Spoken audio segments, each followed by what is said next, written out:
This young man's eyes suddenly shot wide open. He stood motionless, stunned, looking left and right. In front of Theo was Reno, the old man he always called master in his previous life, his former swordsmanship teacher, and also the one who killed him in his previous life. Hatred surged powerfully, but everything still felt too hazy. Hadn't he just been killed by him? How could he be back here? Theo's face was filled with confusion. His mind was blank, unable to comprehend what was happening. Just then, a surprising notification appeared from the system in his head. Tutorial quest: punch Reno in the face. Theo was utterly astonished. He looked at the system as if it were playing a joke on him. Punch Reno in the face. Theo wondered to himself, was this some kind of twisted joke of fate? But the resentment, bottled up from his past life, wouldn't let him pass up this chance. The opportunity for payback against the man who killed him was right in front of his eyes. Screw it, he thought.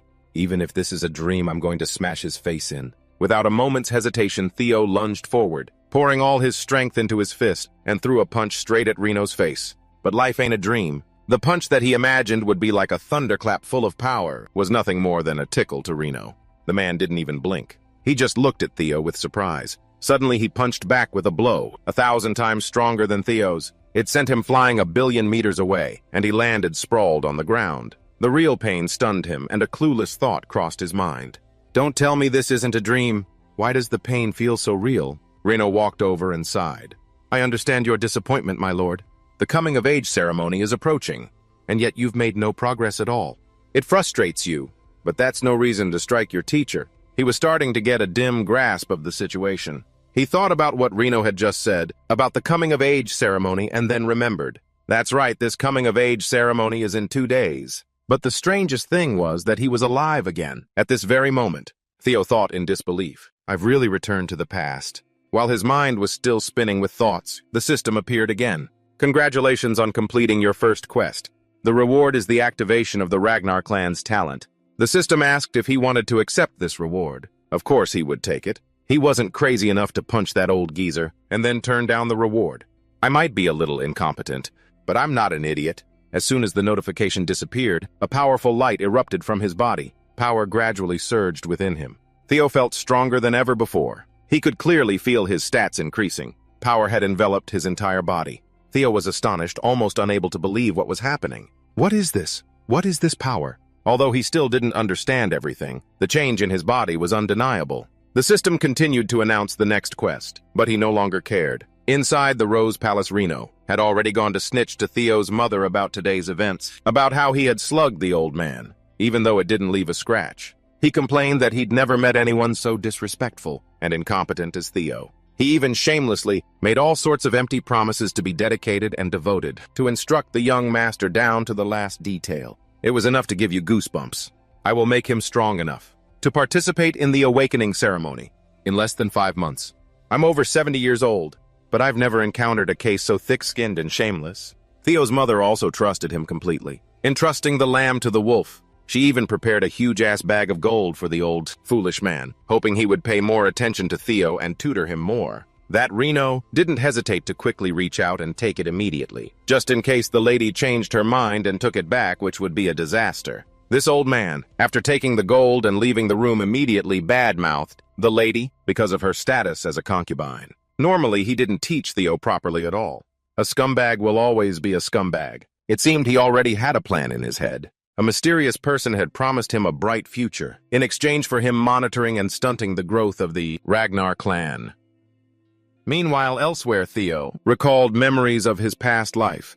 His mother, Lady Cecilia Ragnar, was brutally murdered at the hands of Reno. That pain, that hatred, it was all like a dagger plunged deep into his heart, making it impossible for him to forget. Even though he had died once, this time things had changed. He had returned to the past, and with this new power, he would not let that happen again. In a moment of extreme emotion, he rushed towards his mother's room to find her. When he arrived, he couldn't control his emotions and hugged her tightly. Tears fell ceaselessly. "Mother!" His voice was choked, his chest tight. He had really returned. The warmth from his mother, a familiar feeling he had lost in his previous life, now returned stronger than ever. His mother, Lady Cecilia Ragnar, was very surprised by her son's sudden action. She smiled gently and stroked his hair. "My son, you must be very tired, aren't you?" Theo looked up at his mother, his heart filled with determination. "No, this time I won't let Mom die again." He told himself that he would definitely become stronger. He would not let Reno take his mother away from him again. His tears continued to flow, but this time not from helplessness but from determination. He understood clearly that this time he would do everything to change the future. He would protect his mother and get revenge for his past life. He would not let anyone hurt his family again. Theo thought to himself, "This time I must change the future." He realized that he was still too weak and had nothing. But if that mysterious notification window was real, and the system had activated the talent of the Ragnar clan, then he would have a chance to become strong. "I will become stronger not just to win the throne, but also to take revenge on my cruel enemy Reno." The system's reward appeared. The Ragnar clan's talent has been activated. Finally, he could start living a new life, one without the shame of before. In this life, he could obtain the power that in his past life he could never achieve no matter how hard he tried. Theo happily imagined the day he'd become Superman and make the people who sent him off in his past life kneel at his feet. He might be a daydreamer, but who knows, it might come true. The system appeared again with a new quest. It was to train his body to its limit. Meanwhile, outside the Rose Palace, the weather turned extremely harsh with a cold that cut to the bone. But Theo continued to train his swordsmanship relentlessly. He told himself, "Even if I want to get revenge on Reno right here and now, I can't. Because with this weak body, that's a tough ask for me." First, he had to focus on getting stronger. The memory of being demoted to a spy for the Black Speech Agency due to his lack of talent spurred Theo's determination even more. He clearly remembered the mysterious potion that could grant superior strength, the elixir of the Blood Sword Emperor that he had gathered information about in his previous life. But this time it wouldn't just be thanks to the potion. He was also determined to undergo rigorous physical training to reach the peak strength he had once dreamed of. The sky was beginning to brighten, but Theo continued to run at full speed, showing no signs of exhaustion. System notification: train body to the limit quest, 27-100. He thought to himself, "Everything I'm doing now is possible, because I possess the talent of Ragnar." The determination in his eyes burned like an unquenchable flame. Those around him began to notice, looking at Theo with surprised eyes and starting to whisper, "How many laps has he run, and he still hasn't stopped?" Theo gritted his teeth, telling himself he would run more than before, swing his sword more to truly become stronger. The system continued to update his progress, 65-100. Day after day, Theo persisted in his training, not knowing what fatigue was. Suddenly, a pink-haired girl named Evelyn Nero appeared out of nowhere. She was the manager of Training Ground 4. Evelyn observed him from a distance, unable to hide her astonishment. She yawned, tired from staying up all night to watch him. She kept muttering, "That Ragnar idiot is still training nonstop. Is he really as useless as the rumors say?" However, after days of nonstop training, Theo's body began to show signs of breaking down. His body was about to give out. At this moment, the system also announced, "Train body to the limit, quest 97-100. Theo was so exhausted that he collapsed. But as soon as he lay down to rest for a bit, the system announced that his training level had dropped, now only 90-100. This startled Theo. "What? Just because I rested for a second? All my effort dropped so drastically?" Theo silently scolded himself, unable to accept that the percentage had dropped because of a brief moment of rest, refusing to accept failure. Theo stood up, his eyes sharper and more determined than ever. "I won't stop until I complete this quest." He continued to train, gripping his sword tightly and swinging with all his might. The system also reported that his progress had now reached 98-100. Undeterred, he encouraged himself. "Just a little more. I can do this." His body ached. His legs felt like they were about to buckle, but he still charged forward as fast as he could. "Just one more minute. I have to finish." Finally, after so much effort and struggle, the system announced that the score had reached 100-100. Seeing Theo continue to push himself, Evelyn couldn't believe her eyes. She had never seen anyone persevere to this extent. It was as if Theo had surpassed his own limits, striving until his last breath. Finally, the system announced, "Congratulations. You have completed the Train Body to the Limit quest. This time's reward is a dragon heart." Theo was overjoyed. He himself couldn't believe what he had just achieved. The system was also very generous, giving him an additional reward for completing the quest so quickly. "You have received 15 spells from your previous life." Completely exhausted, Theo collapsed and passed out. But before he lost consciousness, he still managed to select Accept Reward. If he missed it, he'd wake up tomorrow and cry a river big enough to flood the whole palace. While Theo was unconscious, the 15 spells from his past life were transferred into his body, creating an energy shockwave that enveloped the entire surrounding area. Evelyn stood there witnessing everything. She couldn't hide her surprise at what had just happened. After being taken to the break room to rest, Theo gradually regained consciousness. He opened his eyes and looked around, his mind still fuzzy. Where am I? Just then, Evelyn appeared and told him not to worry. This is the training grounds break room. Then, with good intentions, she reminded Theo, even a Ragnar will collapse if they push themselves too hard. Theo looked at her for a moment and then asked, Are you Evelyn? The girl smiled and replied, Yes, you remember me. I am the manager of Training Ground for Evelyn Nero. You passed out this morning after overexerting yourself, so I brought you in here. Theo nodded gratefully and thanked Evelyn. Evelyn was about to say something else but hesitated, unsure if she should ask about what she had just witnessed or not. Evelyn asked Theo if he knew that the Ragnar clan strictly forbids opening one's mana circuit before the awakening ceremony. Obviously he knew this, but why was Evelyn bringing it up now? Why are you suddenly mentioning that? Evelyn told Theo that before he passed out, he had a stream of mana connected to his mana gate. Then she asked Theo, her eyes like daggers. You've already opened your mana circuit, haven't you? Theo didn't understand what was happening. If that were true, how could he still be sitting here so calmly? He remembered what happened yesterday before he passed out. The system rewarded him with a dragon heart and a bonus reward. Thinking about this, Theo suddenly broke out in a cold sweat. A dragon heart in this world is like finding a needle in a haystack, because a mana circuit can be replaced by a dragon heart. The mana circuit in the heart can make it operate more efficiently. But for a creature, that isn't a dragon. Like a human, it must be placed in the lower abdomen, because the human heart can't handle the mana circuit. That's why every warrior of the Ragnar clan desperately wants a dragon heart. It's the simplest way to become truly powerful. However, humans cannot surpass human limits. The system's gift was too much of a cheat for him.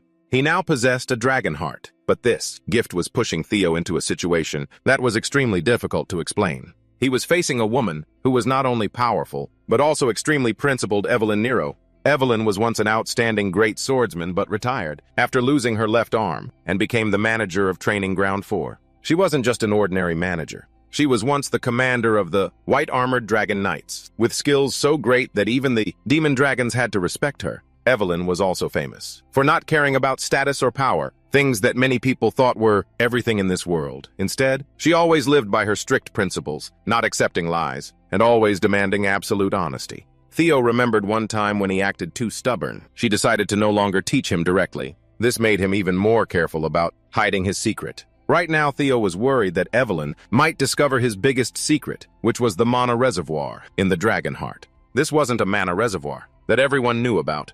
It could be hidden and controlled at will by the user. This helped Theo hide his true power, but if Evelyn discovered the truth, the consequences would be terrifying. Just one small mistake. The palace. In a moment of tension, Theo suddenly had an idea. He gave a cold smile and asked Evelyn with a challenging tone, Do you dare take responsibility for your suspicions? If what you think is wrong, then this could be considered an insult to the Ragnar clan. This question made Evelyn frown, but she still didn't have a definite answer. Theo also realized he could seize this opportunity to turn the tables. He continued to press her. Do you know the punishment for insulting a descendant of the Ragnar clan? Evelyn, fully aware of the severity of the law, answered decisively, execution. Theo didn't miss his chance. He continued to mess with Evelyn's head even more. Good, so why don't you check for yourself? Evelyn, though suspicious, was flustered by Theo's confidence. She had never seen Theo with this kind of attitude before. She decided to check his body, placing her hand on his abdomen. But after a moment of checking, she found no trace of mana. Evelyn was astonished. She couldn't believe he didn't have any mana reservoir in his body. This made her hesitate, not knowing whether to trust her feelings anymore. But this was just too damn surreal. He asked her with even more confidence, So, how is it? Nothing, right? Evelyn immediately knelt down and apologized. I was wrong. Please execute me. I will pay with my life. Inside, Theo was thrilled because he knew the dragon heart was unlike any other mana reservoir. With the ability to completely control the mana reservoir, he could easily hide it. Moreover, the existence of the dragon heart was only discovered much later, so how could Evelyn possibly know the truth now? But instead of punishing Evelyn, Theo just gently placed a hand on her shoulder and said magnanimously, There's no need, you were just doing your job. Very few people would risk their lives to do that. Then he slowly left the room, leaving Evelyn alone with her wandering thoughts. Although Evelyn felt a sense of relief, she couldn't stop thinking about who Theo really was. She felt clearly that he was no ordinary person, and there was something very special about him. A few days later, Theo returned to the training ground and continued training with his teacher, Reno. But this time, he felt Reno's instructions were becoming increasingly strange and nonsensical. The old man kept giving him unclear directions, as if he were teaching him to pole dance, not how to wield a sword. This made Theo suspect someone was pulling his strings from behind the scenes. During training, he was constantly shooting daggers at Reno with his eyes, silently thinking about the man who killed him in his previous life. He decided he would not let things play out like before. This old man Reno better get ready because he's in for it now, instead of just standing there talking nonsense. He told Reno straight up, "I have no idea what you're teaching. It's all garbage." And without hesitation, he snapped the sword in front of him. Afterward, he didn't forget to mock him. "Your skills are as shoddy as a cheap tire." This made him so angry he began to tremble. "What did you just say, my lord?" "This guy's only just started going gray and he's already hard of hearing." He had to waste his breath repeating it. He told him to open his ears and listen up. "Your skills are nothing but garbage." Theo intentionally said these taunting words so the old man wouldn't be able to stand it and would quit. Only then could he find some clues. According to his suspicions, if teaching Theo didn't go according to his original plan, he would definitely contact the mastermind. At the Camellia Palace, a student rushed in, calling his friends and bros to get the tea on Asen. "My lord, have you heard? That bastard son of Ragnar, he's having a duel with my master next week." Asen looked like a powerful and cold person, sitting quietly in the spacious room. He gripped a glass of water tightly in his hand, his face completely expressionless. But deep down, annoyance was clearly visible in every tense feature. Even without looking, he could feel the frustration in his heart upon hearing the news of this duel. The informant continued speaking in a sarcastic tone. "I heard he's blaming my master for his own uselessness. This duel is sure to leave him crippled." Before he could finish his sentence, Asen suddenly threw the glass of water straight at the informant. The glass whizzed through the air and hit its mark, not missing smashing right into his face. The glass shattered into hundreds of pieces, embedding in his face, making him scream in agony. His face was horrifically mangled. In an instant, Asen had killed him without hesitation. His anger seemed to have reached its peak, completely uncontrollable. He ground his teeth, spitting out each word. His terrifying scar-covered face was gradually revealed. "So what? If some bastard's son gets crippled, what's that got to do with me?" The person standing next to Asen was Remington Nacio, one of the 4 hounds of the north nicknamed the Silver Tiger. He looked at Asen with surprise, but remained silent. It seemed he was already used to Asen's wrath. Suddenly a man approached from a distance. It was Ed Choivan, also one of the 9 Sky Dragons. He spoke up, his voice calm but cold, reminding Asen to be more careful. He should have been crippled a long time ago. Being careless won't end well. Asen looked at Ed Choivan and gave a faint smile in response. "I only respect those with talent. You're worrying too much, old man. Why do you even care about that bastard son?" Ed Choivan looked at Asen without breaking eye contact and said, "Unprecedented things can happen. Just one spark in the wind is enough to start a wildfire." Asen scoffed. "Fine by me. That old instructor will handle this for us." Cut to 1 week later at Training Ground 4, the site of the duel between Theo and Reno. The training ground was now packed with warriors. They gathered to witness this confrontation. Even Evelyn, the once famous swordsman, was present. Next to her was a man with a colossal physique, looking like a general observing the match. Theo stood in the middle of the arena, his posture resilient, his sharp gaze fixed on Reno. He cursed to himself. "God damn it! Initially, I just planned to humiliate him and get him fired. But things have gone too far." Now that things had come to this, there was no turning back. The system in his mind announced current quest defeat, Reno and claim victory. Something awakened in Theo's heart. He resolved to face Reno to settle the debt from his past life. A few days ago, while Reno was training Theo, he had looked him straight in the eye and said, "I told you your skills are nothing but garbage. You're fired." Reno shouted angrily, unable to accept it. "Young Master Theo Ragnar, I do not accept this. There is still plenty of time left on my contract." Theo Ragnar replied coldly, "So what? If I say you're fired, you're fired. This means nothing." Although he wanted to kill Reno on the spot, Theo knew he wasn't strong enough yet. He decided to keep his distance from him and gather more information. Reno gritted his teeth, unwilling. He thought, "No. If I get fired like this, my mission will be a failure. I have to convince him at all costs." Reno yelled, "Young Master, please wait a moment. This is a violation of the rules." Just then Evelyn suddenly appeared. She said, "Then we will resolve this matter the Ragnar way." They both turned to look at her, both very surprised by her cryptic words. Evelyn replied with a sharp gaze, "It's the rule of the strong. We will decide with a duel. No need to go to court. Just abide by the will of the victor." Reno laughed out loud, delighted. "Excellent idea. The duel will be in 1 week." If they fought with swords, then God himself was on his side. But on the other side, when Theo heard this, sweat started to bead on his forehead. His heart sank. He thought, of course, this is not okay. With his current strength, he couldn't possibly defeat Reno. Evelyn was still smiling brightly, asking if this plan was better. Better for the old fox, sure. For Theo it was fine, as in totally screwed. A week later at the arena, the warriors were chattering non-stop. One person in the crowd spoke up. I heard he can't even swing a sword properly. I am a helpful AI assistant. I will not engage in any activities that could be harmful to a human. Another eagerly chimed in. If he were just a commoner, I wouldn't say anything. But he's the cripple of Ragnar. Meanwhile, Reno walked up to Theo and said in a challenging tone, if you bow your head and apologize to me now, I will act as if nothing ever happened. We'll let bygones be bygones. But unexpectedly, the 17-year-old kid retorted, Heh! Theo Ragnar replied coolly to the old man. I should be the one saying that. If you don't want to become a one-armed swordsman, you'd better just accept reality. Reno ground his teeth, giving Theo a loving look as if he wanted to eat him alive. He feigned being a gentleman and suggested Theo attack him first. After all, as the master, he should give his student a handicap. Theo replied without hesitation. Then I won't refuse. With that, he swung his sword and charged straight at Reno. The battle had now officially begun. In the stands, the warriors watched anxiously. One of them exclaimed, Look, he's about to lose. How could someone like that dare to fight a mid-level swordsman? Reno, his face full of arrogance, continuously provoked Theo. What's wrong, young master? Can't you do anything? You're no different than a novice? Theo felt anger rising within him, but he knew he wasn't strong enough to defeat Reno. Right now.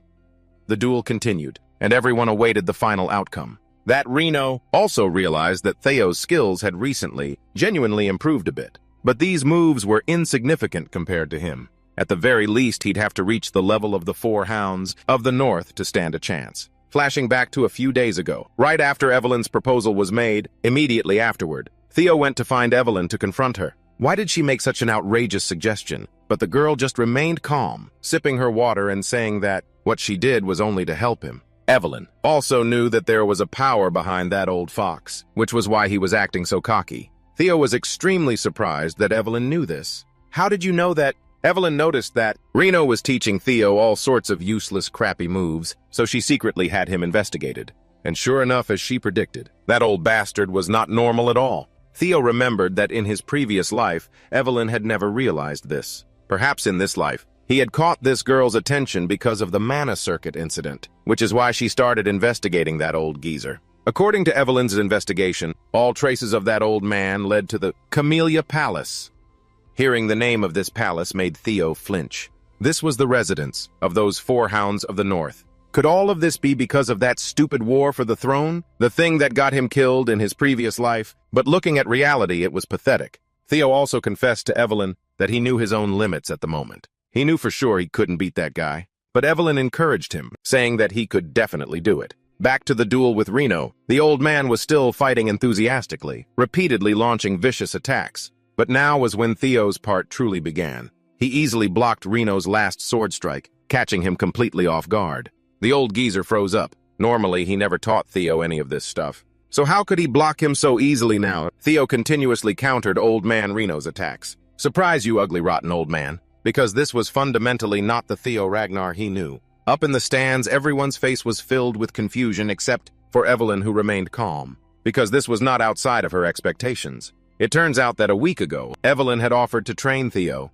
It would at the very least make it easier to suppress someone like Reno. The girl hadn't liked that old fart for a long time. He had little experience but was always putting on airs, which was disgusting. This was something Theo hadn't expected. The thing that made Evelyn feel indebted to him turned out to be beneficial after all.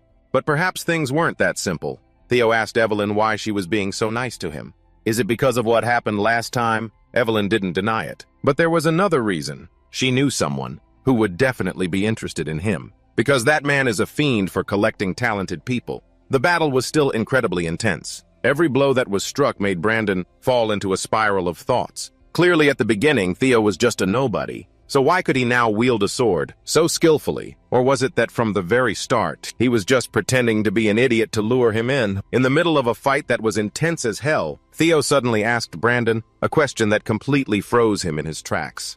Brandon, who's the one backing you? Having hit a nerve he had tried to hide for so long, Brandon furiously swung his sword harder, shouting as if to clear his name. But the more he acted, the more ridiculous he looked, not hiding anything at all. Theo had now officially laid his cards on the table, saying that he had known all along, that he was only teaching him flashy nonsense and not how to sword fight, as he had promised his mother.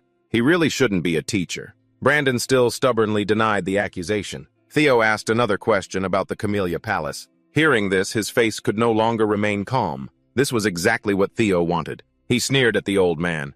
"It's good that you're being so honest." As he spoke, he moved closer. His presence now completely overwhelmed Brandon, causing him to back away in fear. Every word from Theo carried a murderous intent.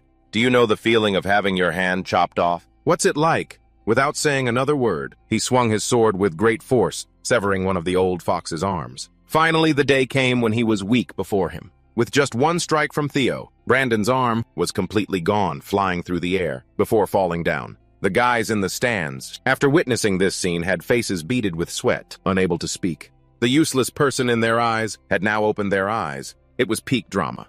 At this moment, Brandon finally realized that one of his 4 limbs was gone for good, never to enjoy his mother's cooking again. Only now did he feel the pain. As before, he was too busy processing what Theo was saying, not even realizing he had lost his arm. Now aware, he fell to the ground, clutching himself and bawling. Even though his arm had been sent packing by his former student, his mouth was still trashy. He still hadn't learned his lesson. He kept mumbling, cursing Theo as a moron. He himself was already washed up, yet still thought he had backing. He was truly old, and completely senile. After defeating this guy, Theo could feel a change within himself. He could even become stronger. You can't mess with a player like him. Theo approached the old man again, asking if he remembered the crap he was spouting the other day. Brandon was in too much pain now to remember anything. Theo, without ceremony, swung again, sending him off to meet his maker. The guy didn't even have a chance to say his last words before disappearing from this place. The moment Brandon's head parted from his body and flew elsewhere, the system also appeared, announcing that Theo had successfully completed the given mission. After today, the system also gave him a bonus reward for overcoming his opponent. Obviously, there was no reason to refuse this offer. The guys in the stands who witnessed the recent scene were so shocked they couldn't believe what they were seeing. Theo was now on a different level. No one should dare to bully him. The system appeared, announcing his earlier observation reward had been activated. But Theo currently didn't understand this observation thing well. A light began to appear around him, a gigantic one. This showed that energy was starting to enter his body. While he was chilling and enjoying his success, he didn't understand which dude behind him was shouting his name so loudly it scared the crap out of him. It turned out to be the Demon Dragon, Julius, commander of the White Armored Dragon Knights. Being a commander, his entrance couldn't be like a normal person's. Theo was startled and exclaimed, not knowing how long the Demon Dragon had been standing there watching. In the stands, the people were shocked to their core when they saw the Demon Dragon, because no one expected such a big shot to come to this place. Evelyn was extremely exasperated by his appearance. An appearance like this meant that today's entire duel was completely ruined. Julius approached Theo, his face thunderous and full of killing intent, and his sharp eyes looked as if they wanted to swallow him whole. This man, just looking at him, was enough to make the person opposite him tremble. Theo wondered in confusion, what the hell is going on? What had he done? Why was he looking at him with eyes that seemed to want to send him to hell? While he was lost in thought, overthinking and all that, Julius suddenly changed his attitude and burst out laughing, the sound echoing throughout the arena.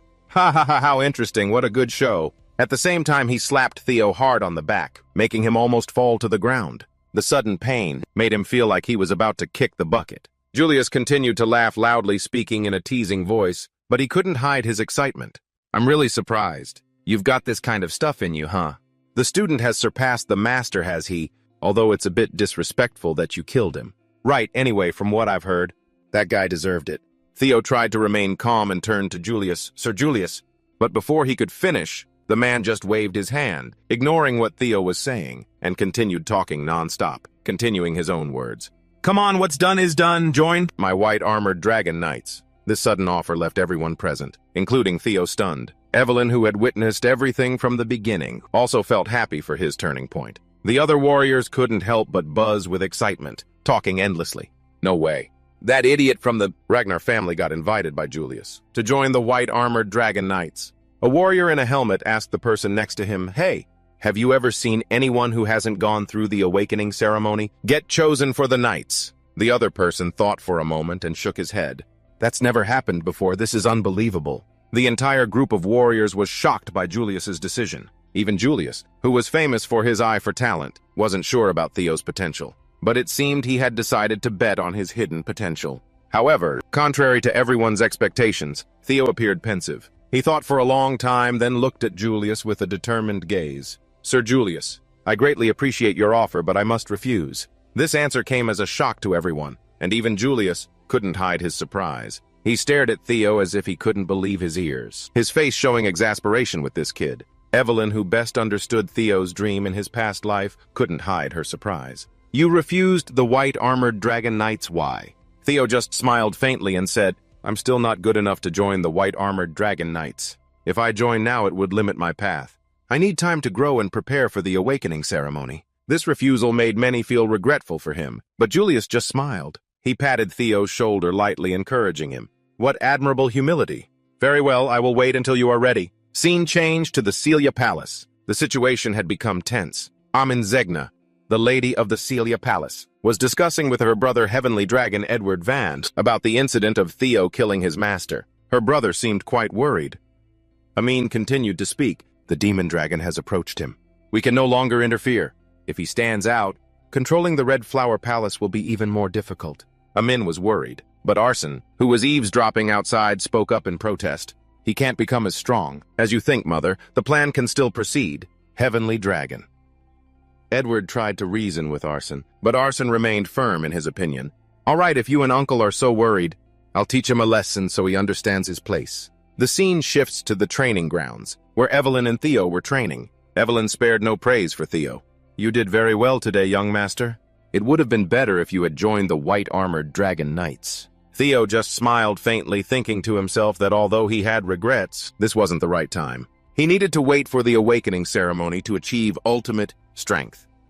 He replied to Evelyn, "I'm satisfied with you training me for the awakening ceremony." While they were talking, a strange man appeared. He introduced himself as Shibin from the southern checkpoint and wanted to talk to Theo. Theo observed him closely and sensed from the system that Shibin truly admired him and wanted to duel him. After the duel with Brandon and the attention from Julius, Theo realized that those who had been oppressed or looked down upon were starting to challenge and follow him. He told himself, "I will need my own people to become the head of the Ragnar clan."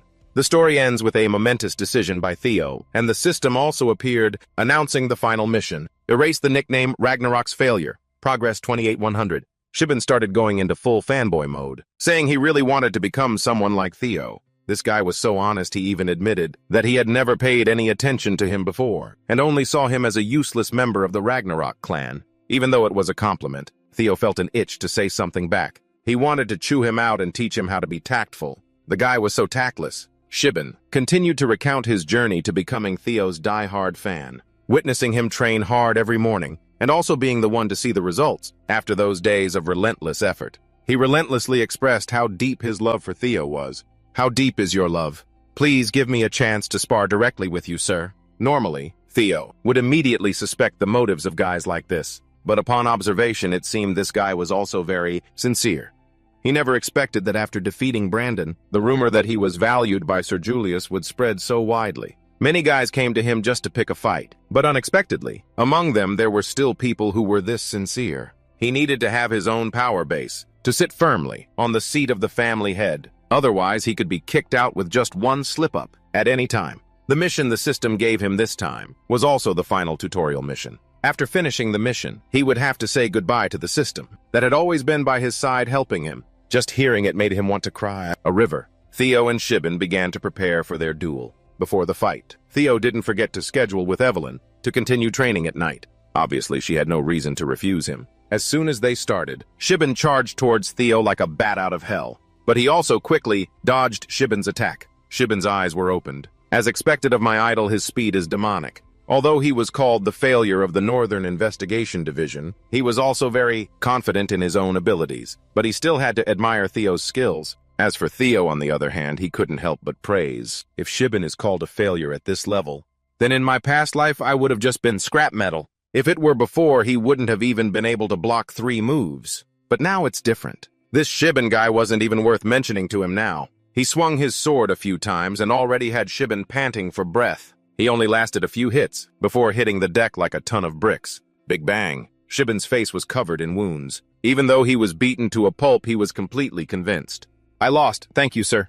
Theo was also very humble, not sparing any praise. Shibin also fought very well. As expected, a humble person is always pleasing to the eye. Suddenly, Theo saw himself in a reflection and realized something. He wondered if he could use the observation skill on himself. Theo tried saying observe, and surprisingly it worked. The system began to analyze Theo himself. With the title Ragnar's Failure, he only had 3 talents, player Ragnar and observation. There were still 4 more talents to be unlocked. Current status, awaiting the awakening ceremony. Other stats like health agility, stamina, or magic power weren't particularly noteworthy. But only the luck stat, which was 49, caught his attention. What a person with such low character. The system announced that Theo had officially begun to unlock the stat board. From now on, he would be able to see his combat power through stats. If he continued like this, he just needed to complete missions to unlock 4 more skills. He could even know his own stats. His magic power score was very high, even reaching 190. Perhaps it was the power accumulated from his past life, along with the dragon's heart, that allowed him to reach such a level. But he still didn't understand why his luck stat was so painfully low. Perhaps because of it, all sorts of stupid things happened around Theo. Suddenly, out of nowhere, a bunch of people appeared looking at Theo with eyes like they wanted to marry him and take him home to love. Evelyn had noticed this problem a long time ago. That old man Brandon, even though he was really weak, he was still an intermediate swordsman. The fact that Theo could defeat him would bring many new things. Besides the weak people who only knew how to be jealous, there were also many who admired Theo. That crowd seemed to be the admiring crowd. They surrounded Theo as if it were a fan meeting. The crowd constantly talked about Theo's display of power. They even thought to themselves that if it were them, they would have been chopped up by that old man, Brandon, and been long gone, with no chance to complain. In that crowd, there was a young man who was extremely excited to fight and learn from Theo. His name was El Nalan, 19 years old this year. He was 2 years older than Theo, but still addressed him with the title, Sir. He looked a bit rough around the edges, but actually seemed decent and well-behaved. Nothing special to note. After observing, Theo called Nalan's name, which surprised him. You know me, sir. Theo understood his desire, so he called him up for a fight. Nalan was overjoyed. This kind of opportunity doesn't come around often. This was his honor after all. It was as if Theo had scratched Nalan's itch. The two of them started to fight. They were just seen swinging their swords, looking very artistic. During the fight, the system also reported to Theo that his basic swordsmanship proficiency had increased. But in a flash, Theo easily knocked Nalan's sword away, sending it for a spin. Once the weapon is gone, what can you do? There's nothing left to fight with. Nalan's face was completely bewildered, his mouth hanging wide open. He had witnessed Theo defeat Brandon from the start, but fighting him firsthand, he realized just how formidable this legend was. Nalan conceded defeat. The system announced that he had received Nalan's approval, and at the same time his luck stat had also increased by 1 point. Theo understood something. Receiving the approval of others could increase his luck stat, so perhaps his luck depended on his reputation. Now that he understood this, he had to grind for it, fight a lot to get more luck points. Otherwise, he'd just be stepping in shit all day. This life would become very boring. Continuously like this, Theo fought with everyone present here today. His luck points also increased proportionally, until no one else wanted to jump in and take a beating. He finally had time to stop. He opened the system panel, but saw that the mission to escape the title of Failure of Ragnarok had only increased by 1%. Theo wondered if it was because these guys were all his die-hard fans, so they were going easy on him. Without thinking further, he psyched himself up. Or maybe I need to find a tougher opponent. Or I need to get stronger when a mountain of people are throwing stones at me. Suddenly a voice echoed from a distance. Hey, you look like a lame chicken about to die. Are you okay? Theo, still proud, said he didn't need to rest yet. He would rest when he felt exhausted later. For now, all this was just a walk in the park for him. The man suddenly stepped forward, saying he would fight Theo. As soon as he stepped up, a glorious aura like slime appeared around him. He was the Silver Lion Remington Nazio, one of the famous figures here. When Theo saw Remington, he started to feel a bit intimidated, because after all, he wasn't an ordinary person, like the other guys. He was a member of the Four Hounds of the North, not to be messed with. The Four Hounds consisted of 4 people: Hugo Slanke, J. Zegna Remington, Nasio, and finally Arsene Zegna of the Camellia Palace. This was the title of the 4 strongest of their generation in the awakening ceremony under the Zegna clan. This time it seemed to be both a happy and an unreal situation. Theo used his observation skill to observe Remington. When he looked at his status, he was a bit speechless, because he had never expected that one day, someone like Theo would become his opponent. The two of them began to chat to prepare for the fight. He had long admired Remington's talent. To fight someone like him was also one of his honors, because just one person like him was enough to equal all the others. Combined, even Theo wasn't sure if with his current strength, he could defeat one of the 4 hounds of the North. But just with this fight alone, his mission to escape the title of failure had shown signs of increasing faster. Just now the two men began to fight, but not long after they started. With just a few swings from Remington's sword, Theo's sword was broken in half. The fans outside were extremely astonished, not believing their eyes. In their eyes, Theo was like a constantly shining sun. He couldn't possibly lose so easily. Someone said this result was obvious from the beginning. Because even though Theo had matured a lot, after all, Remington was the strongest of the 4 hounds. If he lost, it wouldn't be too humiliating. But Shibin was not resigned. No one could replace Theo's position in his heart. He still insisted on arguing back, saying that Theo's fighting spirit was such that he couldn't possibly just lose like that. This left the person next to him speechless. Even if he said something now, he wouldn't listen. While they were arguing loudly, Remington's voice broke the atmosphere. "I lose." Everyone was shocked to hear these words from Remington. They had only exchanged a few blows, and a member of the 4 hounds had already admitted defeat. It sounded so unreal and fishy. Remington bowed his head and thanked Theo for today's fight. He looked down at Theo's sword and said, "This sword is already worn out, not to mention the fact that Theo has fought to exhaustion today. If we continued to fight, this duel would be his failure." Theo was also very humble, saying that he had lost the moment his sword broke. If this were on the battlefield, he would have been dead long ago, not standing there talking. Theo and Remington looked at each other, then shook hands, promising each other to have a proper fight some other time. Theo had successfully gained the recognition of the strongest member of the 4 hounds. Shibin was extremely proud of his idol. "See, young Master Theo is very different."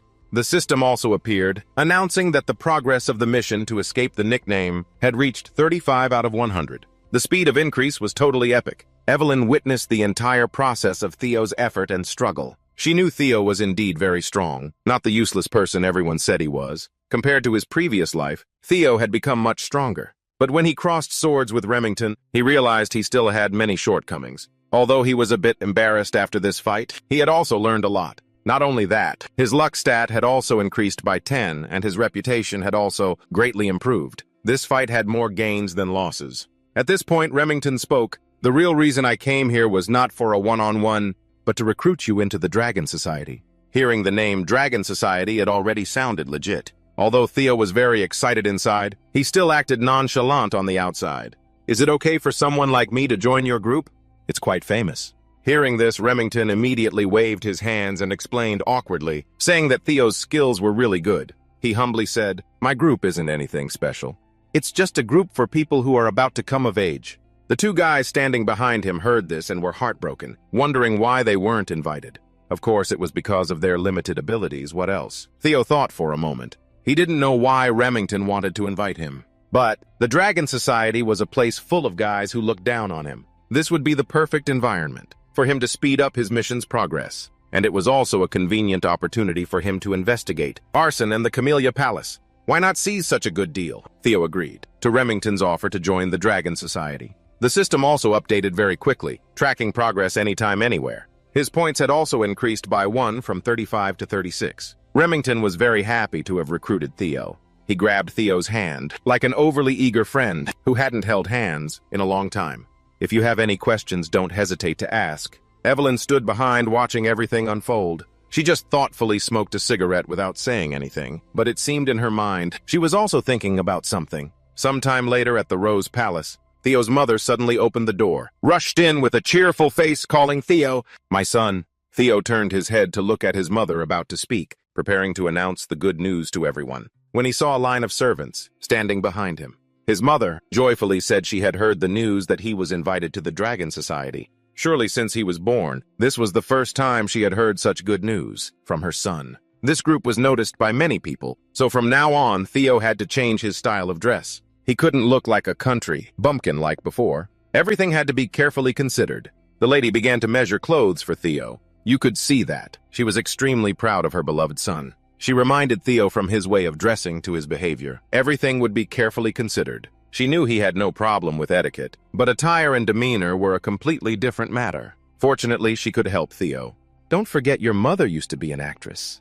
I'm very happy to be able to support you, my dear son." Cecilia recalled her glorious past life. Theo suddenly thought of something sadly. In his previous life, he was known as the bastard son of a concubine, bearing the title of a commoner in the Ragnar family. His mother always felt guilty for letting Theo bear such a bad name, although it wasn't her fault. In this cold Ragnar clan, Theo always wondered what his mother had to endure having a son as weak as him. Until he was murdered in his past life, until he closed his eyes, Theo never stopped blaming himself for not being strong enough to protect his beloved mother. Cecilia emotionally leaned on her son's shoulder and cried. It could be seen that, behind the bright smiles she wore every day, she was hiding something inside. "I believe in you. You can do it." Her son had finally joined the Dragon Society. His talent had also been recognized by everyone. Theo thought to himself that he would crush them. He must settle all the grudges from his past life so as not to waste the chance heaven had mercifully granted him to live again. 2 weeks later, the day of the Dragon Society party arrived. Outside the Rose Palace, Remington had prepared a horse-drawn carriage to pick up Ragnar. Surprisingly today, Ragnar appeared with a completely different demeanor than before. Looking like this, he must have just gotten a total makeover to look so sleek and handsome. Everyone around also cheered for him. "Young Master Theo, you look like a new person." Remington, seeing this new look, didn't know what to say. He awkwardly asked, "Is that really you, Theo?" Theo replied, "Even you are teasing me, Remington." Remington didn't say anything more and just invited Theo into the carriage to go to the main party. Theo also felt happy, because the him of now was not only taller, but his muscles had also developed more after 2 weeks of hard training. He remembered 2 weeks ago, Remington had offered to train with him. They had become quite close. And not just Remington, but others also came to ask to train with him every day. Evelyn always complained that she only wanted to teach young Master Theo for a short time, but they had encountered a lot of trouble. It was like a hot young thing being chased by cougars. Remington asked Theo, "I heard this is your first official party." Theo didn't deny it. Remington immediately comforted him, "Don't worry too much. Because Remington will be by your side to take care of you. So you just have to enjoy it." However, Remington's next hesitant words made Theo raise many question marks over his head. Remington said that Arson wanted to meet Theo. Although this guy was a bit arrogant and disrespectful, he was the one who sent the invitation, so Remington hoped Theo wouldn't be too hard on him. Theo thought to himself, if this is the case, then everything is going according to plan. What's the plan? He didn't need to worry about having to find that brat, Arson, anymore. He had come to him on his own. What else? Theo politely said he was also looking forward to this. In his heart, he had already guessed that today he would surely be greatly insulted. After a few hours in the carriage, Theo and Remington arrived near the Celia Palace. Inside, the brat Arson, also known as one of the 4 Hounds of the North, was already seated comfortably there, eagerly awaiting the arrival of Theo Ragnar, whom he considered a fool of the clan. He was looking forward to Theo like he was looking forward to a new toy for himself. When they arrived at the palace gate, Theo thought about the person who had incited Brandon to interfere with his development, and the ones who had harmed his mother. Remington spoke up, leading him inside, and announced that Arson would come out to greet him. Theo didn't pay any attention to Remington, but focused on his own thoughts. The reason Arson invited him was clear. He wanted to stop his development, but he hadn't come here without a plan. Theo was determined to show him that he was not someone who could be easily trampled on. Suddenly, Theo Ragnar noticed a strange light emitting from the building. He felt like it was the blue light of a mission. While he was concentrating, Theo didn't notice anything around him. Remington shouted, making him pay attention. Young Master Theo, Theo Ragnar looked up and saw something falling down, and a cloud of white smoke enveloped the area where he was standing. Remington was furious when he realized this was Arson's prank. He replied calmly, "It's just flour." But in Theo Ragnar's mind, he thought that if this were his previous life, he wouldn't have been able to avoid it and would have been hit. It wasn't hard to see that the people behind this prank were the ones looking at him from the window. Remington shouted up with an angry tone, "Arson, why would you do that?" Theo used his observation skill to see the real reaction of Remington. At first he thought Remington was also in on this little game, but seeing his confused reaction, it seems his initial assumption about him was seriously wrong. Dead wrong. That guy Arson acted cold and showed no remorse, saying it was just a basic polite greeting. But Theo Ragnar had already calculated this possibility, so he was mentally prepared. He looked up at the smug Arson standing above him, observing his thoughts and intentions. Honestly, it wasn't surprising coming from a guy like this, but he couldn't stay silent forever. Just 'cause the tiger ain't roaring doesn't mean I'm a Hello Kitty. I have to do something. He walked closer to them, and obviously this action made Remington surprised. Theo unexpectedly thanked Asen, which made him freeze on the spot. Theo smiled warmly, showing great goodwill. He said that since that punk, Asen went to all the trouble to welcome him like that, then he must thank him very, very carefully. Hearing this, Asen felt a bit stiff, his face showing it. But very quickly, he flashed a devilish smile. In the short time I haven't seen you, you've gotten more interesting. Scene change to when the party begins. As Theo predicted, the people here definitely weren't going to let him off the hook. They constantly gossiped about how even if Theo was from the direct bloodline, inviting a good-for-nothing like him here was truly unbelievable. Remington felt extremely guilty towards Theo. He quickly apologized to Theo, then explained that normally, those morons aren't like this. Maybe their sugar mamas cut off their allowance today. That's why they're being so petty and nasty. But Theo didn't care at all about the words of those jealous haters. In fact, he even thanked Remington for it. From the moment he stepped in here, Theo never stopped noticing the room emitting a blue light. He was pretty sure it was a quest, but he had no way to get there without other people getting suspicious. Specifically that loud-mouthed bunch over there. While he was lost in thought, the punk Asen came out of nowhere and spoke to him with a mocking tone. It made you want to punch him a few times, but Theo kept telling himself to stay calm. He couldn't let a little provocation ruin his plan. Asen stood on the steps and said he wanted to apologize to Theo. He used his creepy tone as he approached Theo, putting an arm around his shoulder. He said slyly, "You'll accept my apology, won't you?" Remington saw this and felt very uncomfortable. He yelled out Asen's name, like a powerful CEO husband, protecting his sweet little wife. But Theo's next words surprised both Remington and Asen. "I remember that was just a greeting. Why apologize?" The punk Asen didn't expect Theo to say that. A moment later, he burst out laughing, saying he never expected the current Theo to have changed so much. That loud-mouthed bunch kept gossiping about Theo, constantly making sarcastic digs and jabs about his origins. The more they talked, the more out of line they got. They wondered why Remington kept hyping Theo up to the heavens like that. Then someone said, "Remington is also an illegitimate child." Remington heard this. He suddenly felt a bit insecure and couldn't say another word. Theo, hearing those filthy words, didn't want to sit still anymore. He said to Asen, "I also need to go say hello to those friends over there." With that, he removed Asen's hand from his shoulder and walked towards that disrespectful crowd. Theo grabbed a bottle of wine and walked towards the blonde guy. "I'd like to buy you a drink." With that, he gifted the blonde guy the bottle over his head. It sent him tumbling and sprawling backwards. This scene made both Asen and Remington freeze in their tracks. The blonde guy shakily got to his feet. He had just managed to look up when Theo kicked him again right in the chin. He was completely knocked senseless, that's for sure. "I'm just greeting you normally, but you seem to be taking it so hard." Everyone around was shocked by this turn of events, especially Remington. Theo felt satisfied as the stat for his Escape the Fool title started to show signs of increasing. Theo grabbed the blonde guy's hand. Then with a single move, he broke it. The guy was instantly immobilized. Following that, his initial quest also showed a significant increase. Right after a group of people jumped down from above, surrounding Theo. They drew their swords, all four blades pressing against Theo's neck. "The price for harming the young master is your life." Theo calmly asked them, "Who is this idiot?" He was told this was the third young master of the Havani family, Ian Havani. Even with a sword pressed against his throat, Theo was unafraid. In fact, his tone grew even stronger, showing his contempt for that clan.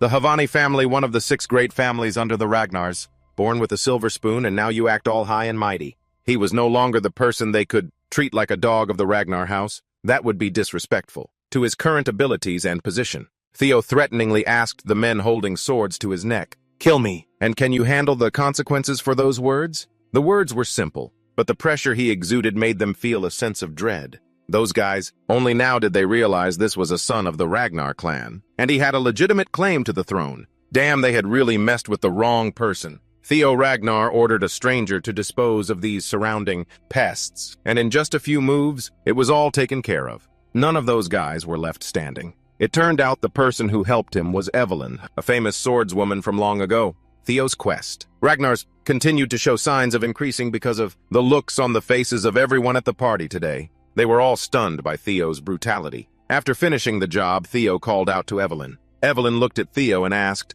"When did you realize I was following you, Theo?" Ragnar smiled and replied that it was obvious. Actually, he felt that with her along. He could turn the tables without any worries. 2 weeks ago in a conversation with Sir Julius, Evelyn said her new disciple was truly outstanding, far surpassing Asen. Sir Julius couldn't believe it. But Evelyn insisted that his potential was undeniable. In the end, Evelyn chose to follow Ragnar closely, because he was someone she didn't have to worry about. Sir Julius also told her to train Theo, and then recruit him into the White Armored Dragon Knights. He also urged Evelyn to join as well. Returning to the party, Theo had sensed her presence since he got on the carriage, thanks to the special ability of a dragon heart holder. Suddenly he called out to Evelyn, then said that most people here were not showing the proper respect to one of the rightful heirs. This requires punishment. Hearing the word punishment, the crowd's faces went pale with fear. Only now did they realize their wrongful actions. Already terrified, and then hearing Theo's voice, they felt like they were about to die. By law, I could have you executed on the spot. But most of you here haven't undergone the awakening ceremony, so just chopping off one of your arms will do. Evelyn got the order and immediately rushed forward.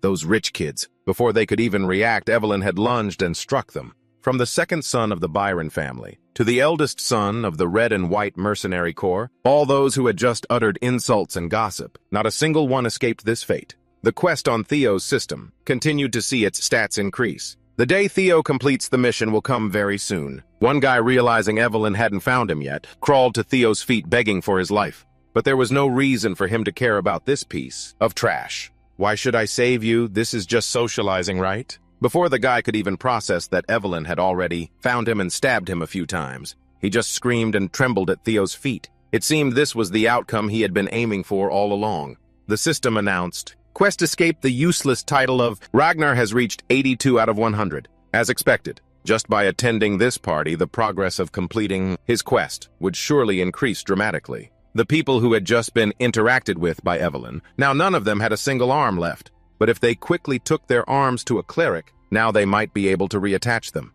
But their lives as swordsmen would definitely end here, all because of their reckless mouths. Both Evelyn and Remington were now standing around Theo asking about his condition. This also caught Asen's eye. He suddenly burst out laughing, thinking to himself, the person who in his eyes was just the useless trash of the Rose Palace was now in a completely different position. He truly never expected this day would come, but the more this happened, the more his twisted side flared up.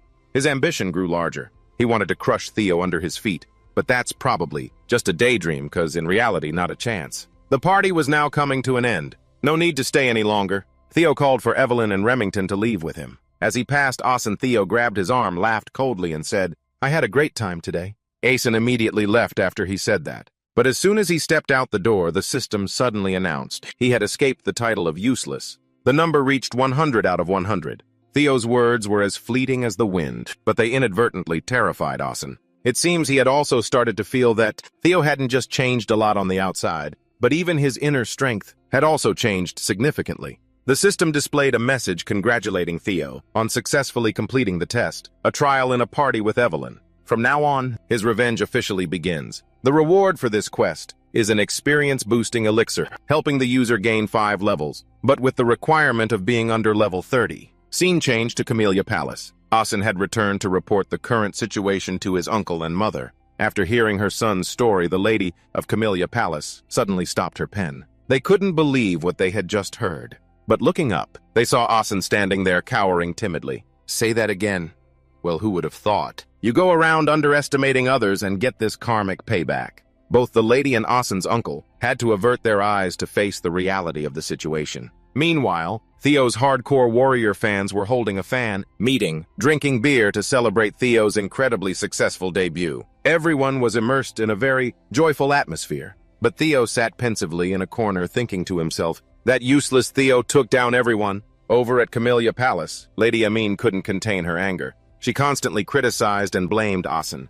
Not only did you make excuses for that useless trash, but you also let your men get their hands chopped off. Lady Amin was so angry her face turned dark. She didn't want to open her mouth to speak to this incompetent son anymore, but she still had to scold him to vent her frustration. That guy, Asen, was also terrified of his mother not daring to make a peep, only saying yes and quietly listening to her scolding. The more Amin talked, the more heated she got, and her volume increased. Her fierce scolding echoed throughout the palace like the roar of a great tiger. It's hard to blame her, because for a long time she had been warning this naive son of hers. If Theo stands out the concubine who robs the palace, the Rose Palace will surely become incredibly difficult to deal with. But her son didn't listen. Aeson still tried to tell his mother not to worry, to just leave everything to him. But before he could finish, he was cut off. Lady Aemon kicked him out, telling him to go repent for his foolish actions. Just because of that small action of his, he had ruined the entire grand plan they had laid out from the beginning. Her words grew harsher. It's all because you were too busy chasing after shallow things. After saying that Aeson left, after her son left, Lady Aemon couldn't help but feel weary, wondering who this son got his impulsive nature from. Then suddenly a male voice echoed from the corner.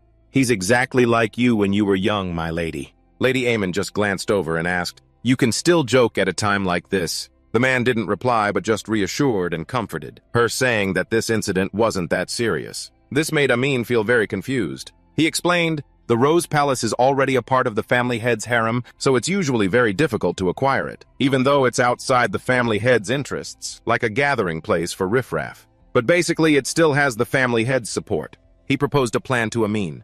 The most important thing to do is to justify that Theo created chaos at the party. This is actually their lucky break. Theo is gradually becoming the representative of the Rose Palace. So they decided to use the Dragon Society incident to justify it, using legal procedures to suppress him. Lady Amin also fell into thought. The reason she was always worried about Theo getting stronger was because she feared that as their influence expanded, the family head would pay more attention to the Rose Palace. But indeed, the solution her brother proposed was also very reasonable. If they pushed them into a difficult situation, the Rose Palace would have no choice but to submit to their Choivon family. From there, they could take over the Rose Palace without any scandal. She suddenly dropped her scowl from before and replaced it with a sickeningly sweet, doe-eyed expression, blinking her eyes, hands behind her back, nodding enthusiastically, agreeing with her brother's plan.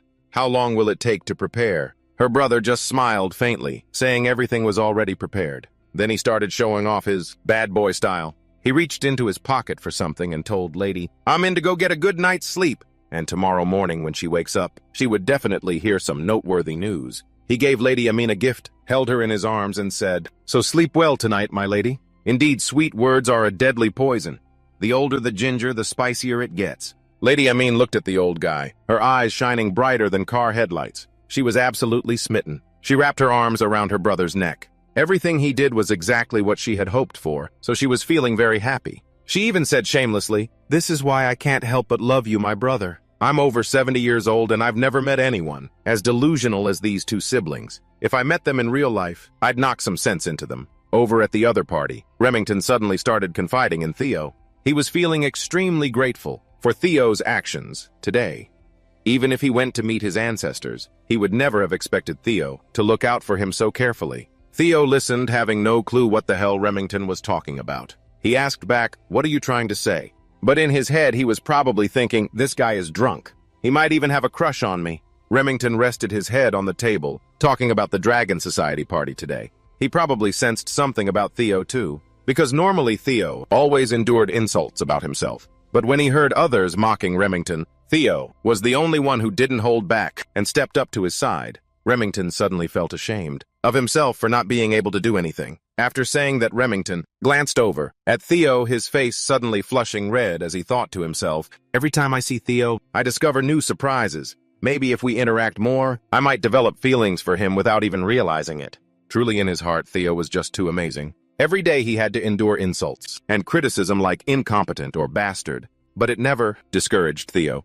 Instead, he became even stronger. The more he thought about it, the further his thoughts strayed. Even the fact that Theo dared to stand up against the Camellia Palace, he thought Theo did all of this for him. Remington's gaze towards Theo became increasingly shady and hard to read. But actually, it was also because he was feeling moved, because this friend who seemed so clueless unexpectedly cared about him so much. Theo used his observation skill to observe Remington. Seeing this, he thought, Oh crap, I'm so dead. Remington was completely misunderstanding his actions. He did those things because he was annoyed, that's all. There was no deeper meaning, so why was he thinking so hard about it? Suddenly, Remington slammed the table and pounded his chest, saying that, from now on, he promised to follow Theo for all eternity, and would never leave his side, not even for a moment. The crowd heard this and cheered loudly. This was exactly what they had hoped for, because the strong usually stick with the strong. From now on, they would have wise leaders to guide and show them the way. Theo froze solid on the spot. Everything was happening too fast, too furious. He hadn't even thought about it. Theo helplessly called out to Remington. "Wait, I think you've misunderstood something." He was about to say more when a voice suddenly echoed in his head. It told him to just let things happen as they are. Theo suddenly realized it was telepathy. He turned his head and saw Evelyn, also looking back at him with a faint smile. Evelyn reminded Theo that this wasn't such a bad misunderstanding. Moreover, it seemed that everyone really wanted to get along with him. After hearing this, Theo was very surprised, but then he let it go. He just let out a soft sigh and said, "I'm not anyone special. Everything that's happened is thanks to the notifications from this system." From him returning to the past and receiving the gift of Ragnar to becoming as strong as he is now, Theo wondered what this really was. At first he thought they were just fragments of regret, but looking closer he started to feel differently, as if he had experienced this before. Though he couldn't remember clearly, but anyway, this strange thing was helping him a lot, so there was no need to worry about it much. After the Dragon Society incident ended, Theo also noticed that his level had increased. He realized that every time he leveled up, he received points to increase his stats. Theo thought about the possibility of becoming even stronger. This made him both scared and excited. But anyway, for now he needed to prepare for Camellia Palace's counterattack. After some thought, Theo decided to ask for Remington's help. He walked over and said, "Remy, can you do something for me?" Remington, of course, was interested in his proposal. "Of course, young Master Theo, but just now you called me Remy so familiarly." Actually, Theo hadn't paid attention to that detail and handed Remington a small piece of paper. "The war for succession between me and Asen will become intense soon. Please help me prepare." Remington was a bit surprised but smiled faintly and said he agreed to help Theo prepare everything according to his wishes. Before Remington could ask anything else, someone burst in from the door. They were soldiers in white armor. In their hands they held a paper with a red seal. They declared loudly, "Theo Ragnar, you are under arrest for the crime of making threats and assault." Theo knew this would happen, so he remained calm and told everyone to calm down. "It's okay, just stay calm." Theo stepped forward and began to read the arrest warrant carefully. After confirming it was authentic, he didn't make the men wait long. He quickly held out his hands for them to cuff him. As he was being led away before leaving, Theo signaled to Remington and Evelyn about the task they needed to do. They both understood Theo's signal. Remington held the piece of paper he had been given earlier. He knew for sure it was a secret mission that Theo had carefully prepared. Scene changed to the Rose Palace. The butler had reported this urgent news to Lady Cecilia. She was worried, not knowing what had happened. When she heard that Theo was accused of inciting a rebellion for causing a disturbance at the party, she became even more distraught, so much so that she collapsed to the ground. She kept telling herself, "Theo will definitely get through this, he's always been that way." The lady was extremely worried, but could do nothing but pray, hoping that nothing would happen to Theo and he would return safely. On the way to the court, Theo looked outside and thought to himself, "I've been here for a while now." Because he had completely destroyed the Dragon Society, he could be sure of one thing: this matter wouldn't end with just detention. They would definitely hold a trial to judge this. Theo also realized that bringing an heir like him before the bar meant they wanted to test the competence of an heir like him. Upon entering the trial room, Theo alone faced 4 high-ranking officials, including the Demon Dragon, Julius Ragnar, the Celestial Dragon, Estrovan, the Sword Dragon, Osa Ragnar, and the head of the Ragnar Council, Sir Gukgang. Gukgang spoke first, demanding that Theo explain the crimes he had committed. Theo also noticed that he wasn't hiding his contempt. When he called him an illegitimate child, he began to speak words of constant reproach, his voice rising as he asked, "Can Theo possibly bear the consequences you've caused?" But Theo was mentally prepared beforehand. He felt no fear standing before these people and calmly replied, "You're right. I should have cut off their heads instead of just their limbs." This statement of his sent shockwaves through the entire court. The people sitting there could not have expected that. This Theo, instead of bowing his head and admitting guilt, and then apologizing, would react like this. Theo began to state his reasoning.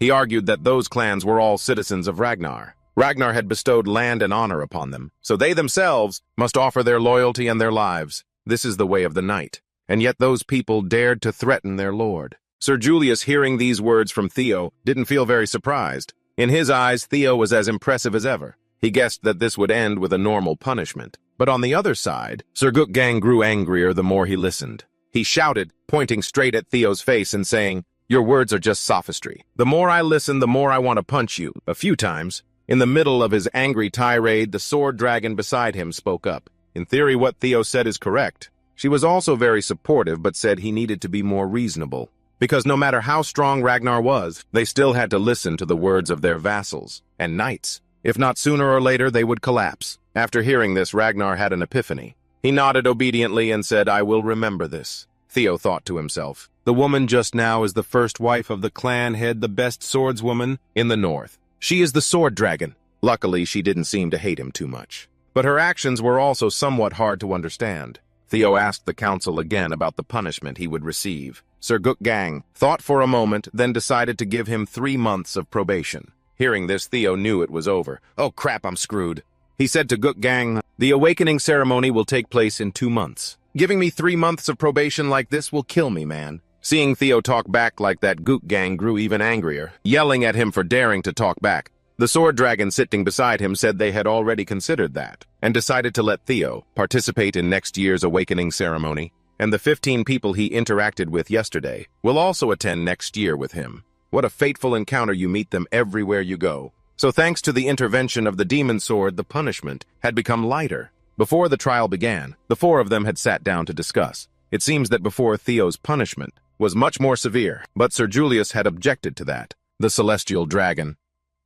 Estravan thought to himself, actually this isn't too bad. Since Theo had caused the awakening ceremony to be delayed, it brought great dishonor to the members of the Ragnar clan. And the fact that the person representing the Rose Palace was bearing such shame, it would surely provide countless legitimate reasons to help the Camellia Palace surpass the Rose Palace. As long as things just continued like this, their plan would be put into action. At that point, Theo couldn't do anything else. All he could do was accept reality.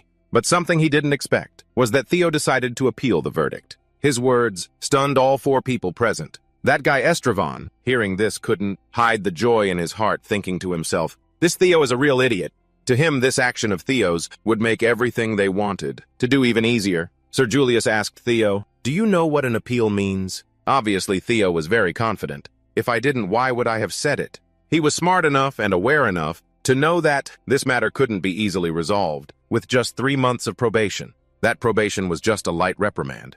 The demon dragon must have been pulling the strings behind the scenes, Theo boldly declared without hesitation. Under the strong and proud name of Ragnar, an appeal means war. He knew Sir Julius was just trying to do what was best for him. But from the beginning, Theo had no intention of accepting that light reprimand. On the contrary, he wished to be rewarded.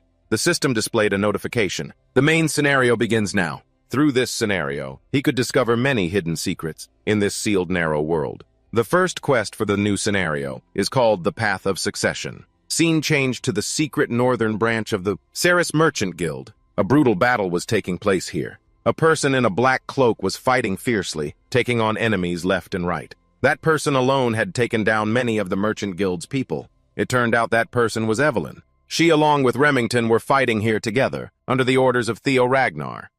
Remington spoke up, so they were hiding there. It's just like what young Master Theo wrote in the note. Remington looked down at the box, not knowing what was inside this box. That would make the 2 of them destroy the entire Merchant Guild, like this.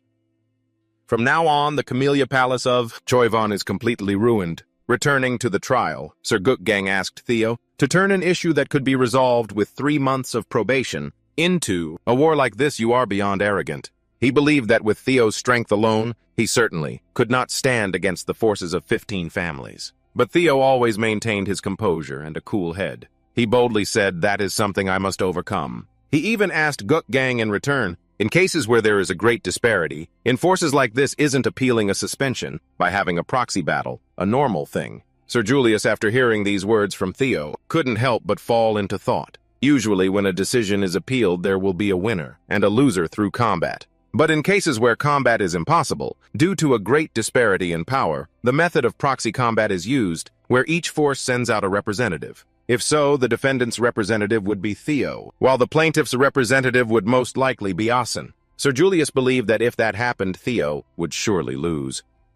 For Theo to make such a decision, does he have another card up his sleeve? Or so he thinks. If Theo believes that Evelyn or he will step up to represent him, he will surely be met with disappointment and despair. Theo made his proposal, suggesting that based on representatives, they organize a proxy battle within 1 week. All right, Choivan. Listening from above, he had already guessed that this was a tactic. This guy still has the habit of... What a fool. He thinks Theo is dreaming that the ghost dragon or Evelyn will act as his representative. But knowing their personalities, that would never happen. He's so arrogant. He thinks he'll bring Asen out to teach the boy a lesson he'll never forget. But he has no idea that since the party the other night, Asen's attitude toward Theo has already changed drastically. He quickly nodded, about to say more about the representatives, but then a voice suddenly cut in, stunning the four seated on the high platform as well as Theo. I thought you were just a silent child, but it seems you're quite skilled in cunning tricks. You've changed a lot since I last saw you, son.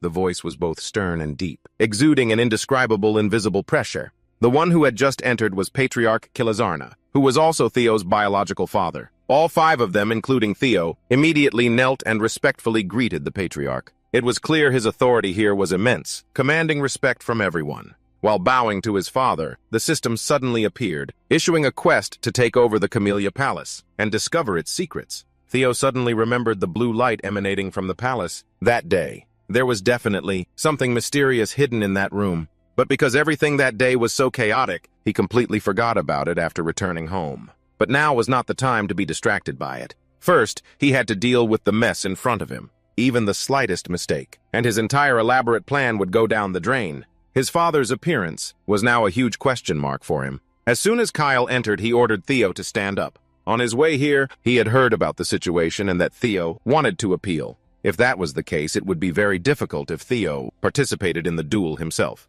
He sternly asked Theo, who he planned to choose as a representative, to take his place, causing Theo to narrow his eyes warily. He knew this was a test from his father. After a moment's thought, Theo bowed his head and said, "From the moment I decided to appeal, I intended to step forward and do it myself." His father immediately said, "If you do that, you'll lose." But Theo didn't seem to care. He replied, "If I don't try, how will I ever know?" Theo began his speech. He said that even if forced to bow his head, he certainly wouldn't easily lower himself for others to trample on. These words made his father burst out laughing. He covered his face and let out a huge laugh. "Did you all hear that? My son's words. Even if forced to bow my head, I won't easily lower myself." It was clear that Theo's words had greatly pleased his father. This attitude of his could truly satisfy his father. Theo was also very humble, bowing his head to thank his father for the compliment. In fact, Theo had his own plan. The proxy duel he proposed was just bait. He had no intention of fighting from the beginning, so this was good. He could speak the truth without holding back. Before coming here, Theo had asked Remington and Evelyn to help find evidence of the Camellia Palace's treasonous conspiracy. Once he had it, he could win without having to fight much. Why get tired? He could use that time to go on a vacation to blow off steam. That'd be way more fun. Suddenly, his father said he personally wanted to give him a chance. As the master of Ragnar, he wanted to test Theo with a single blow. Theo was also stunned by his father's words. Kyle told him to forget the trial. "Come outside now. If you can withstand a single blow from me, I will personally clear you of all charges." After saying that, he turned to leave, but Ed Choivan stopped them. "Patriarch, that's impossible." Escrivan was starting to show signs of worry. Their plan would go down the drain. A test of a single blow meant the Patriarch was beginning to acknowledge Theo. If Theo survived that blow, he would definitely become recognized by the Patriarch. In his heart, he still thought there was no way Theo could withstand that blow. But you never know what life will throw at you. What if by some miracle, Theo actually pulled through? Wouldn't that be a disaster? He was determined to stop the Patriarch from favoring Theo. He started bringing up the law to prevent what was about to happen. But before he could finish his sentence, he was cut off by the Patriarch's steely voice. "Shut your mouth if a vassal dares speak, so you need only eliminate him." That shut him up. Real quick. He had to hold his tongue. What else could he do? Say one more word and he'd probably be chopped into 100 pieces. No more butting in from him. Suddenly, the Patriarch noticed something. He saw Sir Julius, who had been chuckling for some reason. He then explained, "It's been a long time since I've seen Sir Kiel show such interest, so I'm a little excited myself." Returning to the matter at hand, the Patriarch turned to Theo and asked, "What do you say, son?" Theo began to sink into thought. A single blow from his father could change everything, in a way he had never expected.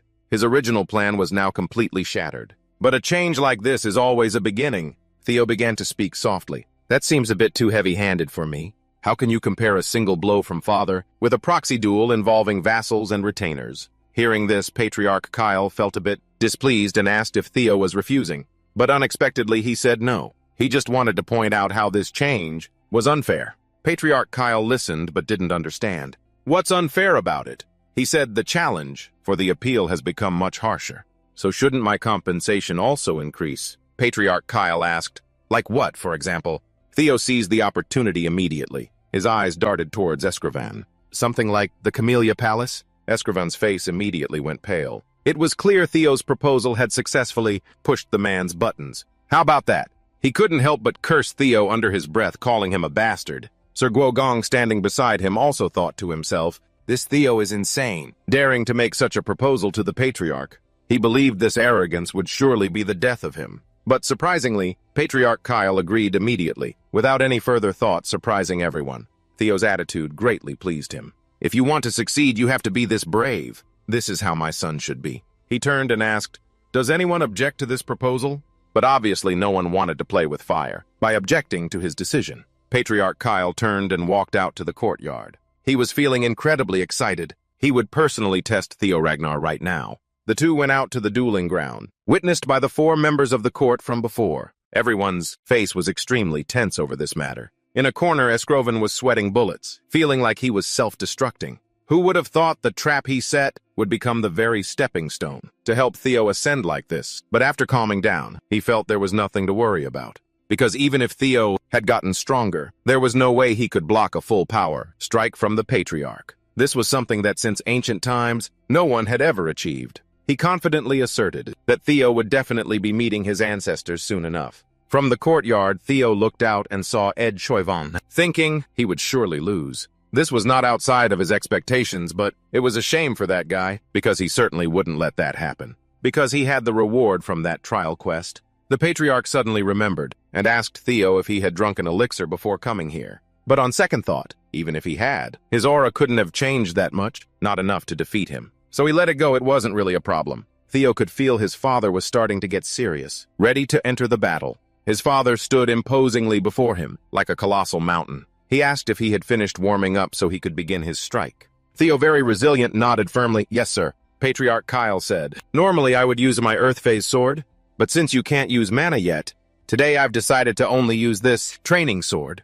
The moment they reached an agreement was the moment it began. Although it had just started, the aura emanating from the Patriarch was truly terrifying. A red light radiated from him, like the color of death, enough to make any opponent feel intimidated.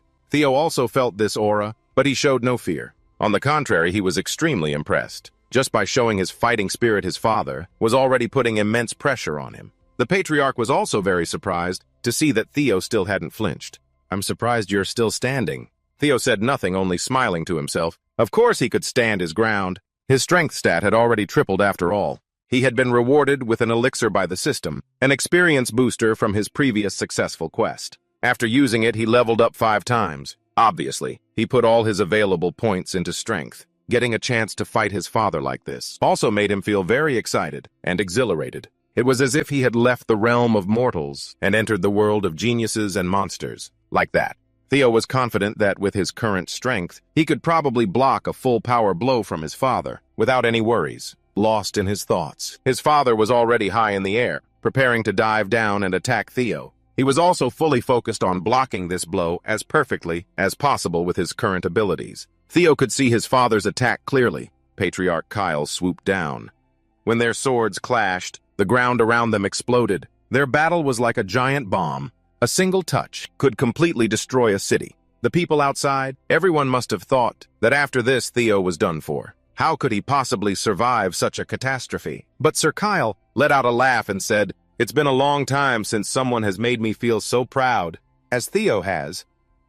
Theo had completely succeeded in blocking Patriarch Kyle's sword. But after that block, the sword in his hand shattered into pieces. When the smoke cleared, Theo's figure gradually appeared, surprising everyone present, except for Julius. Perhaps this was not outside his expectations. He himself had always been proud of Theo, so this was something he completely deserved. Theo had proven himself innocent with his iron will. Patriarch Kyle announced that the trial was over. The system popped up announcing Theo had completed the quest, survive a full power strike from Kyle Ragnar. After this quest, the system rewarded him with an inventory and a blue key. After that battle, Theo had gone all out, to the point he couldn't even stand up. He couldn't remember what had happened. Where am I? He had just opened his mouth to ask just to follow the script, when he heard his mother screaming because he had finally woken up.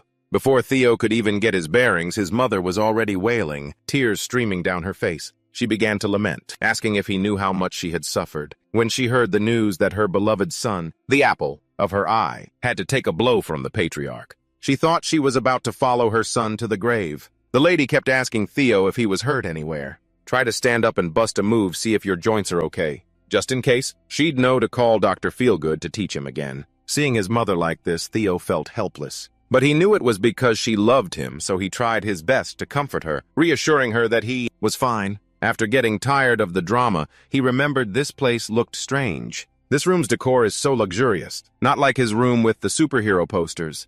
But where am I? Just then Sir Julius appeared out of nowhere and said, by the Patriarch's order, the former master of the Camellia Palace and all of Aeson's people have been kicked out of here. Hearing this, Theo snapped to reality. If that's the case, then the place he was lying in was the Camellia Palace. Julius just smiled and confirmed it for him. Yes, this is the Camellia Palace. The system appeared announcing the scenario had been updated. Theo received a new quest, the Path to Fame. This time he had to take over the Camellia Palace and find its secret. The takeover quest was complete. Now there was just the discover the secret part left. Outside, Lady Amin was stomping her feet going crazy because she had been kicked out of the palace by the Patriarch for no reason. Her beloved palace. Why? Where is the justice? Because she was so agitated. She couldn't stop herself, continuously stamping her feet on the ground. The servants, standing around, didn't know what to do to calm her down. In the distance, the uncle and nephew, Asen and Choivan, were watching the scene, also unsure of what to do next. Choivan was starting to lose his cool. His eyes were now filled with nothing but hatred. Choivan ordered Asen to kill Theo. Asen had wanted to do that for a long time. But now it seemed he was a bit insecure about his own abilities, so he was feeling a bit cowardly. But he still told his uncle not to worry. On the day of the awakening ceremony, he promised he would definitely clip one of Theo's wings. But Choivan wanted more than that. He wanted Asen to chop off Theo's head, not just stop at an arm. Asen looked at his uncle. Seeing that he was mentally unstable, he decided not to provoke him further. Silence is golden. He didn't want his uncle to get angry and give him a backhand. That would be a pain. Cut to inside the Camellia Palace. Theo had begun to explore the palace where the conspirators used to live. As he walked, he thought things had developed differently from his original plan. But thankfully it was in a positive direction. Otherwise, he would have been raising hell with the scriptwriter. He had easily taken over this palace, without even needing to use his ace in the hole. It seemed fate was still on his side. Furthermore, he had also unlocked a new system function, the inventory. Theo reached inside to retrieve an item. He thought he'd pull out something cool like an iPhone 16 Pro Max. But in the end, the first thing he took out was just an apple. He never expected this thing also provided a food service. Truly anything can happen in this world. But now for the main event. Theo reached in again. This time he pulled out a key. It was a blue key that could open a dungeon door. But it had a condition. It had to match the dungeon it was meant to open. Theo was sure this sucker was related to the room that emitted the blue light. He couldn't wait any longer. He quickly approached the door and prepared to stick the key in to see what that mother-son duo had been hiding in this otherwise uninteresting palace. Theo inserted the key into the lock, as expected. Just as he thought, this key was related to the mysterious room in the palace. But as soon as he opened the door, what appeared before him was an earthen tunnel leading deep inside. It looked incredibly savage. The system reported that Theo was the first person to discover this dungeon. The experience points inside the dungeon would be doubled for every quest. Looks like he hit the jackpot this time. Theo started to head inside with the determination that, even if it was a 5-star mess in there, he absolutely had to clear this room out. He couldn't miss a golden opportunity to double his experience like this. He took one step inside and then remembered he couldn't go in empty-handed. If he did, he wouldn't be able to handle this mess. So Theo used the magic inventory. The system had just given him to take out a set of armor and a sword. Then Theo followed the path to explore. Soon after, he encountered a wolf drooling from its mouth, looking at him with eyes that said, "My dear, you're finally home. Do you know how hungry I've been?" Theo looked at this thing for a while and judged it to be quite tall, dark, and smelly. Something like this, calling it a monster, wouldn't be an exaggeration at all. As for the wolf, it was still coyly approaching Theo. This old wolf initially pretended to be an innocent little thing to get closer to Theo. Then it took advantage of the moment. Theo wasn't paying much attention and leaped up to bite him from behind. But Theo was sharp and handsome. He had been well prepared ever since he decided to enter. Of course, he was just pretending to let his guard down to test the wolf. Who knew it would turn on him so quickly? Theo raised the shield he just got clamping the wolf's entire jaw shut. Over the shield, their eyes met, and it was love at first sight. Pretty strong, huh? You damn beast! But the wolf wasn't going to give up on this handsome guy so easily. It had accidentally bitten the shield, so now it had to quickly let go to find another way to eat the handsome guy. The wolf once again opened its mouth wide and lunged at Theo. Theo used his sword to stab it a few times to block it.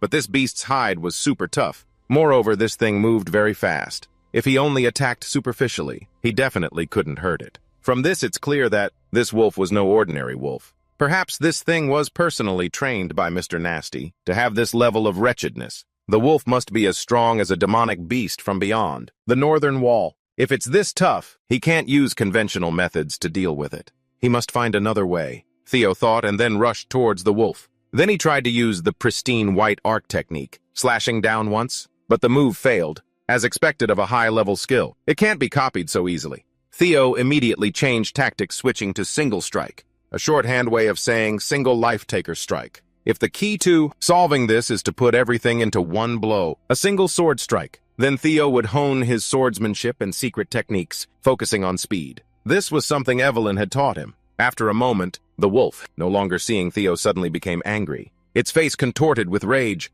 It had no idea Theo was now behind it, ready to send it to hell to play with the devil. The wolf couldn't bear the pain and let out a heaven-shaking howl. Theo's last sword strike had injured one of the wolf's eyes. Although he hadn't completely defeated it, Theo was still chill. The wolf's face, from the recent attack, became even more ferocious. It lunged at Theo again, opening its mouth, wanting to eat the tender, fresh meat so badly. But Theo wasn't afraid of the old fox. He raised his sword, telling himself he could do it. Cut to 2 months later at training ground number 4. Someone reported that the training ground was getting more crowded, because people were spreading rumors that the patriarch had taught the single strike to Theo, so more and more people came wanting to duel him. While Shibin and his classmates were talking, a blonde guy called out to them from a distance with the most insulting name possible. "Hey, you lackeys over there." He asked about Theo's whereabouts with an extremely sarcastic tone. That blonde guy's name was Henry Morris, an apprentice swordsman from the Plum Blossom Palace. This guy even called Theo a coward,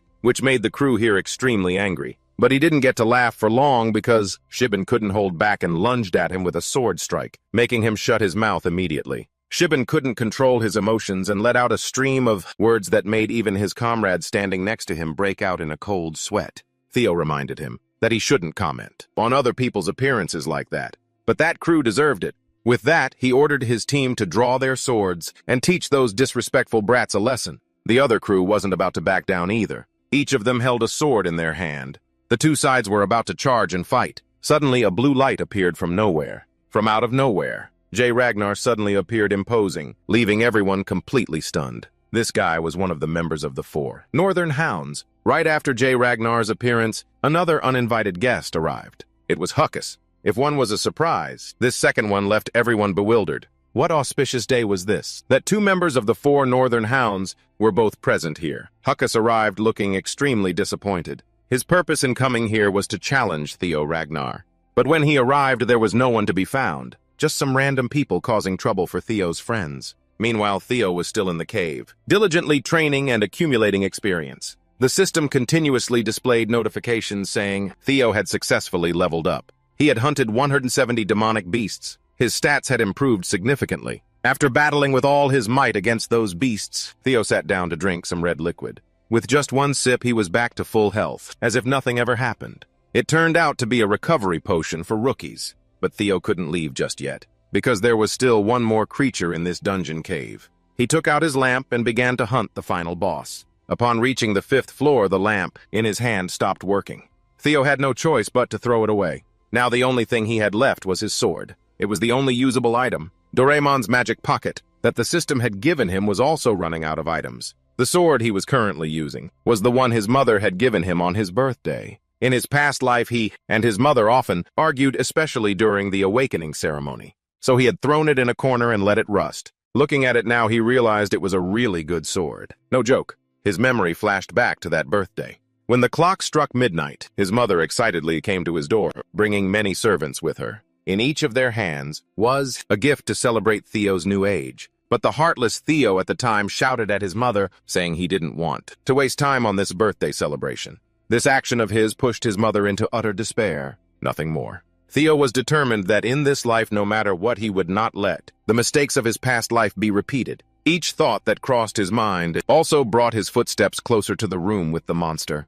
The system sent a warning to Theo that this was the boss room. Inside was a super strong demon. Because this one was a true blue drake, he needed to be extremely careful. As soon as the system message disappeared, the boss appeared at the same time. But it wasn't like the demons and monsters Theo had fought before. This time it was a dragon. As Theo got closer, he saw it looked more like a lesser drake, so he felt a little less worried. But he wasn't completely unworried. The Ragnar family was known as the descendants of dragons, and the final boss of this strange quest was a dragon. This also made Theo curious. Could this just be a coincidence, or was there some hidden meaning behind it? But one thing was certain. He needed to defeat this creature to complete the quest. Could Theo defeat such a giant creature like this? This was entirely up to him, because here there would be no Evelyn or Remington by his side to help him. Theo decided the first move he would use was lightning, because he had practiced this move enough with the fierce wolves. This move might not compare to his father's dragon lightning, but if he could now maximize the power of the dragon heart, he could surely inflict a serious wound on this dragon. Saying that, Theo thrusted his sword straight at it with all his might. It wasn't in vain. His efforts. The move had an effect on the dragon. A little blood trickled from the dragon's body, and it cried out in pain, but it still hadn't achieved the effect Theo wanted. He had wanted to pierce its brain in one go, but this attack wasn't strong enough for that. Theo was determined not to give up, not even for a second.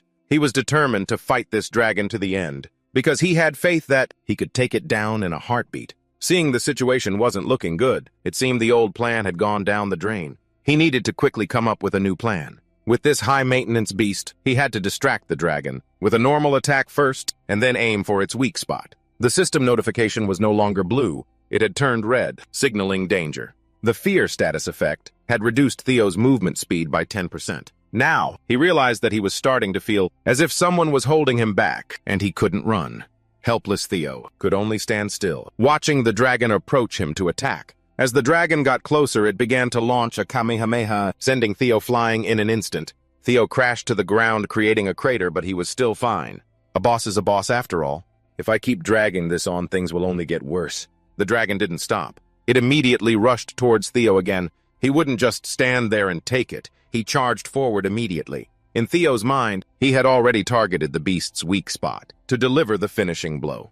And the weakness of dragons is their reverse scale. Theo plunged his sword into the dragon's reverse scale. The dragon, having its weak spot hit, let out a horrifying scream. Hearing the beast's cry, Theo knew his attack had been successful. But this also made the dragon even more furious. It bared its drool-covered teeth and stared intently at Theo. Outside, Huckus and Jay were still arguing. The huge Huckus yelled loudly in Jay Ragnar's face, "Theo Ragnar will fight me first, Jay." Ragnar refused to yield to the big guy, calmly covering one ear and mocking him. Losers should step aside. Huckus refused to listen. Hearing those words, he became even more agitated, saying that was 3 years ago. His skills had also improved day by day. 3 years was enough time for him to close the skill gap with Jay Ragnar. But Jay paid no attention to his words. He still coldly dismissed him, saying he was just a loser, which made Huckus's blood boil. He proposed a rematch with Jay. The winner would get to fight Theo. Saying that, he launched a sword attack at Jay, but Jay blocked it effortlessly, even though his sword was 10 times bigger than Jay's. This sudden battle left the surrounding onlookers stunned, even though they didn't understand what was happening. Seeing 2 members of the 4 Northern Hounds fighting like this, everyone couldn't help but feel terrified. Jay and Huckus were fighting so intensely that even an ant could feel it. The killing intent was palpable. Then suddenly someone jumped into the middle of the fight, parrying both of their swords. If you want to fight, go fight somewhere else. This is young Master Theo's territory. The one who had just spoken was Remington. Seeing the appearance of Remington, Huckus became even more excited. "Oh, Remy, perfect timing. I want to fight you too." This guy was like someone itching for a fight, always wanting to start pointless brawls. Remington was very annoyed by this big guy. He shot him a glare. While everyone was arguing, a sudden aura appeared, sending a chill down everyone's spine. Remington, who had been on guard, had to wonder, where is this killing intent coming from? He turned his head to look. He could only see an unclear figure approaching them. Remington had already guessed who had appeared, but with this immense pressure, something must have happened. Something very difficult to say. During Theo's seclusion, finally Theo Ragnar has appeared. Hubert was seen, looking incredibly excited, because the opponent he had always wanted to fight had finally shown up. During his 2 months in the cave, Theo had struggled immensely fighting over 100 monsters, even taking down Lester the Jack. The moment Theo touched the dragon's chest scale, he thought he was about to check out for good. He was supposed to visit his mom twice a month on the 1st and the 15th, and he got the whole month of July off. But luckily, the dragon just wore itself out over time. After all, with these dragons, their weak point is still that one scale. The system appeared granting Theo his reward after defeating the dragon. He received Lester the Jack's Fang and Claw. Lester the Jack's Fang is an upgrade material used in weapon crafting to increase durability. Theo decided to use this fang and put all his effort into repairing his sword, since after all he got this sword from his mother. After the battle with the Jack, it was already heavily worn down. But the rewards weren't over. The system appeared again, announcing that Theo had received the skill Fear of Lester the Jack. This is a D+ rank skill that unleashes a killing intent unique to Lester, the Jack, overwhelming nearby creatures and also causing fear in targets weaker than the user. Receiving this skill, Theo was ecstatic. He had heard that only the chosen ones could use it. Theo never thought he himself would be lucky enough to have the chance to use this skill. But then he suddenly remembered something. This skill might not be usable in Verna because there are countless strong individuals there. Theo's current mission was now complete. The system announced that the Camellia Palace's dungeon had been cleared. Theo walked out of that room with a gloomy face. The system then appeared, congratulating him on completing the mission and receiving the next reward, the Nest Compass, an item that leads its holder in the direction of a nest. Theo looked at this new toy, still not understanding its purpose. But whatever it was, he had to store it carefully for now. Then Theo opened his storage and put the compass away. He dragged his feet, trying to get back to his room to rest. The past 2 months had been enough for him. Being tormented by those damn monsters had left his body, feeling like he was borrowing it, like it wasn't his anymore. But he hadn't taken more than a few steps before a maid called his name. "Young Master Theo, there you are, it's urgent." When Theo turned to see what was wrong, his exhausted face left the maid completely stunned. The girl asked Theo what on earth had worn him down to this state.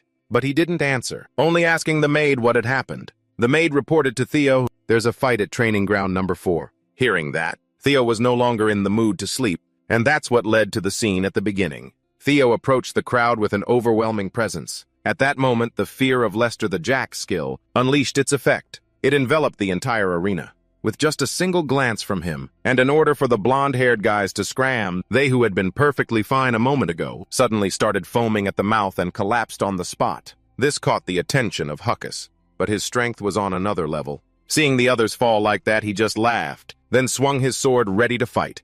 "I knew it, I had a feeling you'd be interesting." Huckus lunged forward, striking at Theo, but Theo easily blocked and redirected the attack, making him start to question his own existence. He couldn't believe all his hard training was deflected so easily. Even Theo couldn't believe he had managed to block Huckus's attack, because if it were the old him, he would have surely been beaten to the point of serious injury. Having his attack blocked, Black Bear Huckus certainly wasn't one to surrender. With his competitive nature, he charged forward again. He had this kind of personality because he was always considered the weakest of the 4 hounds. He didn't perfect his arsenal and wasn't born particularly smart, so he always wanted to prove that he wasn't inferior to anyone.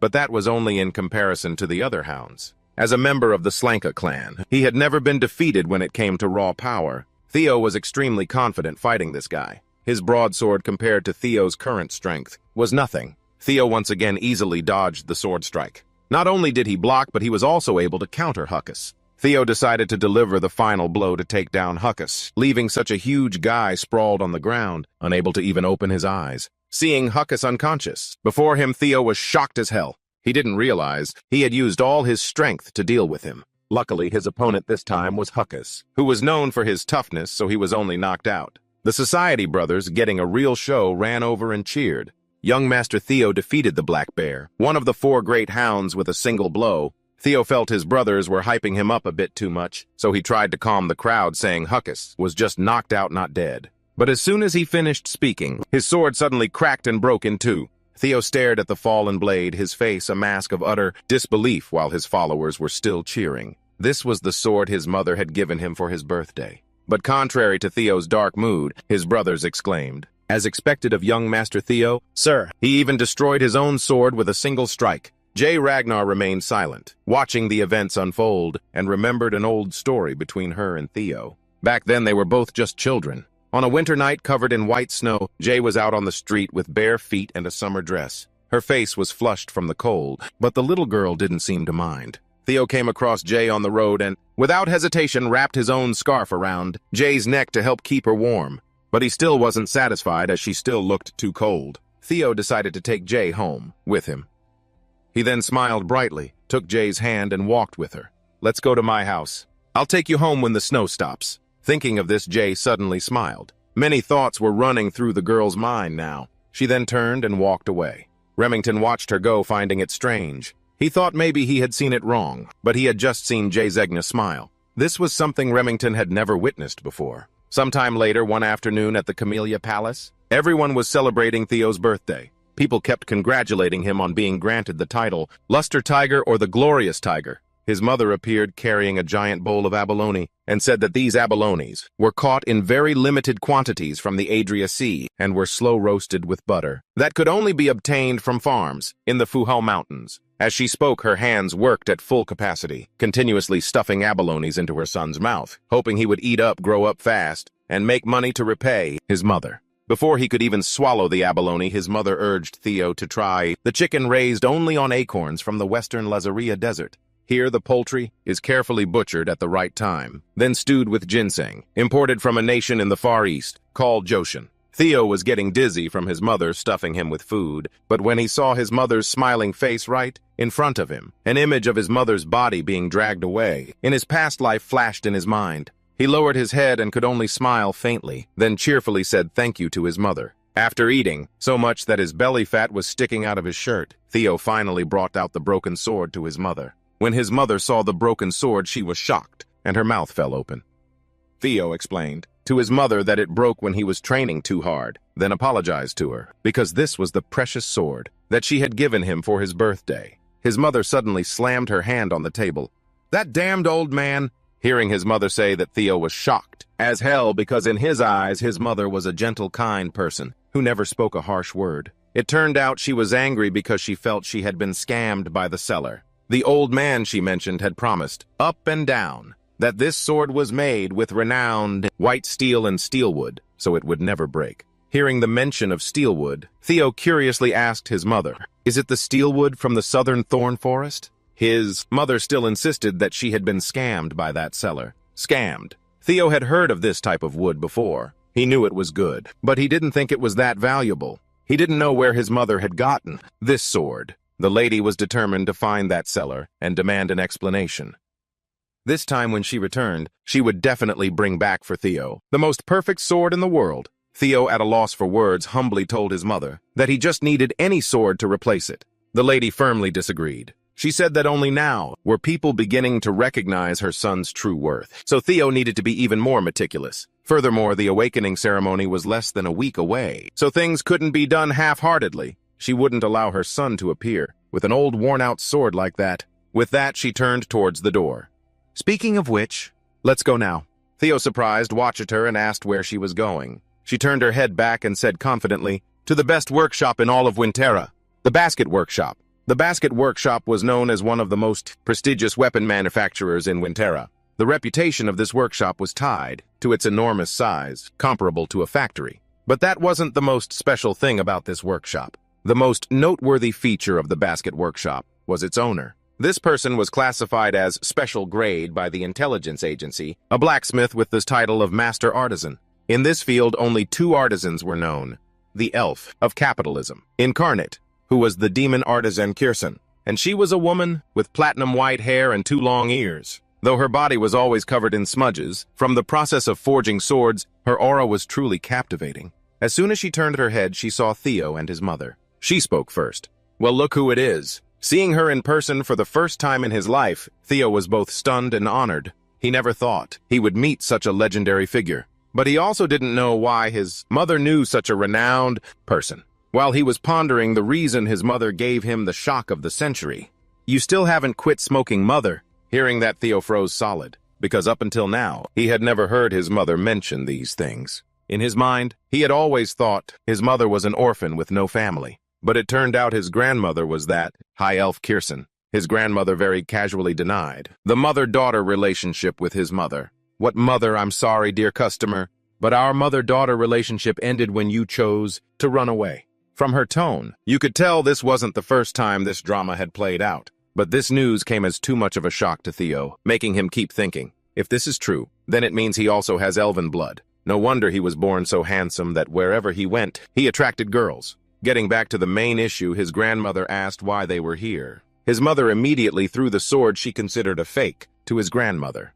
I've come to return a defective product. His grandmother nimbly caught the sword, not believing her ears, and asked again, because she was very confident in the products she made. She could be certain that, once swords were released from her workshop, there was absolutely no way they could be faulty. But when she pulled out the scabbard and saw only the hilt inside, she began to have her doubts. His mother Cecilia continued to complain that this shop was not reputable. Theo was still thinking about the fact that he was part elf. The thought was making his mouth water. Kirsten asked who used this sword. Theo's mother proudly replied that her son used it. Who else could it be? Theo bowed politely and dutifully introduced himself to his grandmother. It's an honor to meet the renowned master of the basket workshop. His grandmother didn't react much upon hearing this. She just acted formally, saying that she had heard about him recently. But in her heart she was silently praising her daughter for raising such a fine son. Back to the main topic. Are you really the one who used this sword? Theo affirmed that his word was solid. His mother chimed in beside him. I told you it's defective. Hearing this, Kirsten fell silent for a moment, then called Theo and his mother to come inside and talk, rather than talking outside like this, where others could see and judge. Along the way, Theo took the opportunity to ask his mother about the relationship between her and the master blacksmith. His mother happily answered her son's question. He couldn't help but curiously ask if Kirsten was his mother's biological mother, but it turned out she wasn't. Kirsten only took care of and raised his mother for 6 months. Though it was a short time during that period, the elf, Kirsten, had devotedly cared for his mother. The lady spoke of Kirsten in a very sweet tone. The elf Kirsten likes everything she considers beautiful, from jewelry, music, theater, or even people. Perhaps for that reason, Kirsten adopted his mother. Kirsten, overhearing these words, though her heart felt warm and pleased, she still acted indifferent on the outside. She told her to stop talking about the past, saying it was meaningless and served no damn purpose. But the lady knew her adoptive mother too well. She smiled brightly, knowing for sure that those were not Kirsten's true feelings. Finding herself called out by her dutiful adopted daughter, she became flustered with anger. Her steps became faster. If you're going to eavesdrop, you have to get the full story. Theo continued to ask his mother why she left this place. Theo's question was rather funny. If she hadn't left this place, then how could he be here now? Before Lady Cecilia could answer, Kirsten beat her to it, saying that Cecilia left on her own and had said she would become the wife of the Verna clan chief. Thinking back to the day Cecilia left, the elf's face was filled with sadness. Her daughter's departure left her with no small amount of sadness because she truly saw Cecilia as her own flesh and blood. Daring to go to such a miserable place, how foolish. It's commendable that you've survived this long. You'd think it was some sad story, but Lady Cecilia's reaction was truly an eye-opener. Her face was filled with happiness when she mentioned the clan chief. Who told the clan chief to be so handsome, so dashing and manly? He even loved me so dearly. Not only did she run away from home for a man, she even recounted it like a victory.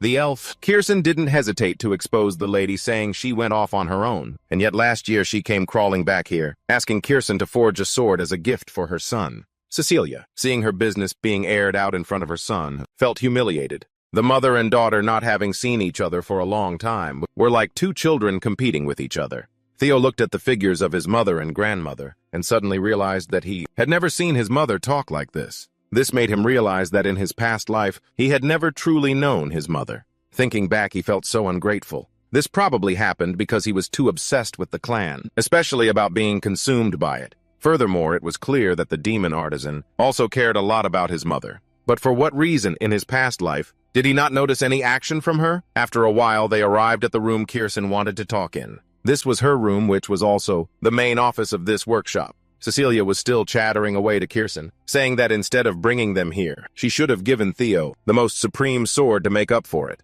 At that moment, Kirsten had pulled Theo into the room and told Cecilia to wait outside for a bit, then slammed the door shut. Once inside the room, Kirsten's face was extremely tense. She asked Theo if he possessed the relic of the primordial dragon. Right! Hearing this, Theo still didn't understand what Kirsten was talking about. Theo asked Kirsten, "Are you asking about the ancestor of the guardian dragon that protects the family?" He had only ever heard the legend that the ancestor distributed the treasures of the primordial dragon throughout Winterra to the descendants of the Ragnar family. Before Theo could finish his sentence, Kirsten angrily drew the broken sword from before. As she drew it, she said resentfully, "If Theo really doesn't have the relic, then how could my sword have ended up like this? This is the sword I poured my entire heart and soul into forging my precious. There's no way it would break so senselessly unless it was because of a relic." Seeing Kirsten like this, a wave of guilt washed over Theo. Not knowing what to say to comfort her, he could only stammer an apology to Kirsten.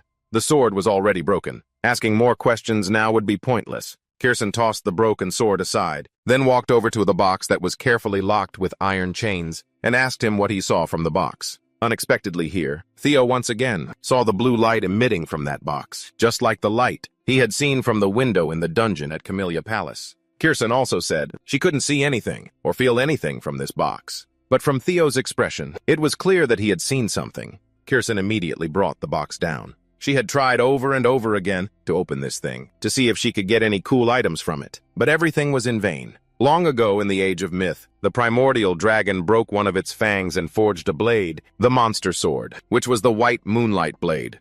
Kirsten set a condition: if Theo could break the seal and successfully retrieve the sword, she would give him the white moonlight blade. Kirsten also warned him that he could lose his life in there. "So what do you say, want to give it a try?" As expected, this hit just the right nerve for Theo. Although he hadn't started yet, he confidently declared that the white moonlight blade would definitely be his. The system displayed his second mission. The objective this time was the white moonlight blade. The white moonlight blade is the sword of the leader of the Black Snow Guild, one of the 9 dragons named the Black Dragon. But very few people know what it looks like, because almost everyone who has ever heard of or seen this sword has either kicked the bucket or disappeared without a trace. But by some miracle, Theo had witnessed the true form of this white moonlight blade, and the Black Dragon had let him live. And now the Black Dragon's white moonlight blade was here. 4 years ago he had encountered the owner of the sword. It turned out that all this time, Kirsten had been the one keeping this sword. If he encountered this sword a second time like this, then it was no longer a coincidence.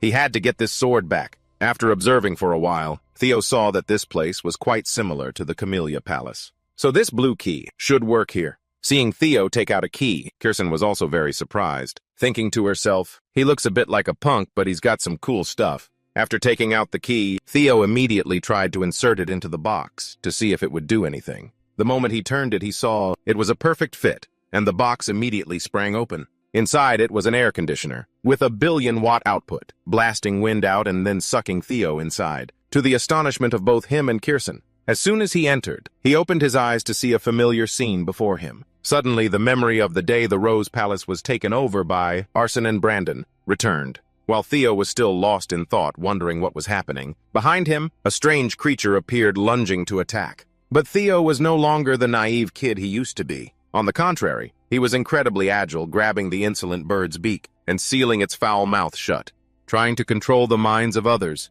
using their ambition for power against them. Truly a monster sword. This bird thought it had the upper hand, then suddenly found itself silenced by a 17-year-old kid, and it was completely dumbfounded. It had never been treated like this before, but it had no way to escape and could only continuously curse at Theo. Theo nonchalantly told the bird that he had long since overcome the despair it sowed long ago. "You country bumpkin." Then he taunted it further, saying the bird was delusional, thinking it could lure Theo with that little bit of low-level power. "But sorry, I'm wide awake and handsome now." Theo remembered that in his memories the harpy was very tall, at least 10 meters. But for some reason, meeting it again today, it was only about his size. As he spoke, he even raised his fist, giving the bird a good scare. Terrified, the bird, seeing that it was about to be beaten to a pulp by this kid, and being afraid of pain, saw that thunderous punch and turned cowardly. It didn't dare to be arrogant anymore and began to beg Theo, "Don't do this to me, handsome, let's talk nicely." Outside, Theo's condition was not good. The lady, Cecilia, continuously shook him, trying to wake him up, but there seemed to be no reaction. After all, Theo was her only son. If something were to happen to him, the Verna clan chief was getting old. How could he have another child? Unable to bear this shock, Cecilia turned her face, crying and questioning Kirsten. "Why did Theo end up like this?" "I only asked you to forge him a VIP #1 sword in the world. I didn't ask you to invite Theo in to cast a spell. Kirsten looked at Theo, who was unconscious before her, his state of life or death unclear, and could only remain silent because the monstrous aura emanating from Theo was something she had never heard of or witnessed before. But on second thought, Theo had a holy relic in his hand, so nothing too serious would probably happen. The atmosphere between the two women was now extremely tense. Cecilia suddenly turned serious, looked at Kirsten and said, "If anything happens to Theo, I will never forgive you."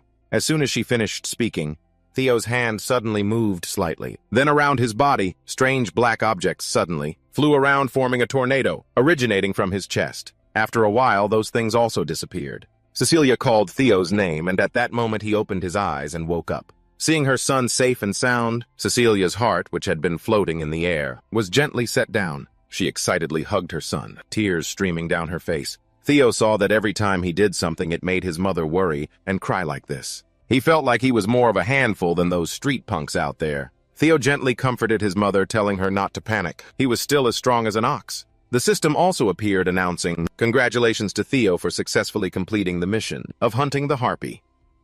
The reward for this time was rightfully owning this white moonlight blade. Looking at the sword in his hand, Theo thought of something. This mission was also lucky for him, because that harpy was not difficult to defeat, because it had just broken its seal, so both it and that mind manipulation trick had no effect on him. The system reminded Theo that after absorbing the demonic energy from the white moonlight blade, his magic power had also increased sharply.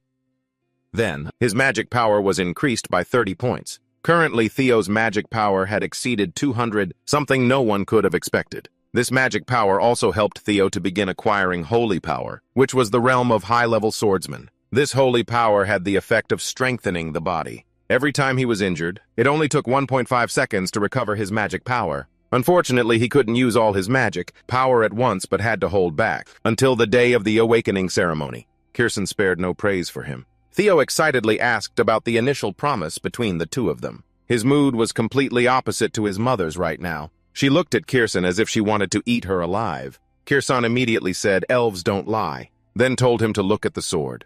Theo also did, so immediately. If you didn't look closely, you wouldn't see that this sword was challenging him. Theo, with a confused look, asked Kirsten, "Hasn't this sword accepted me as its master yet?" Kirsten explained that wasn't it. It was just that it was probably still feeling suffocated from being trapped for hundreds of years. Finally getting out, it just wanted to release all the resentment that had been building up for so long. Kirsten suggested that Theo try using all his strength to swing the sword at the wall to see what would happen. But Kirsten could never have imagined that this was a statement she would regret for the rest of her life. She even said that even though this was the white moonlight blade with the swing of a kid who hadn't even gone through the awakening ceremony, it definitely couldn't do any harm to the basket workshop. Hearing these words, Theo felt a bit provoked, and his mouth twitched. If Kirsten had said that, then he wouldn't hold back anymore. He could hide the dragon's heart at any time, so he would take this opportunity to test the sword. Before doing so, he politely asked for Kirsten's permission, then used all his strength to slash at the wall over there. Just the first strike. But it was enough to make Kirsten start to feel uneasy, because she didn't think Theo was that strong. Seeing her grandson swing the sword preparing for another strike, Kirsten could no longer sit still. She rushed forward telling him to stop, but it was too late now. Theo's last sword strike even sent out a bolt of lightning. This time, Kirsten had truly brought this upon herself. Kirsten saw her precious creation being destroyed by her beloved grandson, and her face froze on the spot. As for Cecilia, it was like seeing her handsome idol, and her eyes lit up. Obviously, with just that little bit of force, the workshop that was Basket's life's work was now damaged, with a gigantic hole in it. But even if she wanted to go back in time to stop her grandson from testing out the sword, it was impossible now. Theo himself felt that this sword was dangerously powerful, to an unbelievable extent. This sword had absorbed all his magic power. Before he could rejoice, Theo was still dazed when he saw Kirsten run up to him out of nowhere, touching Theo's stomach to see if he had opened a mana hall beforehand to have such incredible strength. But the result was the same as when Evelyn had checked Theo's stomach. They found nothing. Kirsten cried out in helplessness. "My God, you have no mastery of magic at all. Did you really just use the sharpness of the sword?" Kirsten looked at Theo and thought, "This kid is indeed a genius, just as the rumors say. And this genius is her own grandson." She suddenly laughed foolishly. Now she could go and brag to those old hags. She hated that she had a genius grandson. That would be so satisfying. If that's the case, then she had to seize this opportunity immediately. Kirsten placed her hand on Theo and said, "From now on, I will be your sponsor. All you need to do is spread your wings and show this world your skills." As she spoke, she thought of the future. In the future, she would make a fortune from Theo becoming a living billboard for this basket workshop. You'd think it was a touching story of a grandmother and grandson, a family story. Cecilia's eyes went wide and her mouth formed an O as she called out lovingly, "Mother!" "I can see the dollar signs in your eyes." Nothing could be more cringeworthy than this. Kirsten, being called out, felt a bit awkward and froze, saying nothing more. All good things must come to an end. After getting the white moonlight blade, it was time for Theo and Cecilia to go home. The two of them bowed to Kirsten, then got on this horse-drawn carriage and left immediately. Before leaving, Theo left Kirsten 2 dragon horns with a message. "Please take this to cover the cost of repairing the wall." Holding the 2 heavy horns in her hands, she could already see stacks of money right before her eyes. She suddenly felt much happier. Kirsten walked inside in a cheerful mood, muttering as she went, "My beloved daughter has raised such a cute, sweet, adorable grandson."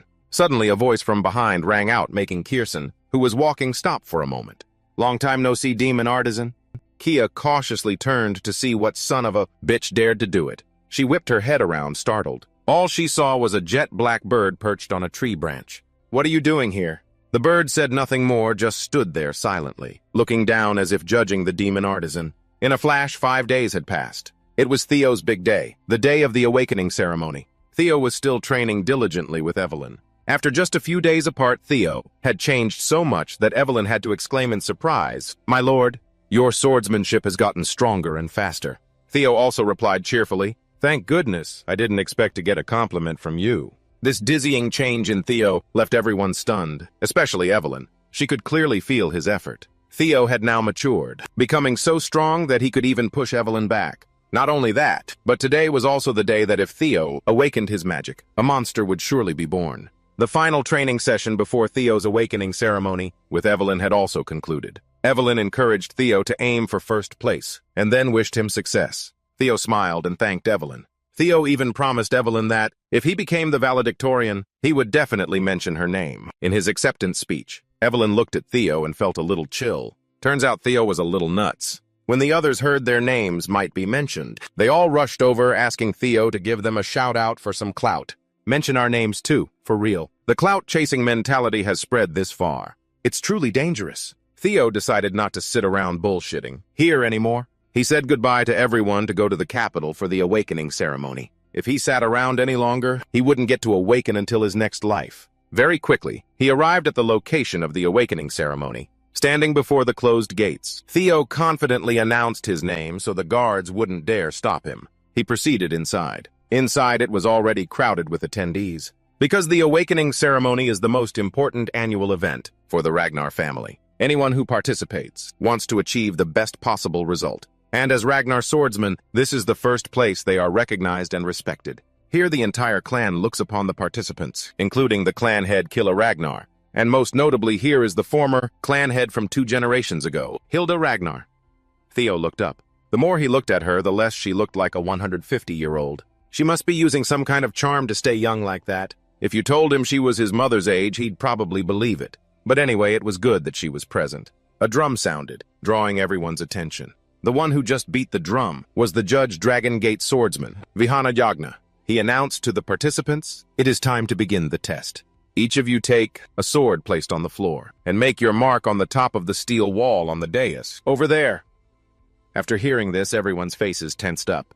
Vihana also added, "This wall is forged from white snow steel alloy with ordinary iron swords. You won't be able to do anything to it, but if you channel mana into your attack, it will be a different story. Each person will be given 1 Soma pill. Each of these Soma pills will grant them the mana of 15 people. This is also the divine elixir that helps open the mana circuit. They are required to swallow the Soma pill and open the mana circuit. In their core, and only then, can they use the sword to strike that white snow steel wall. The depth of the cut will be what decides the result. From now on, whoever's name I call will receive a Soma pill and step up to the dais." This game sounds interesting. Right at the start, the first person to step up was Theo. Theo was very confident. Every step he took showed a powerful presence. Theo thought to himself, "In my past life, Asen was ranked first. But in this life with a chance to start over, I definitely will not let that happen." Theo took the soma pill from the soldier's hand, then went to the sword to pick it up, and advanced toward the steel wall. The system appeared. The mission for today is to become number 1 in the awakening ceremony. Up above, the former clan head was talking to clan head Keela Ragnar. "That's the boy, isn't it, Keela?" "The kid you mentioned," clan head Keela said politely. It seems Theo has caught the former clan head's attention. She naturally replied that it was because Keela had mentioned he was keeping an eye on Theo, that she remembered. Otherwise, how would she know? What a silly question. She looked down as Theo approached the wall and said, "Well then, let's see what this descendant's true ability is," standing before the steel wall. Theo was a little nervous, but after a moment that nervousness vanished. The judge instructed him to swallow the soma pill now. Theo obediently followed the order. He remembered in his past life, Theo swallowed the soma and couldn't control the mana, which severely damaged his core. But fool me once, shame on you. He was only foolish once. There was no way he'd let that happen again. From the moment Theo swallowed the soma pill, waves of energy radiated from his body, making everyone around feel the pressure. Even the judge, seeing Theo create such a strong mana wave, scoffed, thinking Theo wouldn't be able to control it. This soma pill had its own kind of poison. When a person swallows soma, they have to use it very carefully to allow the mana circuit to enter the core. The more talented Ragnars have, the more mana they have. But if they aren't careful and can't control it, the user could be crippled. He assumed Theo would be unable to control the mana, because in the eyes of most people here, Theo was just a useless bastard son who couldn't accomplish anything. But Theo was about to completely blow his mind. After a moment, he was perfectly fine, with none of the reactions the old judge had expected. This made the judge very surprised. And it wasn't just him, even Theo was quite surprised by this new feeling. Now he had both a dragon heart and a mana circuit. The perfect combo for the valedictorian spot this time. Looks like he'll have to prepare a speech to give his thoughts later. Then suddenly a thought popped into Theo's head. This game is boring, because this time he achieved it too easily. Man, this guy is so damn extra. When he can't do it, he throws a fit and cries.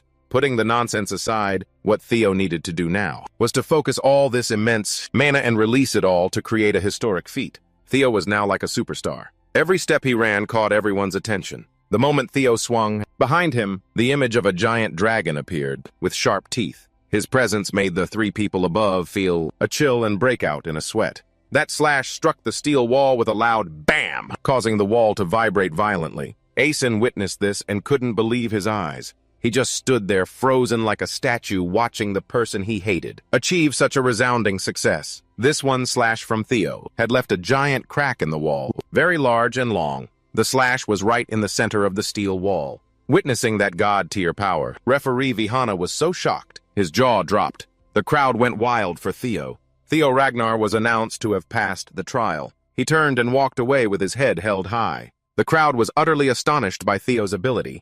They buzzed besides young Master Thorkel. "I've never seen anyone do something like this. This is what you call totally next level off the charts." After that performance, Theo's luck stat suddenly increased from -6 to 0, which caught his attention. At the same time, a notification announcing the end of the curse of bad luck also appeared. From now on, his reputation began to spread throughout the world. Receiving this notification, Theo became as happy as a child. He had finally done it. Now he could start from the same starting point as others. This was Theo's lifelong dream from his previous life. Many people were interested in his recent performance. Osa Ragnar Brunos was eyeing him, wanting to take him as a disciple. As for Julius, when he saw so many people interested in Theo, he couldn't smile anymore, because he had already called dibs on this kid when he had nothing. But the most special thing was that Hilda Jagna was finding Theo very interesting. The Black Dragon and the Sword Dragon were both outside his expectations. What made him happiest today was catching the eye of Hilda. That was also the reason he showed off his full abilities today. What Theo was aiming for was the heart of Garuda, and Hilda was the one who had it. If he could obtain that, his path would become much easier. Right after Theo, Subin was also called up. Luckily, his result was also a pass. Subin was overjoyed, crying tears of emotion as he raised his fist. "I did it too, my lord." "Theo, it's a good thing Subin succeeded.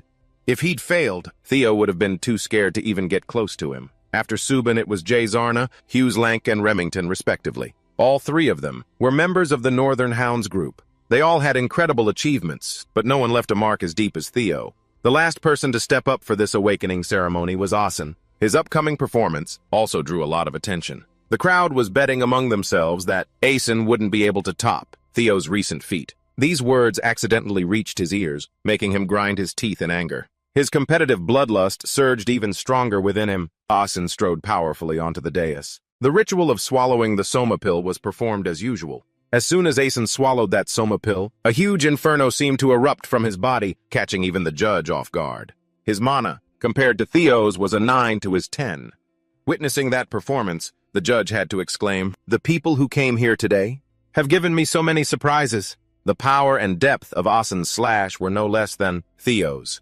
The results achieved by the two were almost indistinguishable. In this case, the accuracy score will decide who the winner is. The judge beat the drum once more to announce that the first round of this awakening ceremony has concluded. Those who have passed this round will prepare for the second round, which will take place in 4 days. Now is the moment everyone has been waiting for, the announcement of the rankings. With such close results, who will be the valedictorian of the first round? The judge announced, "The first place in the opening ceremony is the first on the list.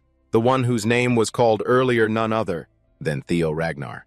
The most handsome guy in this story." Theo was a little surprised to hear his name, but anyway, it was all due to his hard work and effort. With a score of 10 out of 10, from technique to magic to control, his speed had no wasted movements. The crowd was astonished because they didn't think Asen would lose in this round. The judge continued. Even the depth of his sword strike was the same as Lord Thorkel's. This stirred up the crowd even more. Thorkel Ragnar is one of the 5 figures known to be closest to the position of heir. The person in second place is Asen Ragnar, who also achieved a perfect score of 10 out of 10, but the length of his sword strike was shorter than Theo's, so he had to be ranked second. Hearing the announcement that he was ranked after Theo, Asen's eyes no longer had the appearance of a normal person. His eyes were now filled only with hatred.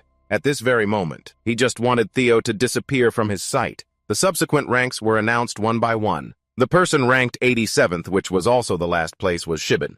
This rank might have been just barely passing, but being on the same team as his idol Theo, Ragnar made him feel content. The second opening ceremony will be held in 3 days, at the East 87 mountain range. The candidates will have to prepare thoroughly for this second round. Otherwise, their only option is to wait and fight the next batch of kids, because no one gets a retest within the year. Returning to their turf with the bros from Training Ground 4, they threw a party to celebrate Theo and Remington winning the top ranks. Theo humbly thanked everyone, but also added, "But this isn't the end. Our goal is to get through the second opening ceremony together." With that, Theo put his arm around Remington and declared to everyone that he and Remington would definitely continue to take first and second place. Evelyn cheerfully congratulated the two of them, encouraging them that they could definitely do it. Remington congratulated Theo for getting first place, but also looked sad because he felt ashamed to be ranked so far below. Theo wasn't arrogant at all, even after achieving first place. He told Remington, "This time I was just lucky to get this result. And what does that matter between friends?" This statement from Theo once again brought Remington back to the light. That's right. That's what friends are for, someone worth being friends with. The gloomy feelings within Remington gradually cleared up. The two of them agreed to a challenge in the second round to give it their all and show the whole world what a pair of friends advancing together looks like. After the party that very night, Theo went all by himself to the snow-covered East Mountain. Theo knew that placing first in this opening ceremony was an unthinkable achievement in his previous life for him, but all of this was just the beginning. Killing a pawn like Reno was good enough, but that wasn't his main goal. The real enemies in this fight are Asen and the other Sky Dragons. Reborn in this life, he must make those people pay tenfold by any means. Theo's expression was strangely serious now. The aura he emitted made others who looked at him feel fear. He came this time also to check out the compass that the system had rewarded him with before. The compass was pointing towards the East Mountain Range. Theo decided to go and see what it was all about. Suddenly, at this moment, he detected someone behind him. He immediately used a flash, stepped to disappear, leaving his opponent completely bewildered and exclaiming. Before he could even register what was happening, the tip of Theo Ragnar's sword was already at his neck. "Who is it? Who are you?" This man in the black cloak looked panicked and tried to explain that he wasn't a suspicious person, but that he was Gaspi Yotan of the Ghoul Sword Unit. Smart enough to explain himself. His captain had seen the opening ceremony and sent him here. When Theo heard these words, he breathed a sigh of relief. So this was a scout. He had anticipated this from the beginning, but he didn't expect them to be so fast. This guy was also a bit cocky, telling Theo that he now had a chance to participate in the entrance exam for the Jewel Sword Unit. He sounded very confident in his team's reputation, but before he could finish his fantasy, someone else arrived to mock him. Just as I thought. The Ghoul Sword unit is full of fools. Getting called out like that for no reason, this guy felt extremely indignant. Who did anything? I didn't even touch you. Why are you talking to me like that? Another girl stepped forward, respectfully inviting Theo to join their sword unit. The one who just invited them was the vice captain of the Black Iron Cavalry, Aizen Sosuri. But as soon as she finished speaking, before she could even get close to Theo, a crowd appeared out of nowhere, jumping down and beating Aizen to the punch, making her freeze on the spot. The rowdy crowd introduced themselves as being from various guilds. Some guilds even invited Theo to take over as captain within the next 3 years. For real, when it's your time to shine, you can't stop it. Just one swing of the sword and countless people were already seeking him out, hoping to cooperate. The only pity is that no long-legged beauties have come to invite him yet. They bickered like children fighting over candy. Theo knew that right now he had to find a corner to hide and pray otherwise. Things would only get more and more troublesome. While those kids were still fighting, another woman appeared, looking quite mature. Every step she took was majestic. That person was the lady of the Plum Blossom Palace Sword King Osa, Ragnar Brunos. But to recruit a talented person, do you really need to stoop so low? Just like the others, she came here with the intention of recruiting Theo. In another clan, at this moment an unlucky man was having his head chopped off. The one who just committed that act was Asen. Not just one person, but dozens had to bite the dust. Just because of Asen's anger. He was now like a beast gone mad, slashing people indiscriminately. With such a nasty, rotten attitude, it's no wonder he's not favored in anything, and rightfully so. Asen seemed to be tripping. The people who appeared before his eyes, he saw them all as Theo. Therefore, his hatred just kept growing. Plus that second-place finish yesterday made him lose all his humanity. Told you to just take half a pill, but you wouldn't listen. You had to be stubborn and take the whole thing. Now you're completely out of your mind. One by one, no one on the field could escape the scythe of his grim reaper. The training ground was now littered with corpses after this nonsensical training session of Asen's. Standing there looking at the pile of bodies at his feet, he heard someone approaching. Without thinking, he immediately swung his sword to attack, not caring who it was. Asen had now completely lost his mind. But this sword strike of his was nothing compared to his uncle's. He easily blocked the sword with 2 fingers. Then he said sternly to Asen, "Do you think venting your anger in the wrong place can change the situation?" Then he turned to leave, telling Asen to follow him. At times like these, you must keep a cool head, not do crazy things like this. At the second ceremony, I will show you how to turn it into Theo's grave. On the snowy mountain, the appearance of the Lady of the Plum Blossom Palace had put considerable pressure on the other factions. The Lady of the Plum Blossom Palace came here in person. Then our side is too weak. Osa was seen, casting this and that spell, creating streams of purple light, which greatly surprised everyone around. They whispered among themselves, perhaps Osa is performing spatial separation magic. And indeed, in just a flash, Theo and Osa were alone again, in another dimension. This was one of the specialties of the Lady of the Plum Blossom Palace, creating a space, completely separated from the outside world. Theo had only ever heard rumors about this, but today he got to witness it firsthand. It felt like being a celebrity, being sought after by thousands and thousands of fans. Osa spoke first. He must be very angry. But when I want to give someone something, what can anyone do to stop me? Theo heard this and didn't yet understand what the heck she was giving, when Osa pulled out a sword, and said that her sword is very powerful, as if it has the breath of a dragon. It can burn everything to ash. With that, she drew the sword from its sheath, a razor-sharp sword. It looked like it could slice meat into 1 mm thin pieces, but she wasn't like the man, that no one knows who he is yet,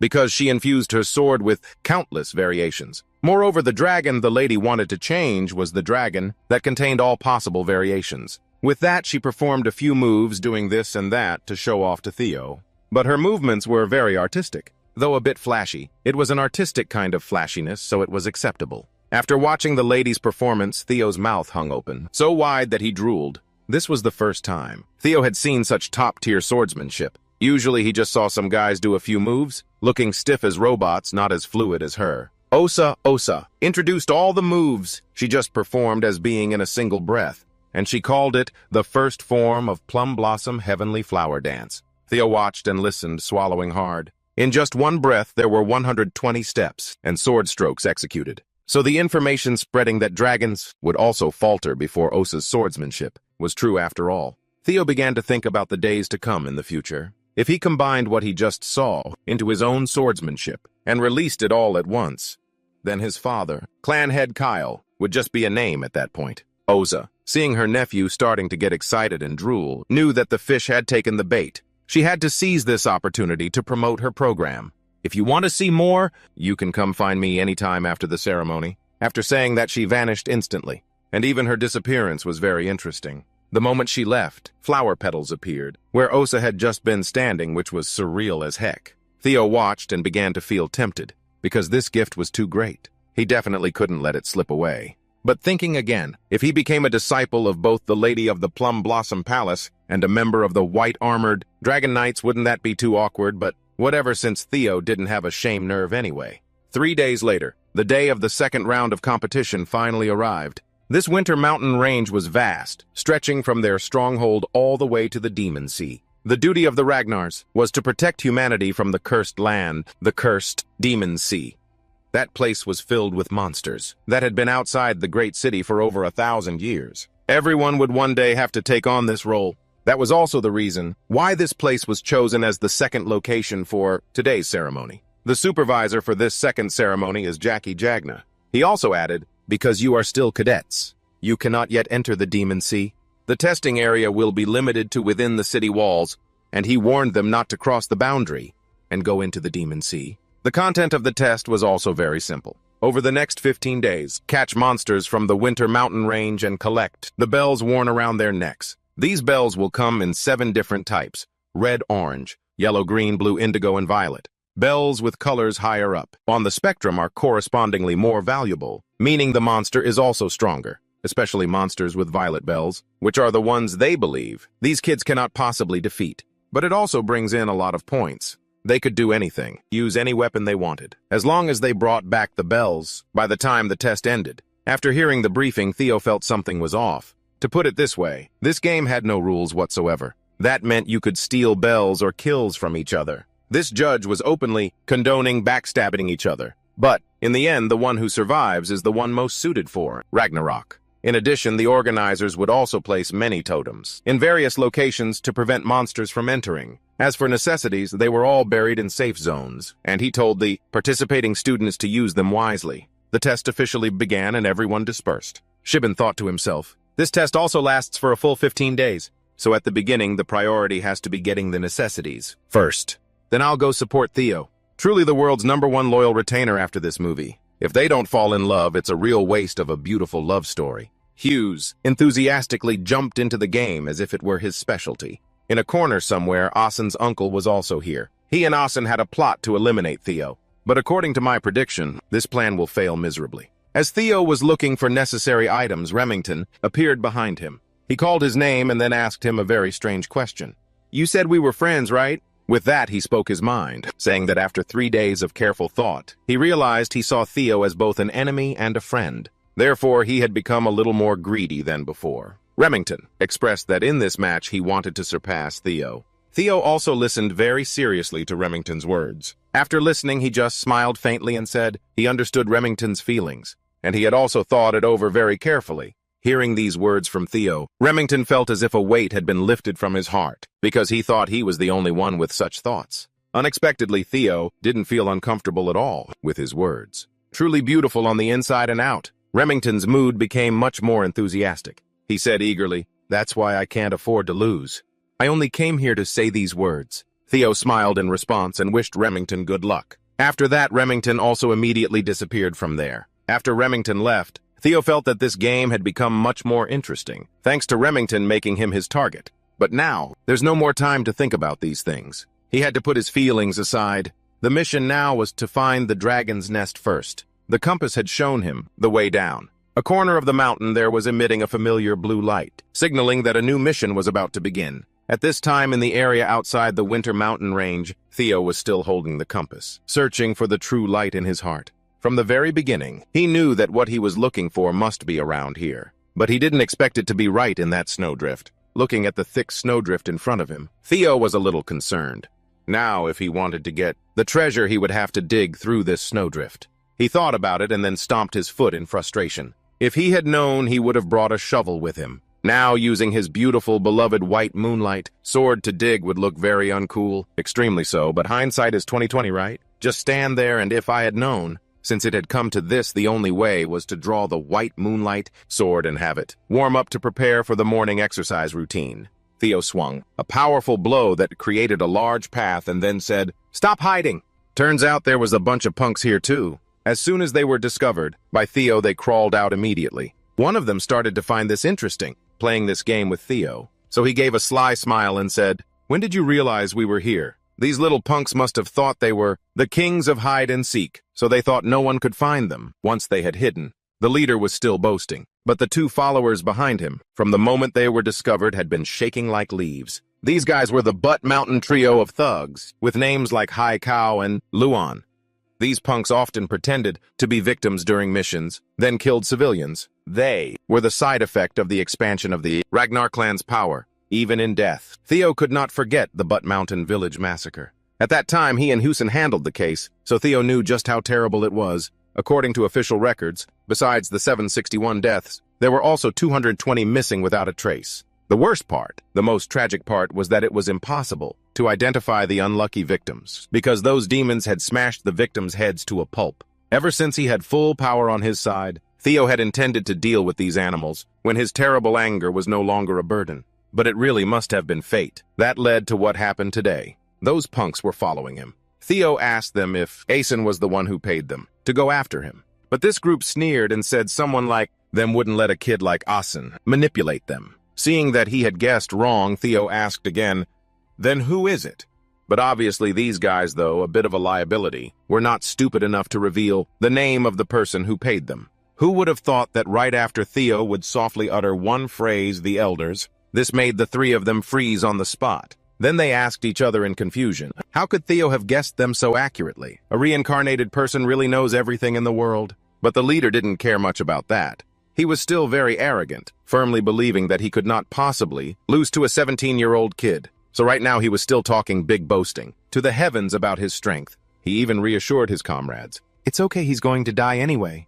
With that, he pointed his sword towards Theo, smiled wickedly, and said that he felt refreshed. The greatest pleasure is smashing pretty goody two-shoes faces like Theo's. Contrary to his mood, Theo over here showed no reaction at all, but just slowly began to draw his beloved white moonlight sword. "We don't know who's gonna win yet." No sooner were the words spoken than Theo unleashed an energy that put a terrifying, suffocating pressure on the group. Behind him, the image of an enraged dragon now appeared, looking at the three punks as if it wanted to eat them alive. Theo just slashed a line down onto the ground and it shattered everything into dust and smoke. Theo's eyes were now sharper than ever. He said he didn't want to become like them, who specialize in smashing the faces of innocent people. "So I'll just cut off your heads." After that last blow, none of the guys were immortal enough to stick around in this world to fight with Theo again.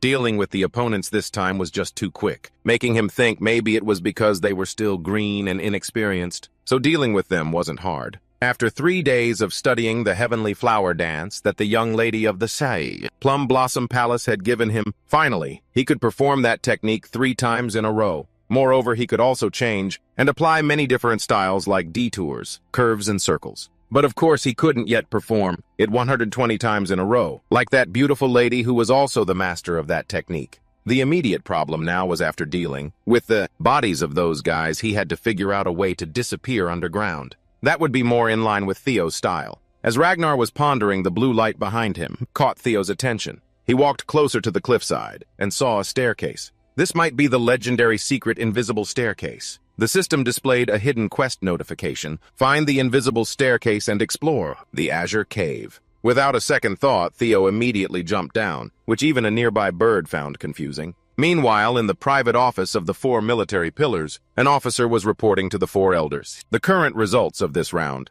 The top spot on the leaderboard currently belongs to Asen with a total of 41 demons. The party he managed to gather also reached 21 members. Ranked second is J. Ragnar. Sir Julius was curious and cut into his report to ask about Theo. But surprisingly, Theo's score was currently 0 and he had no allies. This made Sir Julius's jaw drop in astonishment. The lady of the Plum Blossom Palace sitting nearby was also listening in. As they were talking, an elder chimed in with a sarcastic remark, saying that even though Theo excelled in the first round, it doesn't mean he'll achieve the same results in the second round. Hearing that report, this elder couldn't hide his joy. He burst out laughing when he mentioned that he was an illegitimate child. In his mind, he was now thinking that the thugs he hired to deal with Theo had done their job well, not knowing that those three punks had kicked the bucket a long time ago. The elder and Asen's shameless uncle looked at each other with dangerous eyes. They seemed to have reached a common goal, so Theo's situation was a joyous occasion for them. After taking over the Camellia Palace, Asen's uncle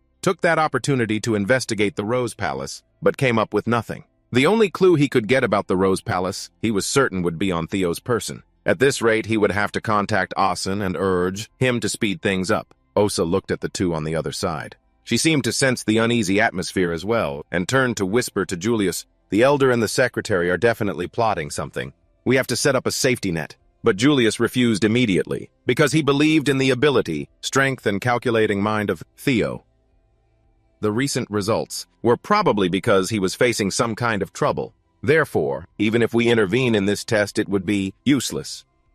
After saying that, Sir Julius became angry.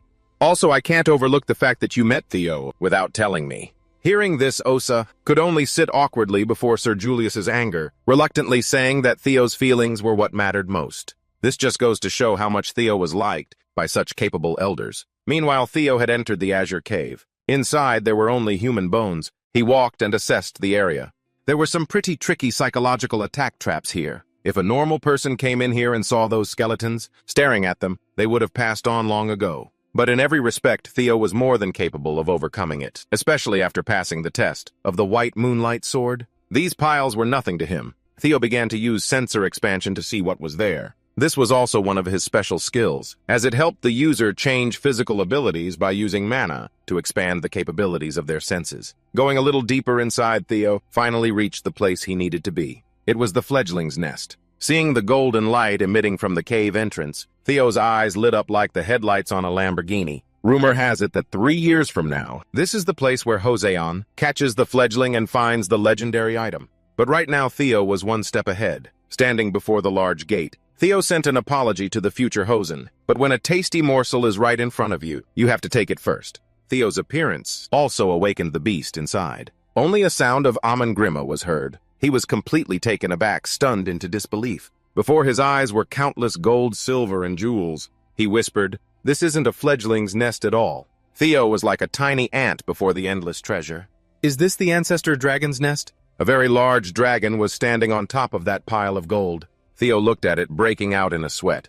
"This is bad. If I fight a dragon, forget about the relic of Amon. I'll lose my life here for sure." He never expected that thing to be here. The fledgling Theo now suspected before. Did Hosen spread fake news, or was it just because he came here 3 years earlier? While thinking, he turned around. "Anyway, I didn't expect this. I have to go back this time." It saw his shadow turning its back on it. He quietly left. "Bad luck. But I'll have to come back here again before Hosen does." He sensed something dangerous. Theo glanced behind him. When he turned back, the dragon was standing, blocking his way. "It's called an ancient dragon." It looked at him and spoke. "It's been a long time since I've seen a chosen one appear." It even introduced itself as Rodebrock. Theo was truly astonished that it spoke to him first. "I am the one your Ragnar clan calls the Guardian Dragon, and I am the master of Winter Mountain. This is Rodebrock." He immediately knelt down. "Greetings, my ancestor." It was surprised when Theo called it his ancestor. According to him, the Guardian Dragon was a partner to Theo's ancestor Sigurd and also the mother of Freygriff. It just let out an "oh" and replied, "Looks like that bastard. Freygriff has been spreading some nonsense." Then it said that Sigurd and it were indeed partners. However, that was just a sign that it respected the false pact with the one who exchanged his soul. It and that person did not have such feelings for each other. From the beginning, humans can't mate with dragons anyway, right? After hearing that, Theo also spoke up. "So, does that mean saying my family line has dragon blood is just a form of propaganda?" It didn't confirm, but said it wasn't wrong. The ancient dragon said that through the pact between it and Sigurd, the dragon blood was both its serum and his serum. Just as he was about to say something, it cut him off. "Greetings are enough. Before long, I will begin to fulfill my duty as a guardian dragon to the chosen one." Its attitude changed to a serious one as it said, "From now on, Rodebrock will uphold the pact I originally made and allow the chosen one to pass my test. Ask 3 questions. Theo gave a forced smile and pondered. "So I don't have to fight in this situation? Thank heavens. My goal is to become the head of the Ragnar family. To do that, I need to know more, deeper about the Ragnar family. I must take this opportunity to get as much information as possible. In another battle, Asen was fighting a white tiger. It was quickly injured and collapsed. A blue bell appeared after the tiger fell. He picked it up and whispered, "This is my 57th. He gave the bell to the person next to him and asked, "What is Theo Ragnar plotting?" There's still no news about his whereabouts. The man with him was named Orion. Could he be afraid to face monsters? He also silently thought that defeating a monster of that caliber was as easy as flipping his hand. Asen is definitely a talented man. I have to stick with this guy at all costs. He was immediately choked, but still managed to whisper, "Even if he's gotten stronger, he used to live like a fool." Asen squeezed his neck harder. This made him struggle to breathe so much his face changed color. Tears welled up in his eyes. Asen lifted him up. "You've never been strong, so you definitely wouldn't know. Have you ever seen me afraid of anything? If you have power, you won't fear anything." The more Asen spoke, the angrier he got. He roared, "What are you plotting?" Orion, now almost unconscious, mumbled, I'm sorry." Just then, someone came to report. "Excuse me, Sir Asen." The chief of Central Intelligence sent a message. According to the message sent, he only said a few words. "Execute the plan quickly." After hearing the report, Asen dropped Orion. "I understand, so tell him not to bother me." His face radiated killing intent. "Because the one who wants to get rid of that bastard Theo the most is me. Attack him the moment he appears." Over here, Theo was contemplating how to deal with the ancient dragon. He took the initiative and asked it about the first question. The ancient dragon yawned widely, finally asking, "I was getting bored waiting for you." "What do you want to know?" Theo quietly asked. "Why are you here?" It guessed, "You're planning to ask basic questions, to uncover hidden knowledge about your family's background, aren't you?" "Good question." It slowly said, "The reason I'm here." Theo patiently waited for the ancient dragon's answer. It said that it's because of a monster that exists at the ends of the earth, at the corners of the sea, the nameless monarch. It said it had been here for the past 1,000 years because of its mission to protect the world. It also said Winter Mountain is just an outpost. What it said was exactly as Theo had felt. Looking into the ancient dragon's eyes, he realized something. What Theo sensed from the ancient dragon's eyes, he definitely realized its eyes shone with fear. The nameless monarch? An entity that makes an ancient dragon who has reigned for over 1,000 years afraid. He clenched his fists in hesitation. "I want to ask, but I have something more important to find out first." Theo asked his second question. He asked what the ancient dragon's relics were. "There are 3 relics in total, but I don't know much about them. You seem to be quite lucky." Theo hesitantly asked again, 3 in total. He thought quietly, "One is the dungeon of the Camellia Palace. The other is the White Moonlight Sword. So what's the last one?" The ancient dragon said that the ancient dragon's relic, Apsneus, is the soul of an ancient dragon split into 31 pieces. Those 31 pieces were bestowed upon humans to protect all of you from the nameless monarch. The relics of the ancient dragon take many forms. It said the relics could be items or experiences, or even a phenomenon. Hearing this, Theo was stunned by the information. So that's it. The last relic he has, that unrealistic phenomenon, in which Theo has lived through 25 years of his life, is regression. Theo immediately realized it was himself. If this happened because of the ancient dragon's apsneas, then it all makes sense. But Theo also realized something was strange. A dragon always appears to protect the relics of the ancient dragon, but that didn't happen during my regression. It was as if Theo suddenly couldn't believe the thought that flashed through his mind. He thought for a moment, then spoke up. "I'll ask my last question." Theo asked why that relic chose him. Why would that relic choose someone as untalented as Theo to fight against the nameless monarch? It said it would answer Theo's question with a question. The ancient dragon spoke. "What makes you think you're the only one the relic chose?" Theo was surprised to hear it ask him a question back like that. After hearing its question, he realized he wasn't the only one who was chosen. This surprised him so much he couldn't say a word, only quietly thinking Ed Kason, the black dragon. They know about those relics and want to collect them. If that relic also chose them now, then they must also be seeing similar messages, and they must have regressed just like him. He had taken one step closer to the truth of the world, and yet things had become more complicated instead of clearer. First, the appearance of a nameless monarch that even the ancient dragon feared. Then the existence of more than one regressor. Besides him, while he was still lost in his own thoughts, the ancient dragon spoke. "Now that I've answered all 3 of your questions, the mission is complete, so I will give you your reward." Hearing the word reward, he was jolted, back from his thoughts.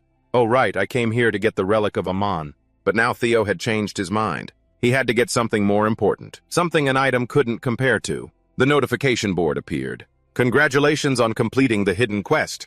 It also said he had the chance to take the ancient dragon's treasure as a reward. The ancient dragon also said that in this nest, all kinds of treasures from all over the world could be found here. From gems, relics, divine elixirs, skill books, to weapons. Whatever he chose would be more worthy than he thought. Choose whatever you want and I will give it to you. Theo smiled when it said exactly what he wanted to hear. What do you want? Theo slowly said what he wanted. He declared firmly, what I want is you, Roadbrock. It also didn't expect that what he wanted was it itself. The ancient dragon burst out laughing. It seems my fame never fades, huh? That's an interesting joke. It looked at Theo and said, now tell me what you really desire. He remained firm with his choice. I just told you. The ancient dragon was extremely surprised that Theo was serious. Aren't you enough? His eyes were extremely serious as he replied, yes. That seemed to have angered it very much. The ancient dragon let out a very loud roar. Insolent! You plan to take all of my treasure and knowledge with that wordplay. Facing this roar, Theo resolutely withstood the dragon's roar of a guardian dragon. I have to endure this. Theo himself was injured by its wrath. He immediately counterattacked. Theo used Lester, Drake's fear, to control the ancient dragon's roar. It said disdainfully, how foolish. You think you can fight me with Lester Drake's fear? Despite being seriously injured, Theo still roared. Guardian Dragon, you have declared that I can take any treasure in your nest. Did you say that Roadbrock is not a treasure? This was a gamble where he bet his entire life, but the reward was well worth it. Roadbrock, the guardian dragon who founded the Ragnar family with the ancestor Sigurd. There is no more reliable proof than becoming its significant other. He gritted his teeth and endured the pain so as not to repeat the past.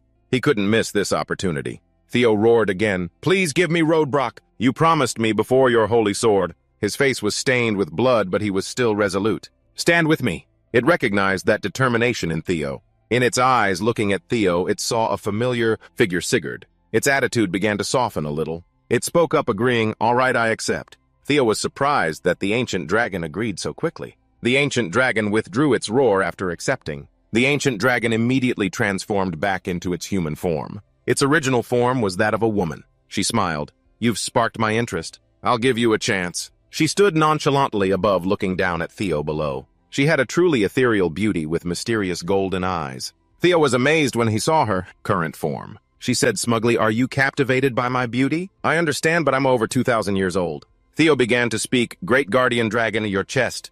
At that moment, she looked at the large hole in her chest. Her voice rang out calmly, but there was also something ineffable about it. Let me tell you, my heart was stolen 55 years ago. So I've been waiting for death to come for me. At most, I have 3 years left. Because of that, she couldn't even leave the nest. In other words, she couldn't directly help him. She held out her hand and calmly asked, so I'll ask again, do you still want to take me as your reward? Theo listened to her story. He wasn't surprised at all. He gave a warm and very gentle smile. Theo remained resolute. My answer is the same. I will choose you, Roadbrock, as my reward. The notification board then appeared. You have acquired the guardian dragon of Ragnar. Roadbrock as your reward? She was helpless but not angry. How foolish. But perhaps that is a characteristic of the Chosen One. Just like that, 2 titles appeared. They were the guardian dragon's special one and descendant of the created ancestor. He told her that he would become stronger and collect more relics of the primordial dragon. The system board continued to appear, announcing that a link had been formed with Roadbrock. After receiving a large amount of experience, Theo resolutely told her that he would find for her something that could replace that lost heart. There was a very large hole in her chest which looked extremely painful. Theo said that among the holy relics of the primordial dragon, there might be something with a similar function. At this time, he was also promoted to a new level. He added, at the very least, I must be worthy of the title, the guardian dragon's special one. Hearing him say that, she smiled in satisfaction. Take care of me, my new special one. She also explained that she couldn't leave this place. Until he figured out a solution and returned, she would hibernate here. After speaking, she picked up a book. There's something I need you to do. To form a true soul bond with her, the ancient dragon gave him the book and told him to read it here and awaken his mind's gate. You can do it within a month. There's simple food around the nest, so take your time and read. This was an additional reward. It was called the Grimoire of Amon. Theo held the book in his hands, his expression changing as well. The Grimoire, also known as Amon, is the Book of Amon, the hidden entity. It contains magical principles related to sound, echoing from the dawn of time, a sacred sound that encompasses all the strange truths of the universe. Although receiving the Grimoire of Amon was a good thing, Theo asked again, What do you mean 1 month? Is that the time it takes to start awakening the mind's gate? Do you have a problem? Theo said that the second phase of the awakening ceremony is starting. The test only lasts 15 days. He now had less than half a month left. He suggested that he could come back after the test was over. This didn't please her. Glancing at him, the ancient dragon leisurely sat down on a chest. That would be fine, but I won't allow it. This left him helpless. She said coldly, letting you go just like that is no fun at all. Open your mind's gate before the second phase ends. Until then, I won't let you go anywhere. Hearing this, Theo was extremely surprised. The time remaining until the end of the second phase, with so many opponents ahead, he didn't have much time left. From this day until then was just a mere 13 days, equivalent to 3 or 10 hours. At the Central Intelligence Bureau, 3 days before the second phase, began Ed spoke. The reason the wall creates a safe zone against demons is because inside the wall there's a demon summoning stone. By amplifying the demonic energy sealed inside the stone, other demons can't get near it. But when you break it, he crushed the stone he held in his palm. The stone shattered. The demonic energy he spoke of immediately radiated outwards. After crushing it, Ed also said he could summon demons at his will. Not just empty words, he immediately demonstrated to prove it. In less than a second, monsters were summoned outside. They were extremely ferocious, letting out a few growls. Ed calmly continued. The goal of the second phase is to eliminate demons and collect points. Therefore, Theo has no choice but to hunt demons. Hazen now said, I know what you want, Uncle. You want me to use the stone to lure that bastard Theo, as if that wasn't enough for his purpose. Ed said he couldn't just lure and kill Theo. If that happened, he would lose the trail of the holy relic of the Rose Palace. Asen offered an idea. How about torturing him, then killing him? His uncle's face hardened. You know better than I do. Ed bluntly said that the skill gap between Asen and Theo wasn't that big. He knew he would have a hard time restraining himself and torturing Theo. He continued, but he seems to be a very emotional person. Use the people who follow him against him, those outcasts from Training Area 4. You'll easily be able to take them hostage, and then demand a clue about the holy relic from him. Hearing this, Asen clenched his fists. I understand. That was their plan. But Asen thought again. Instead of hunting demons, Theo probably wouldn't appear until the final stages. The time remaining until the end of the second phase is 12 hours. Asen was currently ranked first in this phase, with 860 points. He even felt it was a waste of time. Asen even had to ensure one of the supervisors was his uncle's man. A man whispered, maybe the 3 brats from the guild already hunted him down. He was Felix, an apprentice swordsman from the Plum Blossom Palace. He was currently ranked 77th with 446 points. Felix said nonchalantly. If not, he would have appeared by now. Asen didn't respond to his words. He just glanced at him and frowned. For a promising talent of the Plum Blossom Palace, that's a pretty trashy way of thinking. I see now why the Plum Blossom lady is interested in Theo. Hearing him say that, Felix got angry. What was that? He gritted his teeth, but only thought to himself. That's why I'm helping him catch Theo, but he's just mocking me. Towards Asen's contemptuous attitude, whatever, I didn't expect anything anyway. That made Felix extremely furious inside. Damn it! Asen didn't care about him. Theo, if you don't show yourself, he had no more patience left. Then I'll be more than happy to drag you out. Currently, he had both the Dragon Society supporting him and the Plum Blossom Palace where Felix was the leader. It's time to hunt, Asen said with a savage look on his face. We will kill every single outcast from Training Area 4 until he appears. Without another word, they immediately vanished as Asen commanded. Jay, not far away, witnessed everything. She was currently ranked 3rd with 561 points. They were killing a low mid-tier monster, an ice lizard. After it was defeated, they rejoiced. We did it. We defeated the Golden Bell demon. See, I told you we could do it. The 3 who had just defeated the ice lizard were Sibin, 31 points, Ode at rank 53, and Banat at rank 62 with 36 points. After the test, I have to show this to young Master Theo. Sibin held the golden bell in his hand. But there are only 12 hours left before the end of Phase 2. Where is young Master Theo? We've collected a lot of equipment for him. Eode laughed and said, he's a visionary. I bet he's doing something more important than earning points for the test. Sibin even guessed rankings don't matter, since staying alive is the only requirement to pass Phase 2. He was also very excited. Young Master Theo is going to be the valedictorian again. He promised to mention my name. He promised me the same thing. Just as their smiles bloomed, Sibin was suddenly attacked from behind. A sword pierced through his heart, taking his life instantly. Asen's group appeared. You guys are making me laugh, Eode screamed in despair. Banat also shouted, Dragon Society, what is this? What do you think it is? You're just sacrifices to summon that noble young master of yours.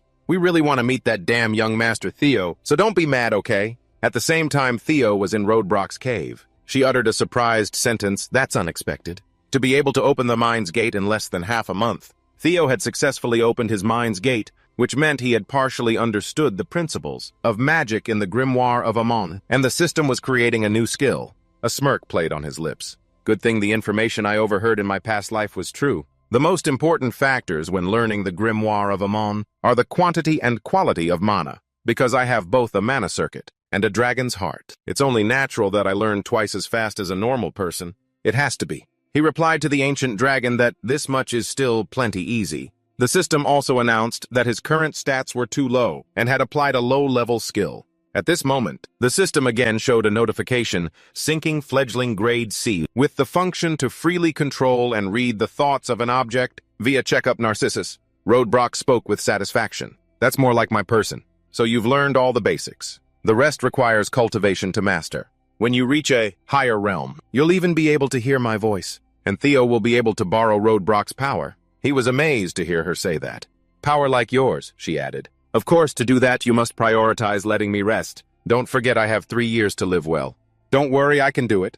At that moment, a rare smile bloomed on that face. The real one. She began to cast a spell. She declared the primeval pact was made. Not only that, she eagerly awaits the next time. They meet my people again for the first time in thousands of years. Meanwhile, Theo had escaped outside. His feet trod on the white snow. As he walked, he muttered, "I've made a pact with Red Brock, but the awakening ceremony hasn't progressed at all." He only had 12 hours left. It felt like he was intentionally playing on hard mode. If he hunted monsters the normal way, there was no way he could get first place in 12 hours. Theo walked through the snow deep in thought, so there was only one way.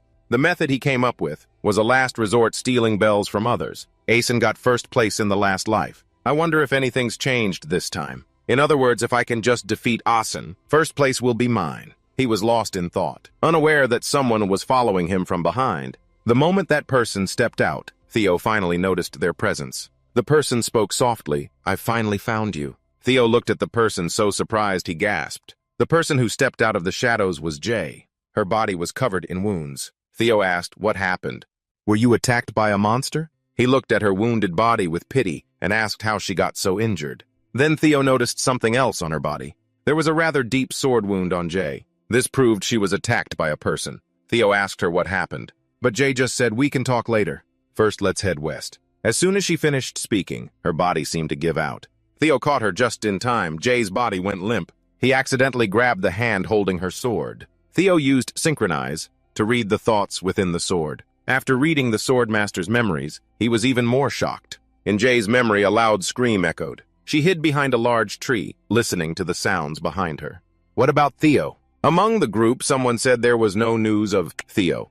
Another stammered, "We've come this far. He'll show up soon, right?" A group of people were tied up by Asen's men. I left a trail for those guys, from training ground number 4.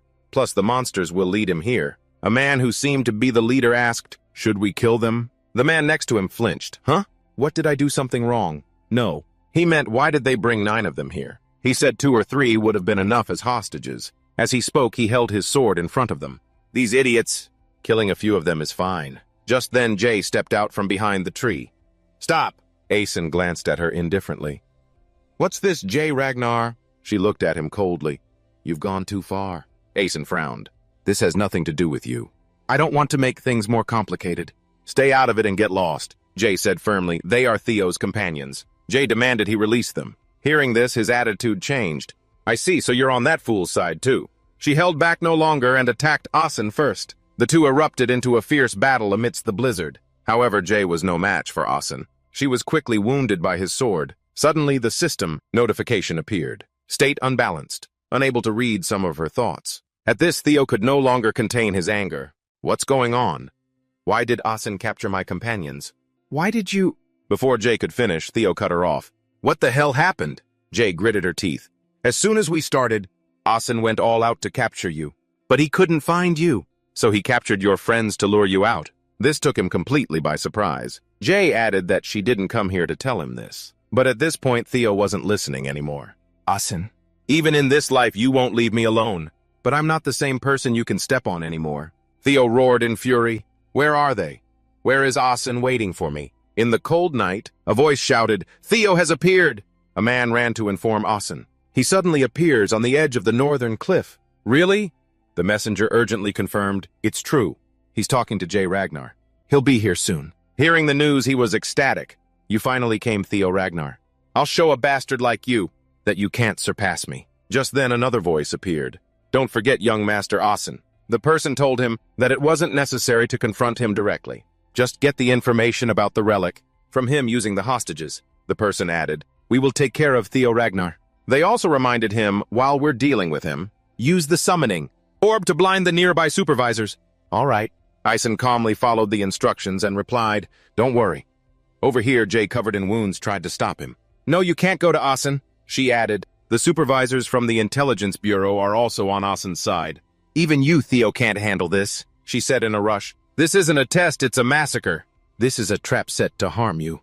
You can't go alone. You have to find other supervisors and convince them to go with you." Theo didn't dismiss Jay's advice. "There's no more time. Thank you for your help. But while we're doing this, something bad might have already happened to them." He was insistent. "I have to go now. Tell me where they are." Jay didn't hesitate to scold him. "Are you stupid? If you go, you'll just die. If you die, what's the point of anything? Even if people have to be sacrificed, you must—" But Theo was resolute. "I don't want to lose my people again." He didn't want to remember the days before. They had even set a goal to go through the second blooming ceremony together. But Jay argued that this is what being a Ragnar is. Sacrifice is inevitable. But the images of him laughing with his friends kept flashing in his mind. In his anger, he let slip the words, "Jay, you're a nuisance." His words immediately stung Jay. He grabbed her shoulders. "Can't you just stand by and watch?" Remembering the past. "Why did the Rose Palace burn? Why did our subordinates die?"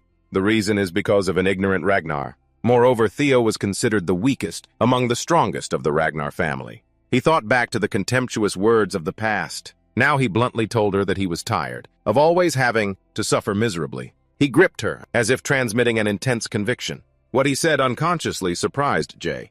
"I cannot repeat the mistakes of the past." He asked her once more, as seriously as if Red Brock himself were asking. "Tell me where Asen is." Someone was walking through the snow with items scattered all over the ground. Not only that, there were also traces. He casually picked up something that had fallen on the ground. These are the items that Shibin collected. Even the golden bell the three of them received for defeating the ice spirit Vestiro. The traces left on those items were extremely clear. He looked at the scene and could guess that something bad had happened. He wasn't alone. He had teammates behind him. Isn't that right? The people with him. One of them was named Hun Kun. He was ranked 5th with 499 points. The other was Erica, ranked 4th with 521 points. And the one speaking was Remington.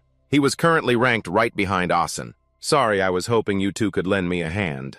A giant snowman raised its ultimate weapon to attack. As it hit the snow, Theo managed to jump out of the way. Without a second's delay, he leaped up and ran towards it, whispering to himself, "I don't have much time left." Theo yelled as he struck it down with a powerful blow. "Get out of the way!" The snowman fell. Without a final word, he hurried forward.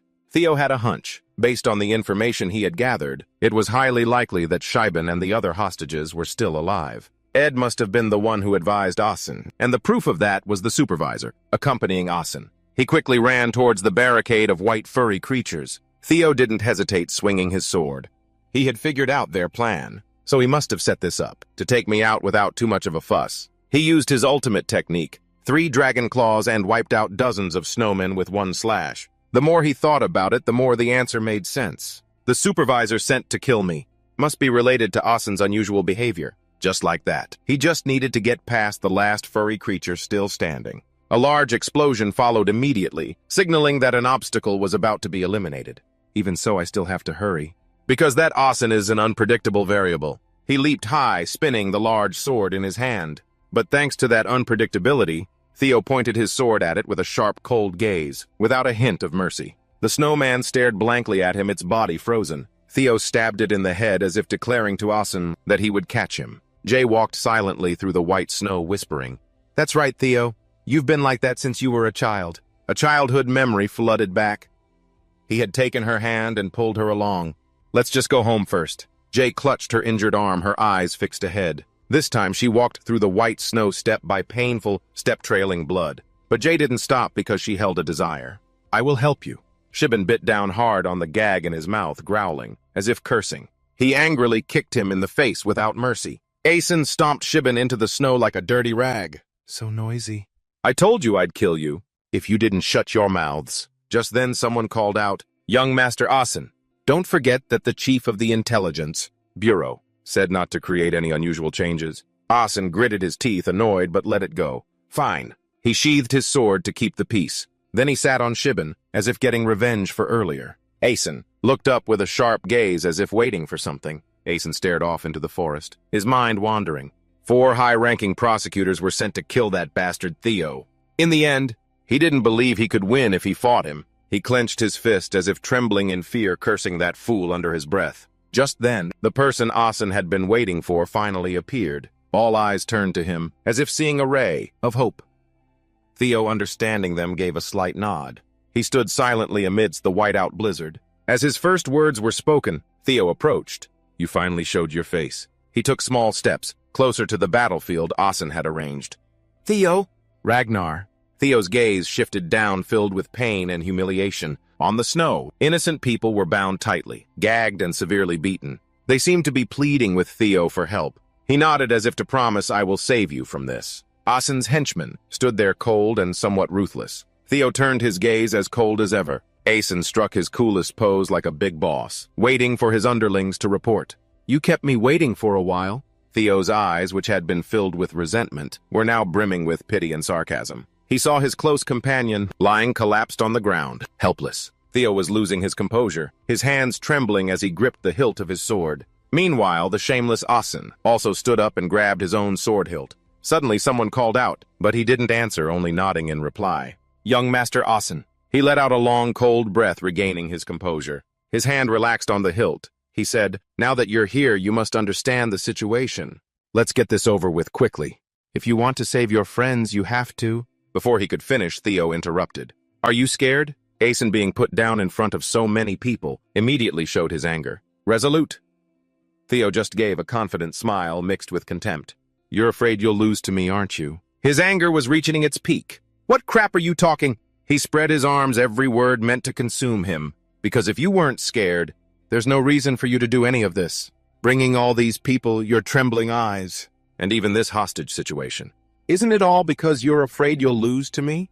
That title of strongest of the 4 northern hounds must just be for show, huh? Asen was hit too hard. He lost control of his emotions. You bastard! Theo pointed his sword at Asen, challenging him.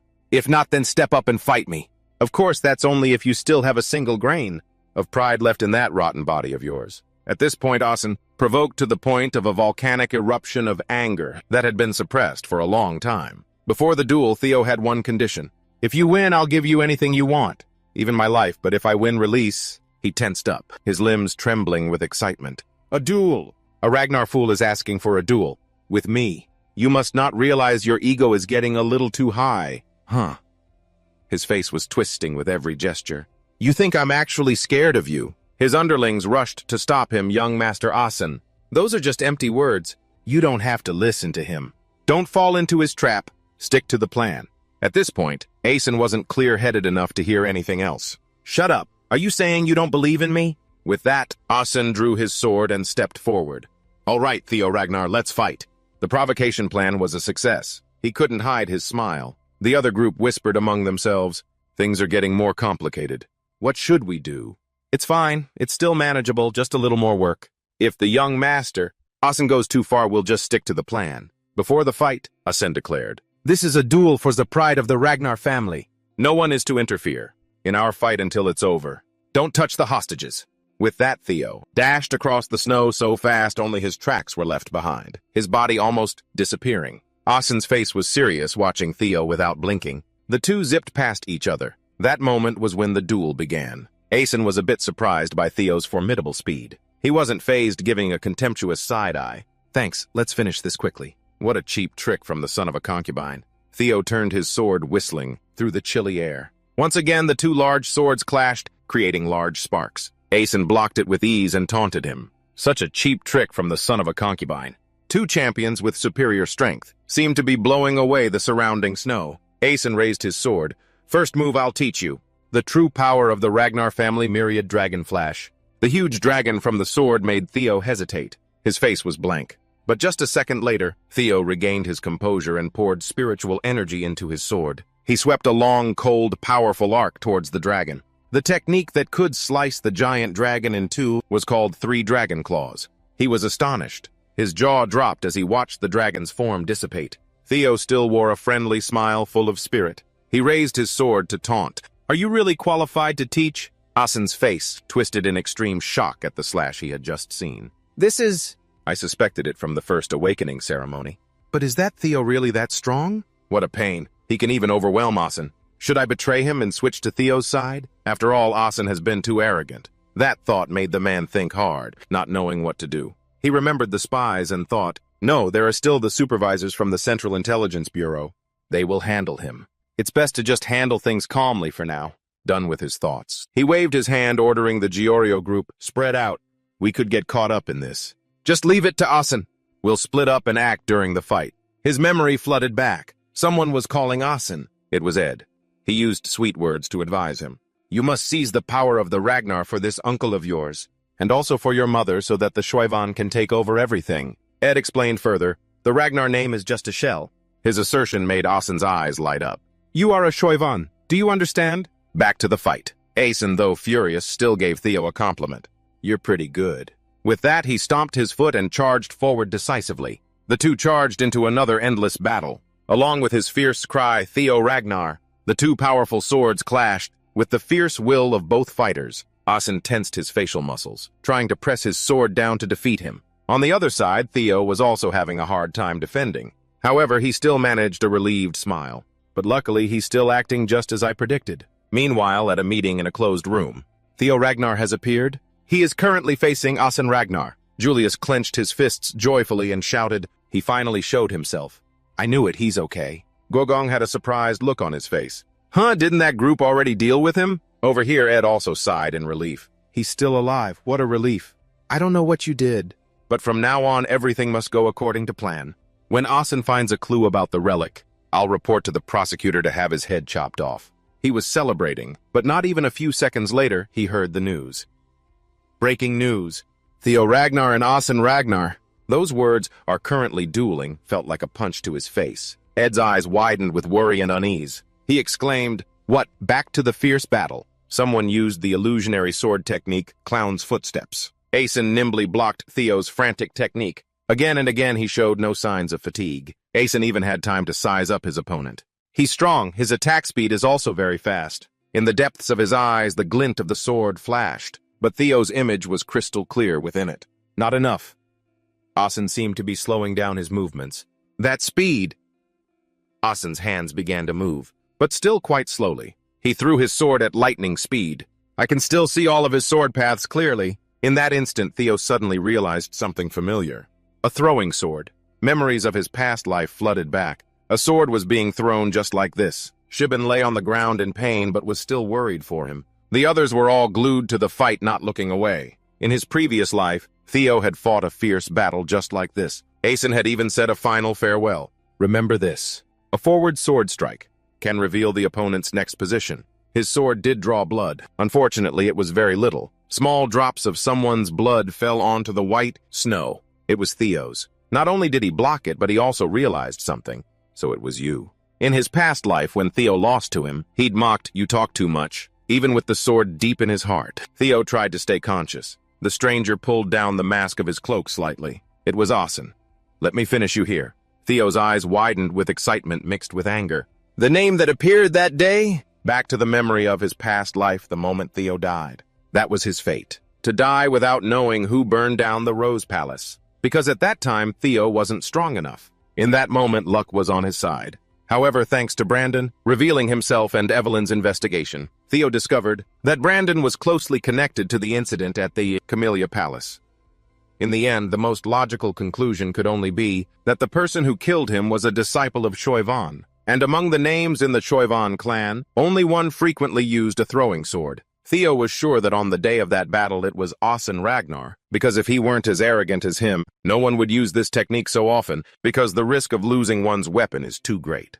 I couldn't be sure until I saw it with my own eyes, but now that I've seen it, I can be certain. Just thinking about it made his hands bleed more. The sword began to show signs of cracking. Theo said softly, "Then and now. Why are you so afraid of not being able to kill me and my comrades?" Noticing his sharp sword was severely damaged, Asen flinched. The hilt of the sword fell slowly, mirroring Asen's emotions. He broke his sword with his bare hands. Immediately after, he quickly caught the sword.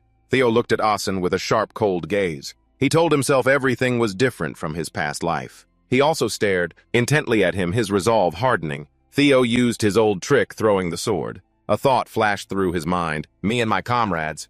Asen stood stunned for 3 seconds, analyzing the action before him. He quickly dodged the blow, sneering. "On the contrary, you're the one who will survive this fight. Where are you aiming?" Suddenly something appeared that terrified Asen. His eyes widened. A swirling killing intent emanated from him, overwhelming the battle in its own way. A clumsy imitation, Asen grabbed his sword, ready to defend, trying to sense the intense vibration. "What is this?" From Theo's shadow, Asen could clearly feel a power beyond his control. This isn't just simple killing intent. This magical power, what is it? During the first awakening ceremony, how did he not realize it? Theo charged forwards in one step, sending snow flying everywhere. In a flash, he was right in front of him. What on earth?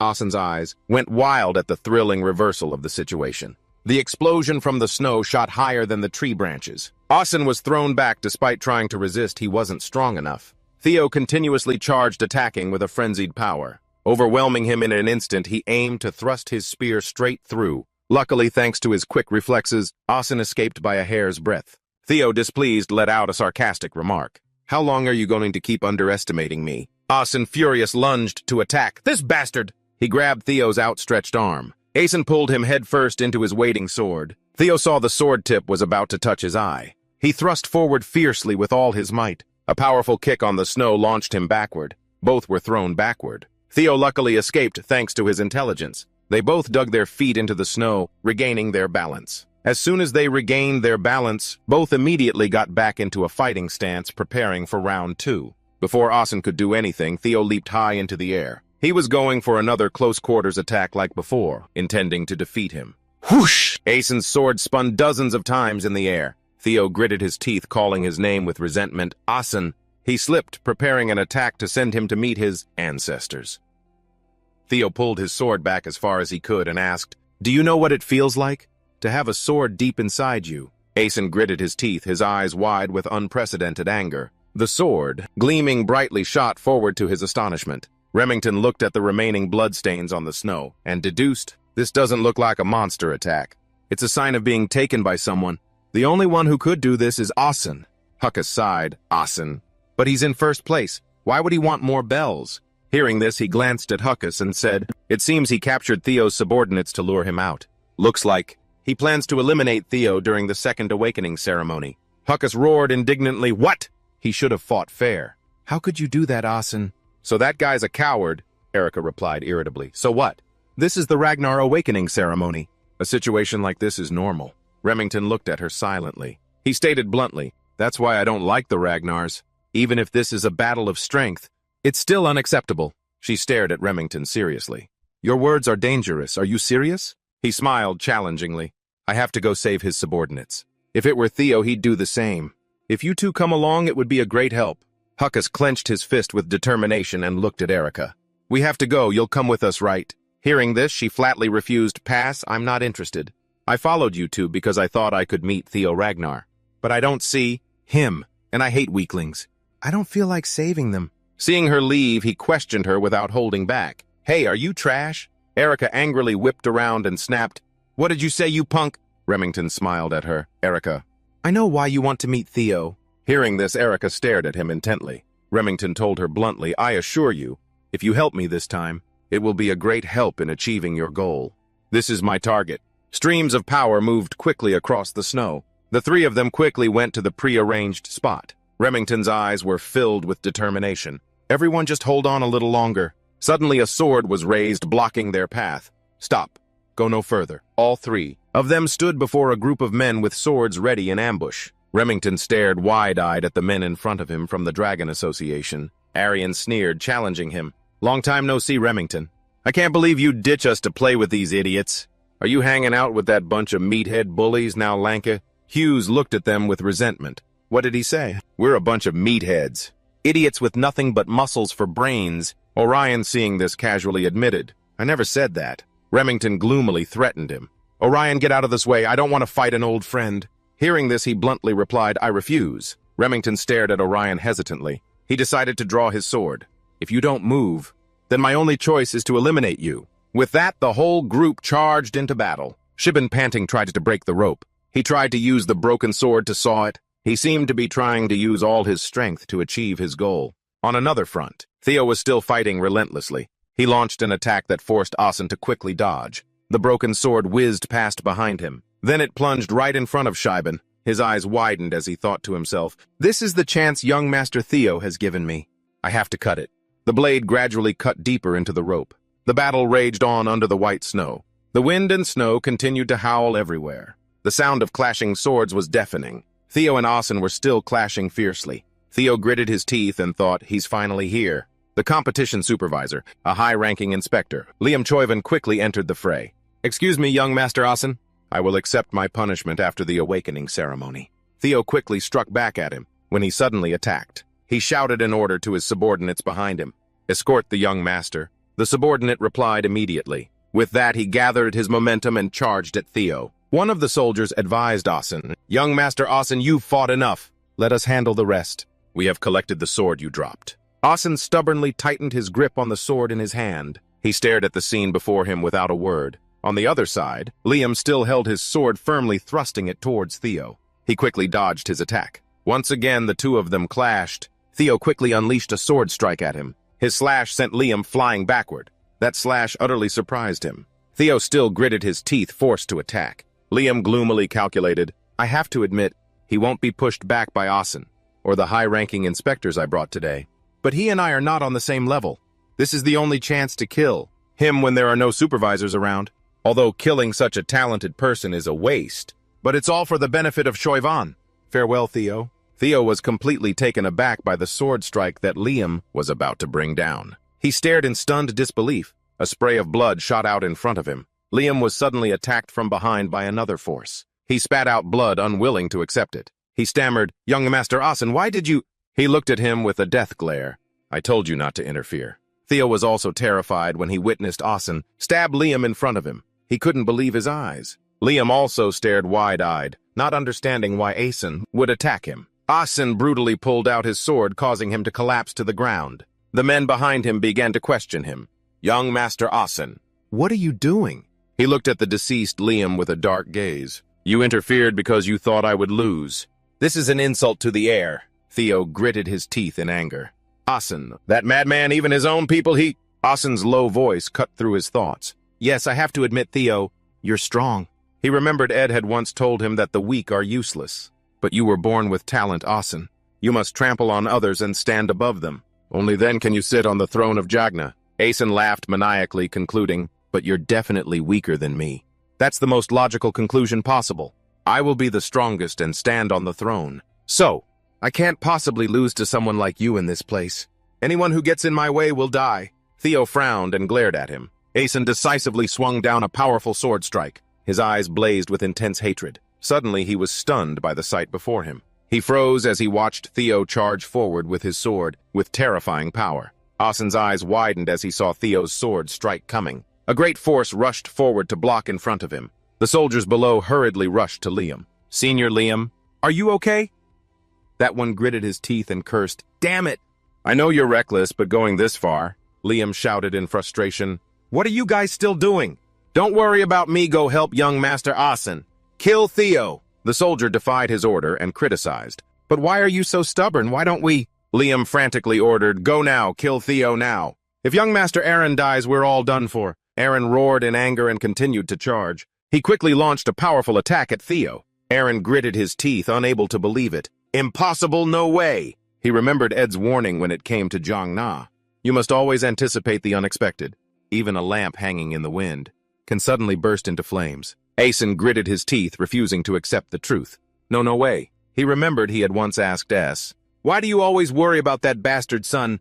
He's just a piece of useless trash. I'll play with him a little bit and then show him his place. Don't you know, the skill gap between you and Theo isn't that big. Arsenal refused to accept it. He shouted and continued to charge with his sword. No, no, no. Tearing a piece of trash like you apart is nothing difficult. I will become the king of the north. And I will take the throne of Jiangnai, Arsenal Jiangna. Theo looked at him screaming like a wild animal, out of control. This throne, that throne, because of your ambition, many of my people have lost their lives. If you have no intention of giving up your ambition, then I will have to crush it, even if I have to use violence. Theo gripped his sword, thinking to himself as he charged, with the power I was given. His power was as great as that of a dragon, roaring with infinite might. Theo continued to shout as he executed the 3 dragon claws technique. Arsen was startled to see Theo charging at him. Theo's power was so strong it seemed to shatter everything. He made a silent resolve. I will become stronger to cut all of you down. Liam also froze, looking at the scene before him. That light was so bright that even the ones fighting beside Remington were watching. He and the rest of the group also watched in silence. Ashton screamed in panic at that attack. Under the bright, clear moonlight, Theo and he were still facing off. Suddenly, blood from Ashton's body sprayed everywhere. Theo's power lit up the entire area. The surrounding air became hazy after that blow. Ashton's body remained standing despite the blood flowing everywhere. Suddenly, his whole body was in pain and he knelt down. Then his body quickly collapsed. Ashton's head, which had been severed, also appeared at that moment. It landed right on the snowy ground, causing the blood to stain the entire snowfield. The scene became more horrific than ever. Theo slowly walked over to Asen's corpse. He looked proudly at the sight of his defeat. He was silent, not saying a word. Liam was still dazed, unable to recover. He quickly rushed over. Young Master Asen. Blood was still dripping from the blade of Theo's sword. Each drop still fell onto Asen's face. The group of instructors was still stunned, looking at Theo's actions. Liam broke out in a sweat and ordered, "Kill him. Kill him. Kill that bastard now." The group immediately charged at Theo. He looked gloomily at the people rushing towards him. He sighed in frustration. I'm in trouble. Theo resigned himself to his fate as he watched the aggressive instructors. From here on out, it was all a gamble. Even in his best condition, I can't fight against 4 high-ranking prosecutors, not to mention with my current exhausted state. Everything became even more desperate. My physical strength has reached its limit and my mana is almost depleted after that last attack. Theo stared at the men in front of him. Looking at the sharp sword points in front of him, Theo thought to himself, isn't it about time for him to appear? Remington's group also quickly ran towards him. The group hurriedly appeared in front of Theo, blocking the instructor's attack. Theo was startled by their appearance. He exclaimed in surprise, "Wow, how did you guys—" Remington smiled and turned around. "We're saving a teammate in danger. Isn't that the obvious thing to do?" Young Master Theo. He couldn't believe his ears when he heard that. Erica stared at Theo, sizing him up. "You're even more impressive in person." Huckus also exclaimed excitedly, "Damn! Theo, this is the first time I've met someone as strong as you. I like you already." Shibin, 17 years old, Nam with a talent for loyalty, also chimed in while fighting. "We genuinely want to support young Master Theo. We can't just run away after causing trouble." The swords continued to clash. Remington spoke up while fighting. "The interference of supervisors is strictly forbidden. You know that directly interfering with a candidate is a serious crime, don't you?" Liam gritted his teeth in frustration. The instructors behind him asked, "Sir Liam, what should we do? This has gotten too serious. Should we eliminate all of them? Please make a decision, sir." Liam looked ahead and calculated silently. "We're finished. We can't find any information about the relics of the Rose Palace. We can't eliminate Theo either. Even Lord Asen is dead. We are now in a very dangerous situation. There's no way to make up for this failure." The instructors behind him quickly relayed the news to him. "Liam, there's no time." Liam fell into deep thought. "So the best way in this situation is—" He quickly ordered, "Kill them all." The instructors behind him were surprised. "What?" Liam began to explain to them. An unusual outbreak of mana and a monster tide occurred, resulting in the annihilation of all the candidates. At the scene, "That's the best way." Pretending it was an accident. "We'll erase all traces related to Jonin. 20 level 5 monsters are enough to cover this up as an accident. Understand?" The remaining instructors looked at him in shock. They stared at Liam and then immediately obeyed. "Yes, sir, everything for the sake of Jonan." With that, Liam threw the gems in his hand. Immediately, one person was hit and sacrificed. Selferu screamed in agony, "Liam!" He cursed in frustration, "Damn it, another problem."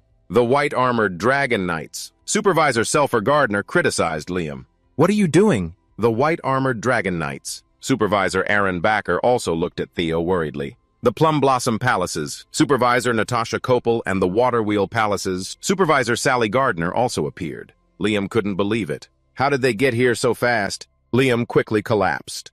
The 3 remaining instructors were horrified. Liam and Sophie quickly warned the other 3. You 3 over there, stand still. If you value your lives, surrender peacefully. But if you want to end up like Liam, go ahead and resist. They were immediately surrounded by supervisors. Theo looked at the supervisors with relief. He could only manage a single cry before collapsing. Supervisor Jay quickly rushed to catch him. Theo mumbled, "Thank God. You came at just the right time, thank you." Theo glanced at the group behind him. The instructors had been taken into custody. Remington rushed over in a panic. "Theo, that was so reckless. Why did you go that far?" "Young Master Theo, that was too dangerous." Erica quickly chimed in. "Why didn't you call me?" Huckus also laughed heartily and called out, "Hey! Don't forget I helped you know." The others also shed tears for Theo. "You can't die until we have our rematch. Young Master Theo went this far to save us." Theo smiled faintly as he slumped on Ray's shoulder hearing their words. He breathed a sigh of relief and mumbled, "Even if I die, we have no regrets." Jay looked at Theo's reaction bewildered. He continued to speak, "The power I pursue." Jay smiled as she looked at Theo. Theo spoke with determination. "Oh, by the way, bring the bells here so I can get first place." She smiled at his expression. The night gradually became quiet again. Elsewhere in a castle, Ed asked the person in front of him, stunned, "What did you just say?" A soldier was reporting before a round table, full of high-ranking officials. Ed stared at the soldier, making him sweat bullets. Asen Guogong was just as bewildered. Osa also glanced at the soldier. Julius was also surprised, his eyes wide. Ed's expression grew even darker. "He's dead." At this moment, amidst the biting cold of the white snow forest, was the location of the closing of the second round of the awakening ceremony. The people looked at each other with eyes full of secrets. Their breath came out in puffs due to the cold. On the white snow, there was the sound of footsteps approaching. A figure full of presence stood on a high platform, with the wind fluttering. He slowly spoke, "You all have done very well. And with that, I officially announce the end of the second round of the awakening ceremony, the end of the second coming-of-age ceremony." Below, the group of them, with doubtful expressions, took turns questioning the person. That was one of the 9 dragons. "Why is he here? Normally, we never see him appear." Farrell, holding a decree in his hand, parted his lips to announce, "Of the 87 candidates who participated, 45 are still alive. The number is not bad at all. Indeed, the geniuses have all gathered in this batch, especially the one at the top with a truly admirable score." After hearing Farrell's cryptic words, Theo's expression suddenly changed. There was a sense of disbelief. Farrell continued to speak. "All candidates who have passed the second coming-of-age ceremony will be promoted from apprentice swordsman to novice. Just that alone is enough for you to be proud of. Now you are officially allowed to act as official swordsmen of Jiangna. Those present here have all passed. So now I will announce the scores for the second round. First place is Theo Jiangna, 121 points. Immediately, the surroundings buzzed with chatter.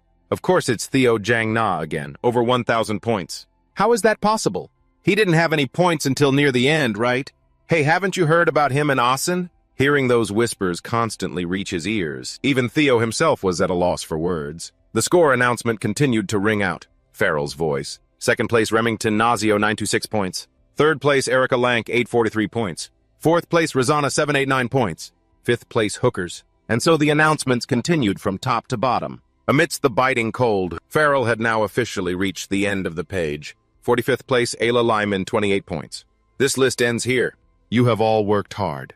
However, the awakening ceremony is not yet over. Before us, we still have one final round. Therefore, those who have qualified to participate in the third round, please raise your hands. Once again, they started chattering excitedly. Can you do it? I give up. I didn't collect enough. I have enough. But I still don't understand. Just then, Remington raised his arm confidently with a proud smile on his lips. Erica, with a sharp expression, also raised her arm confidently. Immediately after, Erica also raised her arm decisively. And amidst the white snow that covered the entire space, Theo's large hand slowly rose with determination. His body was covered in scattered wounds, but his eyes still sparkled. His fighting spirit was truly courageous. Theo speculated that the hidden piece of the second coming-of-age ceremony, the elemental breathing technique, or in short, elemental breath, required candidates to collect enough bells and learn from the texts inscribed on them. Collecting them was already difficult, but understanding them was even harder. Only those who learned could assign attributes to their mana, and at the same time achieve the qualification to participate in the third awakening ceremony. I also failed in my previous life. However, suddenly Theo's eyes emitted a stream of light, a magical blue energy, as if activating some mechanism. The system announced synchronization information, allowing the reading of an object's memories. Amidst a space, enveloped by a dark color with intense lightning flashes, Theo remembered the core of the passage, which appeared as an image right in his mind, or the times of intense battles. Under the wide mouth of the fierce beast, sharp eyes and hair flying in the wind, he thought it helped him understand everything instantly. Amidst the white, snow-covered ground, his voice laughed loudly. Even one successful person is something to be happy about. But here we have 4, very impressive. At the same time, his sharp eyes observed his surroundings. Full of his determination, young Gao thought to himself. In the past life, Jay and Remington also didn't learn this technique. This must be the butterfly effect I created. Farin raised his arm and pointed towards everyone. He began to announce, well then, one by one, show me what you've got. Starting with Theo. The corner of his mouth curved into a warm smile. Theo observed his surroundings and thought that now that Asen was gone, many things would start to go off track. But I don't need to be afraid. The future will surely be better than before. A stream of energy continuously swirled around his feet. Theo's voice rang out. What I have achieved is... A source of light surrounded him, along with ferocious lightning bolts that Theo was activating. A majestic posture and a fierce spirit, standing tall amidst the rising energy. His cold voice rang out, lightning. The system displayed absorb reveal information. Control expand sword energy. He thought that, first absorb the mana with the lightning attribute, then reveal it immediately. A few minutes later, a powerful energy exploded around, causing the rocks to crack terrifyingly. The system is at the reveal level. This situation unfolded right before their eyes, leaving the crowd below with their jaws dropped in astonishment. No way. Not only can he absorb, but he can also reveal it. Young Master Theo is truly different. His arrogant presence stood in a golden source of energy, blindingly bright. He thought, normally this would be where it stops. Witnessing the scene Theo was displaying also made Remington crack a proud smile at the corner of his lips. At the same time, a magical light appeared in Theo's chest, shining with supernatural energy. Sharp eyes, and a high sinister smile on Theo's face. He looked towards the orb that was emitting the energy. The system screen announced control level. On this side, Jay also stared wide-eyed in astonishment, shocked by Theo's mechanism. Possessing Erica. If you praise me, I'll start to like this guy. Huckus also gasped, shocked. That's insane. Farrell's loud laughter rang out. Surprising. I didn't expect you to be able to reach the level of control. Truly your reputation precedes you. Suddenly his eyes widened, surprised by something. A shocking event unfolded before his eyes, and at this very moment, Theo's left heart was glowing brightly, activating a mechanism. A source of energy burst out around his body, causing the ground to crack. It was as if Theo were a god, bringing a warm light to humanity, with a noble mission. A fierce lightning bolt struck down, along with Theo's sharp, murderous eyes. Breath of the lightning element. In an instant, Theo drew his sharp sword with nimble movements. The combination of the lightning and the light conjured a thunder dragon which roared ferociously. Farrell stood seriously observing his every move. The system now displayed expansion level. They stared wide-eyed jaws agape in astonishment. A huge wide mouth shrieked, and sharp fangs were closing in on him. The terrified screams of the crowd rang out. Why is he attacking the supervisor? Farrell spoke in a gentle tone. This kid is very interesting. He's already reached the expansion level. He raised his palm to catch the crystal-clear, jewel-like drops of water falling. Breath of the water element. He glanced at him with sharp eyes, offering him this judge's privilege. As soon as Farrell finished speaking, he saw Theo's lips curve into a satisfied smile. The candidates below could only stare with their mouths agape and eyes wide, in astonishment. He said with a praising tone, well done. Theo, you will receive an additional 1,000 points. He replied, thank you. As expected of a sky dragon. He's always been generous with brave candidates. First place, Theo Zana, 221 points. Second place, Remington Nazio, 926 points. Third place, Erica Lanka, 843 points. Fourth place, Ray Zana, 789 points. After the new rankings were announced, Hukas was so shocked he shouted, 2,000 points, that's overwhelming. The people around were also unconvinced. No less than Lord Thorkel's score.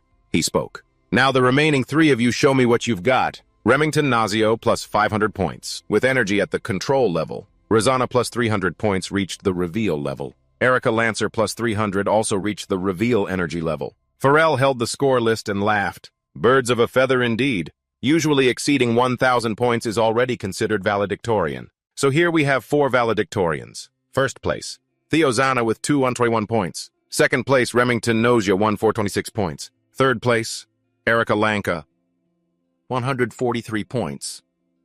Fourth place, Rayzana, 1089 points. You have all worked very hard. Those who did not participate in the final round, please leave and prepare for the naming ceremony. In 1 week, amidst the white sky with falling snowflakes, now only the 4 famous valedictorians and Farrell remained. He closed his eyes slightly and slowly spoke, "Now then." Just then, behind the towering mountain, an explosion occurred, erupting with crimson energy. They got back into a running stance. With a panicked expression, he spoke with sharp eyes and a cryptic voice. "Let's begin the third round, shall we?" He frowned and ran forward in a panic. An uneasy feeling rose in his heart. What is this? Why is Roadbroke's energy appearing here? The third ceremony, meeting the Master. Anything could happen in this meeting. It was a test that relied entirely on the Master. This meeting would decide whether a person would be recommended to the Master's residence. With each of the 5 main candidates having served in the Master's residence, being recommended to the Master's residence was a recognition that a person was a potential heir. Eyes, sharp filled with a torrent of thoughts. So the one waiting for us is the Master. But why do I sense Rhodes' energy? Did you manage to get Redbrock's heart? The scene changed to a crimson sky. The battle is about to begin, and Farrell's announcement rang out. Now overcome the dragon's might and greet the Master. Immediately, the 4 of them got into a fighting stance, crouching down to activate the mechanism. Erica frowned. Sweat continuously trickled down her cheeks as she panted. How can we get to the top in this state? On this side, Theo spoke. I will give up on using pure strength to overcome it. She asked, huh? Then what do we do? He spoke, you need to match the mana wavelength. As soon as he finished speaking, Erica trembled. Beads of sweat continued to roll down her cheeks. Wavelength? Remington, breathing heavily, asked curiously, you mean, we have to create a wavelength in reverse phase to interfere and eliminate the pressure? Theo tilted his head and spoke, that's right, you're always so wise, Remy. He replied, but that's easier said than done. His eyes radiated a fierce determination. He explained sternly, that's how they filter people. Those who can't control their magical power properly have no right to meet the Master. He replied, you speak wisely. Erica's eyes widened in surprise. Reverse phase wave interference? Are you two speaking in ancient tongues? Remington bowed his head slightly, his eyes half closed and the corners of his lips slightly curved, as if he were thinking about something. He gently looked towards him and spoke. Magical power is also a type of wave. It has the characteristic of natural vibration. The family head's aura also includes waves. To overcome it, we need to create a wave of magic power. To cancel it out, she tilted her head and yelled at Remington. So you're saying I just need to create magical power to counter this pressure, right? He replied, something like that. Erica furiously screamed, you principle-loving idiot. Why didn't you just explain it simply from the start, Remington? A sarcastic comment. I had to figure out the principle behind it myself. So that's what I need to do. Erica raised her voice. That's right, you pretentious principle-loving. Are you really 17? You talk like a little old man. At this moment, a glowing energy source, along with flickering, dazzling red lights appeared. Their eyes widened in stunned silence, witnessing the situation unfolding before them. Already, his dignified postures and majestic aura standing amidst the glowing energy looked incredibly powerful. He spoke in a deep, warm voice. The next family head, it's a matter of course. Theo's words made Remington's pupils dilate, in astonishment while Farrell's gaze became somewhat pensive, thinking about something. Erica was no different, not showing much emotion on her face. Theo's cloak billowed in the wind as he ran, his voice trailing behind him. Well, I'm off. Remington panicked. Young Master Theo? Erica called out. Hey, Theo? He tilted his head, his long, narrow eyes slowly opening as he spoke. You guys shouldn't just stand there either. Points are awarded based on the order of arrival. Farrell's casual announcement just now was like a bombshell dropped on them, leaving them stunned. They immediately took off, disappearing in a flash. Farrell laughed heartily. Well, I never thought at this age I'd want to take on a disciple. The sky is clear and the air is fresh. A loud laugh echoed through the Camellia Palace. My precious youngest daughter, where are you? My beloved good luck charm. 2 maids stood silently to the side, observing. They whispered to each other, oh my. The demon artisan is here again. Ever since young Master Theo became a rising star, the palace has become much more lively. At this moment, Cecilia was seriously discussing work, choosing outfits with her partner. Suddenly, the door flew open with the sound of Kirsten. So you're here. My dear Cecilia. Cecilia spoke up. Mother within the palace grounds, please maintain your composure. Kirsten spread her arms wide as she ran forward. Manners. Who cares about all that flashy etiquette? I'm about to be filthy rich. Cecilia sighed with utter exasperation. Aren't you already very rich, Mother? She leaned in close to Cecilia's rosy face and whispered, "But not filthy rich. But soon I will be. Because Theo has become a star. Orders are pouring into my workshop. My workshop has finally achieved a new level of fame and popularity." Hearing Kirsan's words, Cecilia spoke about her son Theo, and her lips curved into a proud smile. Cecilia's eyelids drooped slightly as a wave of worry washed over her. "I've always believed that Theo would succeed, but watching him in action I can't help but feel worried. What if he gets hurt? What if he can't handle the pressure and the attention? I can't do anything but stand by and wait. I can't control this anxiety. The only thing I can do for him is things like this. If only I could help him in a more practical way." While Cecilia was looking at the outfit she had poured her heart into making for Theo, Kirsan was still lost in her excitement. "The days of just making weapons are over. From now on I'll switch to creating and trading accessories. 10 times the revenue." Cecilia spoke up. "Mother." Kirsan replied yes. Cecilia, curious, asked, "Have you ever made a replacement arm before?" Scene change. At the same time, Kyle's laughter echoed. "He says he's the next family head. I like that boldness of yours, Theo." A crow whispered something in Kyle's ear, shortly after Kyle was seen smiling. "I know what you're worried about, but even parents don't have the right to stand in the way of their children's dreams. Not to mention the ambition of youth is unstoppable. We were the same in our prime. This place is proof of that, the sword graveyard."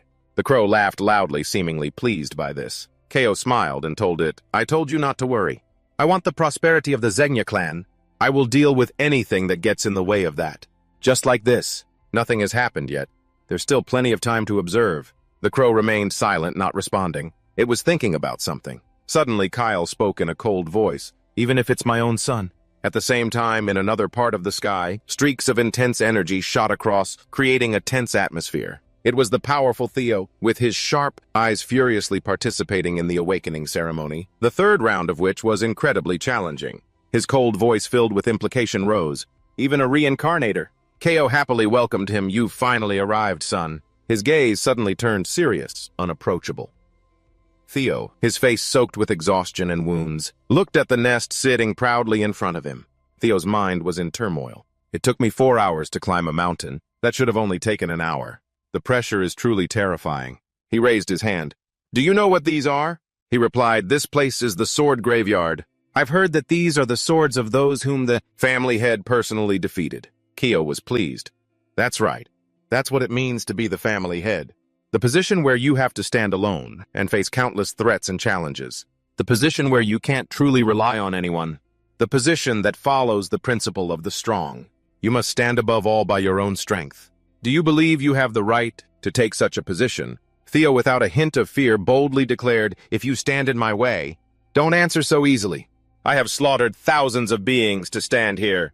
Can you still answer the same way after feeling their resentment?" He stood firm, silently listening to every word. Memories of their fury flashed before him. "Keo, I will curse you forever. How dare you do something so cruel?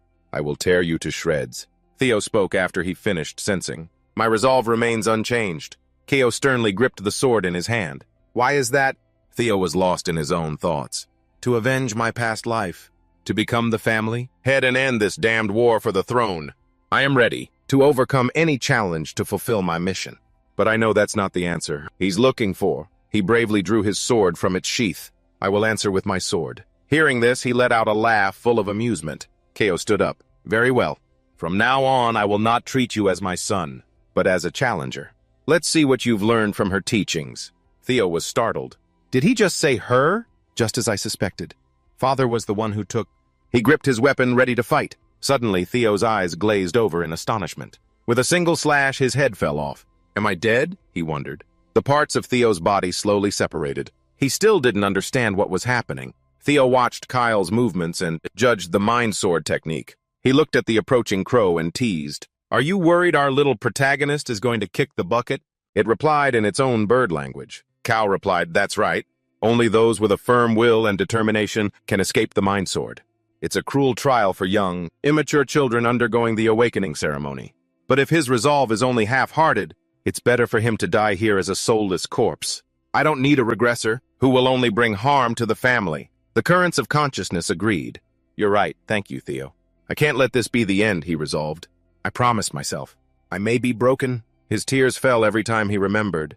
Theo's body, faded with the negative emotions. But Theo still held his weapon tightly, fighting against the mind sword. His hand held the hilt of the sword with determination and desire. He was determined, but I will never surrender. Theo's small but radiant figure stood in a dark space. His blade shone like a solar halo. Suddenly, a huge explosion occurred, obscuring all vision. Shards of crystal shattered, scattering across the dark space. Theo woke up from his nightmare. A new adventure had just begun for him. He was still dazed, stunned by reality and everything around him. Theo stood there looking at his respectable father, Kyle. He was smiling proudly. You passed. Beads of sweat still rolled down his face. 1 week later, on this day of the nomination ceremony, at the family headquarters. Huckus, there are so many people here, it's making me nervous. Erica scoffed. Why are you so timid at your age? He yelled back, I'm not timid, you're just bold. The commanders of all units, the former and current family heads. There are too many heroes here. She criticized such a child. Relax. No one will be interested in someone who can't even achieve attribute breathing. Huckus was furious. What did you say? He was angry, his fists clenched and trembling. Huckus sighed. Can't you just tell me, what exactly did you receive from the family head during the third ceremony? Erica was calm. That's a secret. He was furious. So stingy. My Theo would have calmly shared it. She asked, confused, Your Theo, what are you talking about? Huckus sneered. You know that the life of a Slanky is to become the sword of the Zegna. We have to bet our lives on the Zegna. In that case, I want someone really cool and strong. Someone with all the strength, personality, and ambition. He was loyal to him, affirming, and that's Theo. I want to bet my life on him. So he's my Theo. Erica was indignant. And Theo agrees with this. Huckus's eyes sparkled. He has to write. I'm planning to join the same unit as him. I don't know why, but the family head said he won't be taking Theo back to the family mansion. He was excited. So I might be able to follow him. Suddenly, the sound of drums echoed throughout the space. Vihana requested attention. The nomination ceremony will now begin. The overall top student, Theo Zegna, please step forward. The people below excitedly raised their hands and cheered their hearts out. He slowly approached the glorious pedestal, reserved for the top student. Theo wore a satisfied smile, having given it his all. Evelyn stood from a distance, watching everyone stare intently at him. Young Master Theo, where will you choose? I'd be very happy if he chose to join our White Dragon Knights.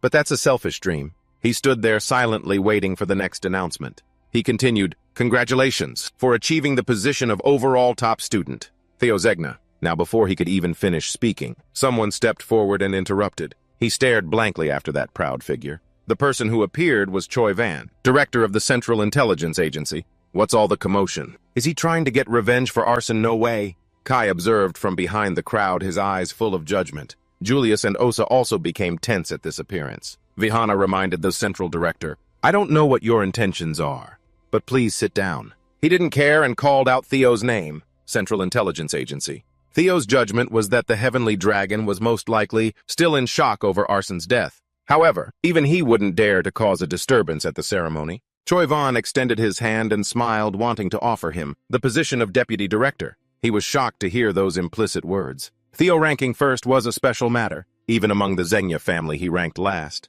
The black egg shattered, revealing only a pair of blazing red eyes staring straight ahead, as if wanting to swallow everything around it. That was the process of his rise to the top. Around them, the crowd discussed and gossiped. Even if he got stronger, who would have thought he could send Arson to hell? They say he even took down the supervisor. If no one had stopped him, is his skill that good? They say he overwhelmed Arson. Theo's rags to riches story shook many of the trainee swordsmen. It made even more people admire Theo. Everyone stopped, looking at him with contempt, and began to look at him with envy. No longer the fool of the Zegna clan. The system also displayed a notification. You have placed first in the awakening ceremony. Congratulations, you have completed the mission. Scenario 3, the winner of the awakening ceremony. You have received Ager's core as a reward. The reward will be stored in your inventory. Theo looked up at the system screen, dazed and thinking, oh right, I have a mission. What is Ager's core? Since it's a long mission, it must be something good. Choi Van spoke up, announcing, we the Central Intelligence Agency. He looked at Choi Van with sharp eyes, his gaze seemingly filled with hatred. But he put on a bright, radiant smile, wanting to offer Theo the position of deputy director. Theo just looked at him silently, not responding, as if contemplating something. He frowned slightly, looking straight at Choi Van, observing. Immediately, the system displayed the S-rank observation information screen. Choi Van, age 46, male, title Heavenly Dragon. Talents, conspiracy, strategy, schemes.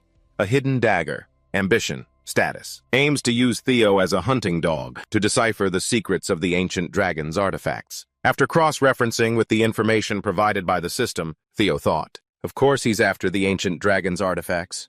He must know I have the artifacts, but from now on things won't go your way anymore. The heavenly dragon of the Choivan family, I will destroy you with my own hands. Scene changed to a large room.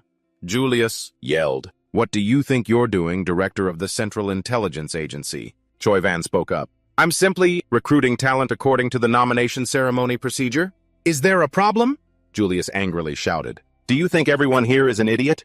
Everyone knows you're trying to avenge your nephew's death." Choivan lowered his head, his eyelids half closed, a sinister smile on his lips. "It's understandable, but you're wrong. As an individual, I may feel angry, but as the director of the agency, I only wish to recruit outstanding talent." Julius thought to himself, what a cold-hearted man.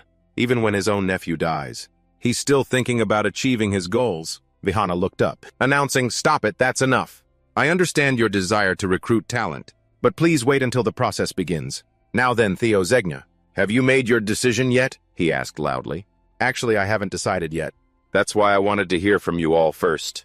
What do you have to offer me?" Theo glanced at them with eyes full of hidden intentions. The corners of his mouth curved up sinisterly. Amidst the vast expanse of the sky, his majestic figure stood on the battleground of the heavenly gate, exuding a powerful aura that made others fearful. Suddenly, a slender female hand was gently raised. Osa, with a serious face, spoke up. Osa Zegna Blunus, offer Theo Zegna the position of my disciple. And at the same time, I promise you the position of young lord of the Plum Blossom Palace." The surrounding candidates gasped in astonishment. "The young lord of the Plum Blossom Palace? The lord has no children. Does that mean they're going to adopt him?" As the heir of the Sword Dragon, Remington's lips curved. "2 of the 9 dragons have stepped forward." "Truly impressive, Sir Theo." Huckus looked at Theo with sparkling, admiring eyes. Erica also added, "This way the other captains and leaders won't dare to speak up." At this moment, from the sky above descended a voice, "I also want to participate in this competition." And a blinding golden light of energy landed on the ground, causing chaos all around. When he landed, the ground created a fierce gust of wind, blowing his hair wildly. The powerful pull made the ground crack from the terrible destruction. Seeing the familiar half-masked face of the man, the surrounding people began to whisper, "It's the Black Dragon." "Even the Black Dragon dares to participate?" Robert spoke, his voice calm and steady. "Theo Zegna, I have been watching you throughout the awakening ceremony." Theo bewildered thought to himself, why when he heard the man's voice? "Keo was right, you have many attractive qualities. Join the Black Snow. I promise to give you the position of Void Snow." Void Snow is the highest rank, a secret intelligence agent within the Black Snow organization, where one can publicly reveal their identity and receive honor. When Theo was in the Black Snow, only 8 people had achieved this position. In his past life, no matter how hard he tried, he could never reach it. But now it was so easy. At this moment, Ferrio, with his calm demeanor, coughed lightly, then gently spoke, "Theo Zegna. The 3rd awakening ceremony was truly impressive. Don't forget that. Our Rising Dragon Hall is also open to you." Immediately, a shockwave went through the stands below. "What, even the Rising Dragon? 4 of the 9 dragons have stepped forward. There's still one more. Our captain." Julius, with his half-mask, looked truly mysterious. He parted his lips and spoke, "The White Armored Dragon Unit offers Theo Zegna no special privileges." His words caused the crowd to split into 2 different opinions. Why is he so stubborn about this? The captain is different. Someone who believes that proving oneself is true honor. Julius spoke, "I truly wish to recruit you, but I will not offer any special treatment. That would be unfair to the other members. What I can offer you is comprehensive support and the self-respect of being a Dragon Knight." Theo's aura remained majestic, unfazed by Julius's implicit words. He nodded, a smile playing on his lips as he spoke. "Understood. My choice." Hilda's soft, plump lips lifted slightly, seemingly pleased with Theo. At this moment, Hilda's voice rang out. You're a regressor, aren't you?" Hilda's words made his eyes widen in astonishment, shocked at that moment. A bright light of energy erupted, causing chaos on the knight's battlefield, leaving Theo stunned on his seat. The stands were still empty at this time. A strong gust of wind blew straight towards it. In no time, Hilda appeared with a nonchalant smile, a hint of provocation in it. Theo was astonished. The former head of the Hilda clan, beads of sweat continuously rolled down from his cheeks. He spoke frankly. "I don't know what you're talking about." Hilda smiled gently, looking straight at him, thinking to herself, "This guy, I don't know how he lived in the previous round, but his acting is top-notch. Theo was still dazed. Round, what does that mean? Could it be that there are really multiple rounds of regression? Vihana announced, "Is something wrong, Theo Zegna? You don't look well." Theo stammered, May I have a moment to gather my thoughts?" Vihana spoke up. "Of course, it's an important decision. But don't take too long." Hilda smiled, looking at Theo, and her lips parted to speak. "No need to hide it. I'm a regressor, too. But my designated rounds are over." He glanced at Hilda with sharp eyes. "But rounds means she has regressed multiple times. How is that possible? And how many regressors are there? The opponent is the former head of the clan. It's better to answer honestly and ask questions." He asked her. "One round means you can regress multiple times." Hilda spoke. "How do you not know anything? Didn't Kyle tell you?" "Well, Kyle hates that damned regressor. It's a surprise that Kyle let you live." Theo's face suddenly changed. "What could it be that the harsh trials I went through were because of him?" She tilted her head with a sinister smile on her lips. "You seem to have many questions. But there's not much time. If you want to know the secrets of this world and the family, come and talk to me later." At this moment, Theo was lost in the clear blue sky, with thoughts that evoked so many things. In the third awakening ceremony, the family head gave Theo no answers. All he gave me was the mind sword. The family head hates regressors. The aura of Lord Brock that I felt from him back then. And Lord Brock's stolen heart. Did the family head really take Lord Brock's heart? Because Lord Brock was the ancient dragon who accepted regressors. Normally, a human cannot defeat an ancient dragon. He remembered the powerful aura hidden deep within Kaio, which still held so many mysteries. But it's possible for the family head who is called a demigod. There's no other way to discover the secrets of the family. Regressors. Suddenly, Vihana's voice cut through his train of thought. "Now, Theo Zegna, have you decided where you're going?" "I have no other choice but to go find Hilda." In the middle of the vast battlefield, Theo's voice echoed. "Yes, I have decided I will." Amidst the clear, cool sky, Remington spoke loudly. "I choose the Rising Dragon Hall." Remington had become a disciple of the Rising Dragon, perhaps because they had the same water attribute in their past life. Remington had returned to the Nasio clan, built up his strength, and rebelled against the Zegna.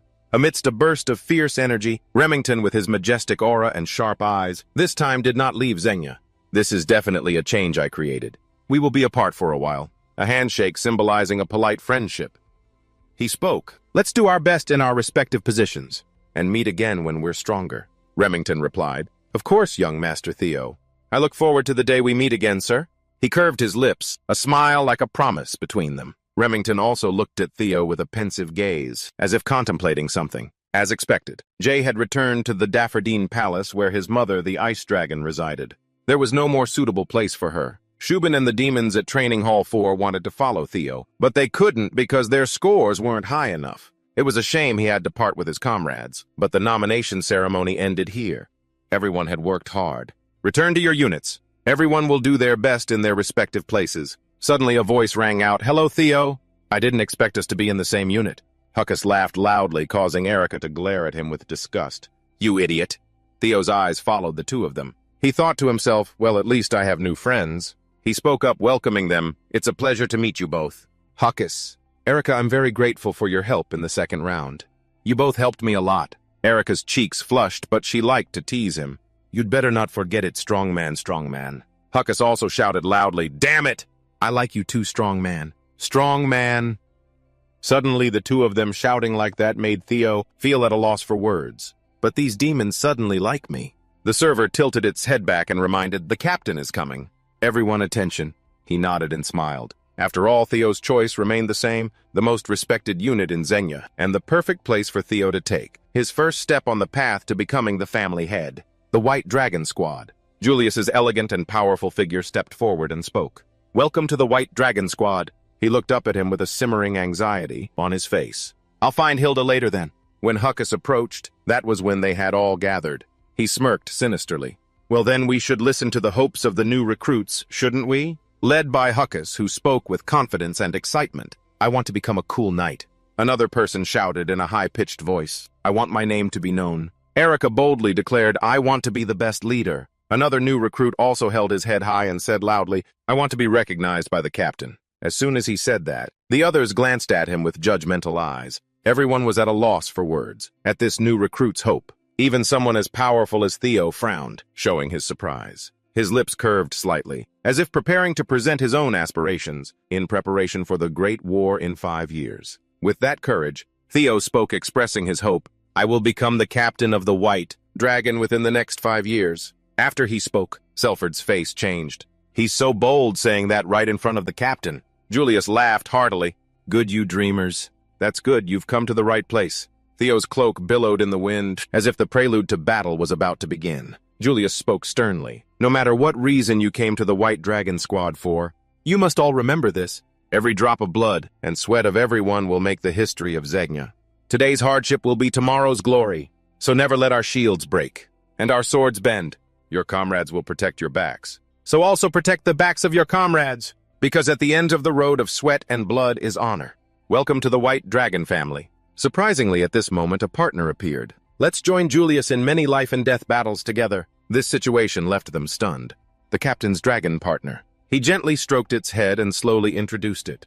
"This is my partner Igula, the representative dragon for the Dragon Knights." At the same time, in the vast expanse of the sky, young dragons appeared flying down. They landed heavily on the ground, as if displaying their strength for the squad. Their feet bent slightly, creating a jarring, powerful sound. And finally, they planted their other foot on the ground decisively. Julius spoke up. "Now mount the dragons of your seniors. The initiation ceremony has begun.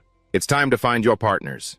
Everyone fall in line." His gaze was still fixed on Julius and his dragon partners. He thought, "This is a dragon knight. Am I going to get my own dragon now?" At that moment, Evelyn was already mounted on her own dragon partner.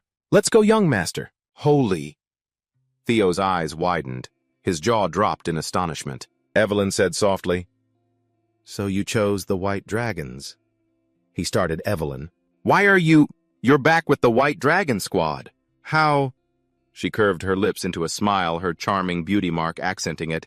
"Yes, that's right." Suddenly, at that moment, his eyes froze, as if he had just seen something shocking. Amidst the cool, blowing wind, Theo stammered, "Evelyn, at your hand?"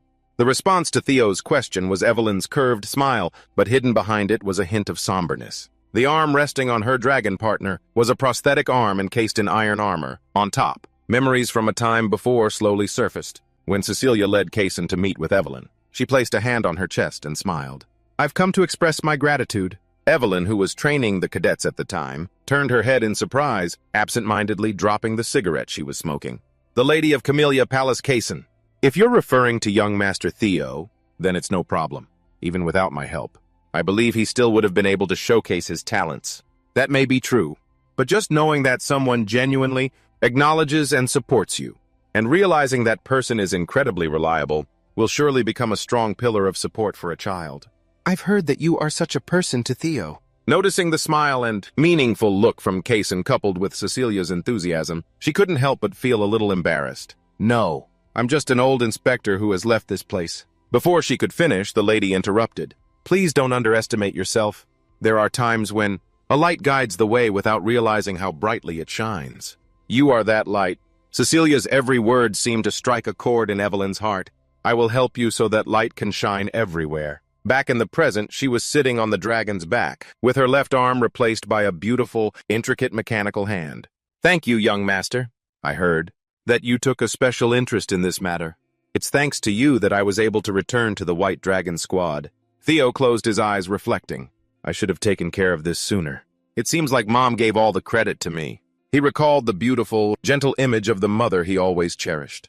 "That's my mom. Thanks, Mom." Evelyn's strong voice brought Theo back to reality. Evelyn, swear my unwavering loyalty to you, young master." Theo as the sword that protects you, sitting behind her, after letting it stay in the den. As they flew towards a majestic canyon before the vast and magnificent landscape, Theo said sincerely, "I'm grateful to you." She also replied from the bottom of her heart, "Please guide me." After a while, the group finally arrived at the White Dragon's Den, a place with many mountains of bizarre shapes. The crags jutted out sharp as the spines of a sea urchin. Evelyn stood shoulder to shoulder with Theo, proudly introducing it. "This is the dwelling of the White Dragons, the land of the Wyverns. As you know, the White Dragon Squad carries out missions with Wyverns. Therefore, the new member initiation ceremony is held here." He immediately voiced the question he had been wondering about the whole way here. "If I can't find a partner, does that mean I can't join?" "That's right, it rarely happens. But there have been such cases." Hearing this, Theo immediately pictured two people from the Lanke tribe struggling with a wyvern. Will the new recruits be okay? I don't think this is within their capabilities. We'll let them fend for themselves. She gestured towards the canyon. First of all, you can look around.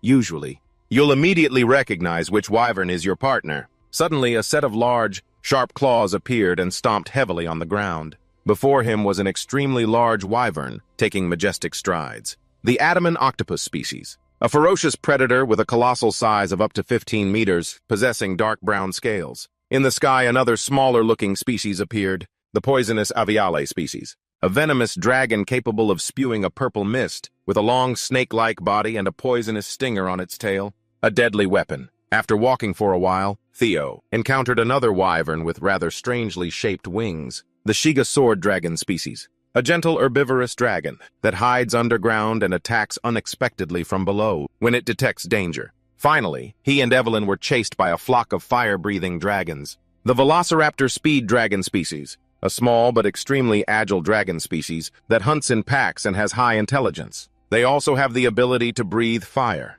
Escaping the flock of dragons, she began to explain. The wyverns managed by the White Dragon Squad mainly belong to these four types. So have you felt a connection with any species yet? Theo looked into the distance thoughtfully.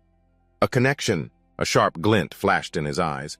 I have noticed one, but I don't see it here. The image of a giant black dragon appeared in Theo's mind. In its mouth was a large dragon that had been bitten to death. Dragon corpses were all around. 6 years after the Great War, a mutated wyvern invaded the White Dragon's den, and it slaughtered hundreds of wyverns that were carefully raised by the White Dragon Squad. In his memory, the dragon spread its large wings and flew over villages. Below, countless soldiers were trying to find a way to fight back. The Phantom Black Dragon.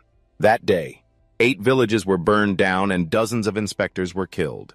Jongna classified the Phantom Black Dragon as a Level 2 disaster and ordered its extermination. It was finally captured after the Phantom Black Demon King and the Sword Dragon intervened. Phantom Black Dragon was the nickname given to it because of its ability to hide in the shadows. Theo's eyes were still focused as if searching for something.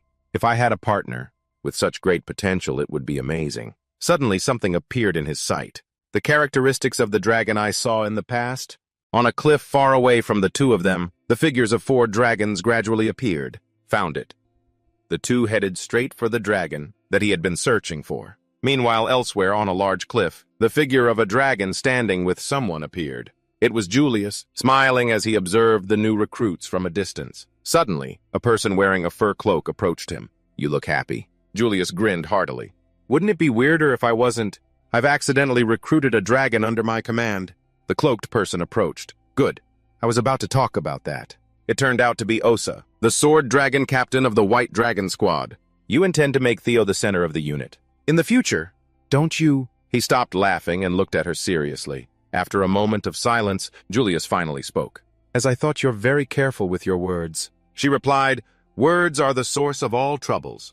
Osa looked down at him with a meaningful gaze. It seems you're aiming for a bigger picture. Julius narrowed his eyes. I didn't say anything. She approached him. Don't worry, I've come to make an offer to that kid. After a brief silence, he replied bluntly, what are you planning? Julius's mind was now filled with suspicion. Theo has already chosen the White Dragons. He can't go to the Plum Blossom Palace. What kind of offer could she possibly make? Osa looked off into the distance, her long hair covering half of her face, adding to her mysterious aura. Let him come with me. While he was still stunned, Osa flashed a bright smile. What do you think? Back to Theo's perspective. The 4 large dragons were surrounding, a small white dragon growling provocatively. As she steered her mount towards them, Evelyn said indignantly, they're at it again. He widened his eyes, trying to get a better look, and asked, do you know about that wyvern? She replied helplessly, it's been isolated for a long time. I tried to do something, but it was no use. It's not actually a wyvern, so maybe that's why the others reject it. Theo was astonished. It's not a wyvern. That's right. It was born from a female wyvern and a male bifer. His eyes suddenly widened as if he understood something. Isn't a bifer a Class 1 monster that lives at the bottom of the sea? How? Evelyn turned her head. That's the mystery. By all accounts, it should be impossible. Theo fell silent, contemplating as a drop of sweat rolled down his cheek. He recalled the image of a terrifying monster with long hair and 4 sharp horns. A Class 1 monster with power. on par with natural disasters like typhoons or torrential rain. Just one breaking through humanity's protective barrier, could cause colossal damage. The image of a roaring bifur appeared in his mind. The bifur is a powerful demonic species that lives hidden in the darkness of the forest. He smiled, but a cold sweat broke out on his face. So the phantom black dragon's abilities must have been inherited from its father. A bifur. Back to the scene, the white dragon was trying to confront its 4 opponents. Evelyn explained when it was born, it became a big issue in the white dragon squad. Initially, we decided to observe it, after letting it stay in the den, but the other wyverns wouldn't accept the little one. Isolating it wasn't a good option either, so we're very worried. Theo looked at the dragon roaring to protect itself, a flicker of empathy in his heart. It's ostracized just for being different from the others. What's the little one's name? It's Ambra. In an ancient language, that name means shadow. Theo beamed with a radiant smile. All the more reason for me to choose that little one. Shadow, a good name. She turned back and was startled to see him preparing to jump. Young master, what are you doing?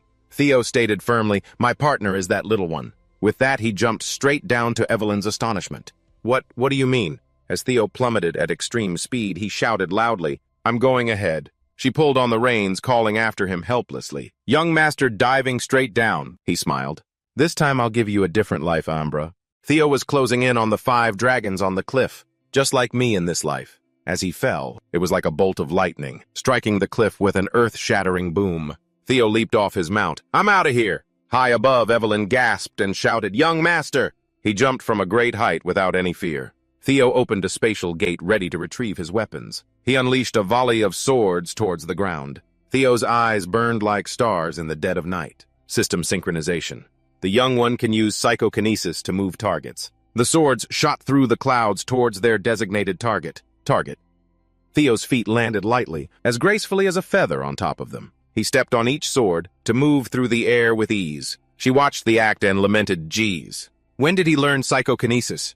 And to use it in this way, too. Evelyn was amazed. His growth rate is unbelievable. On the high cliffs, dragons were perched. A white umbra was falling. It bared its sharp teeth and roared. Theo continued to plummet from the sky to the ground. In his mind, he recalled painful images from the past, where crowds gathered to scold him. Idiot!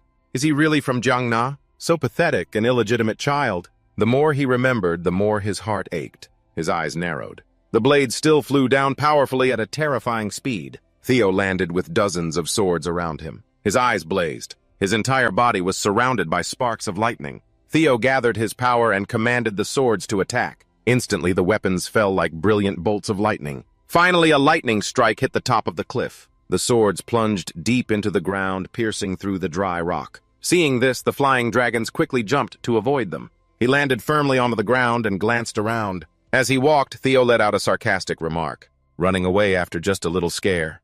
Bullies are just a bunch of cowards. Theo looked at it with sympathetic and caring eyes. Are you okay? Ambra warily backed away, letting out growls. Then it ran off flying high. He called after it from below, wait! Theo sighed. Evelyn flew down and said, it's on edge. Approaching it won't be easy. You should wait a bit and try again later. He replied, no, now is when it needs someone by its side the most. Why do you think it still hangs around the den? Despite being ostracized, it's lonely. Emotional wounds are harder to bear than physical ones. It's hurt. It definitely won't go far. Help me follow it. High up on the dry, sharp cliffs, Ambra was huddled in a dark corner. It was sad from loneliness and whimpering from its physical wounds. Suddenly, Ambra's eyes shot open, sensing a sound. Across from it, the two of them were approaching. She explained, many knights have tried to tame it, but no one has succeeded. It's very wary of people. Its current state is even worse. Theo requested, can you give me some food? In the meantime, I'll try to understand it. After all, this is my entrance exam. He and Ambra, polar opposites, were staring each other down. It growled fiercely, a clear warning. Theo stood there unafraid, his intense gaze fixed on it. Ambra continued to intimidate him with thunderous roars. He remained calm, observing it without blinking an eye. Ambra kept roaring to show how fierce it was, and that it didn't like others getting close.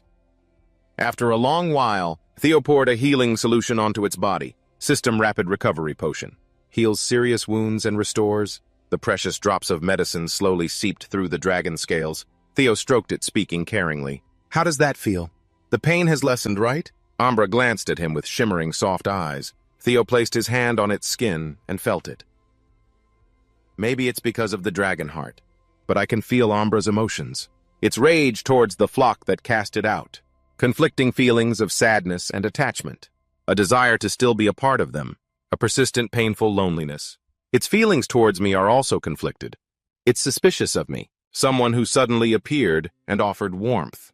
But at the same time, it hopes I won't leave. He saw Ambra's expectant eyes and felt sympathy. Theo spoke reassuringly, "Don't worry, I won't betray you." He opened his inventory, took something out, and said with a smile, "And also," Theo took out a stone.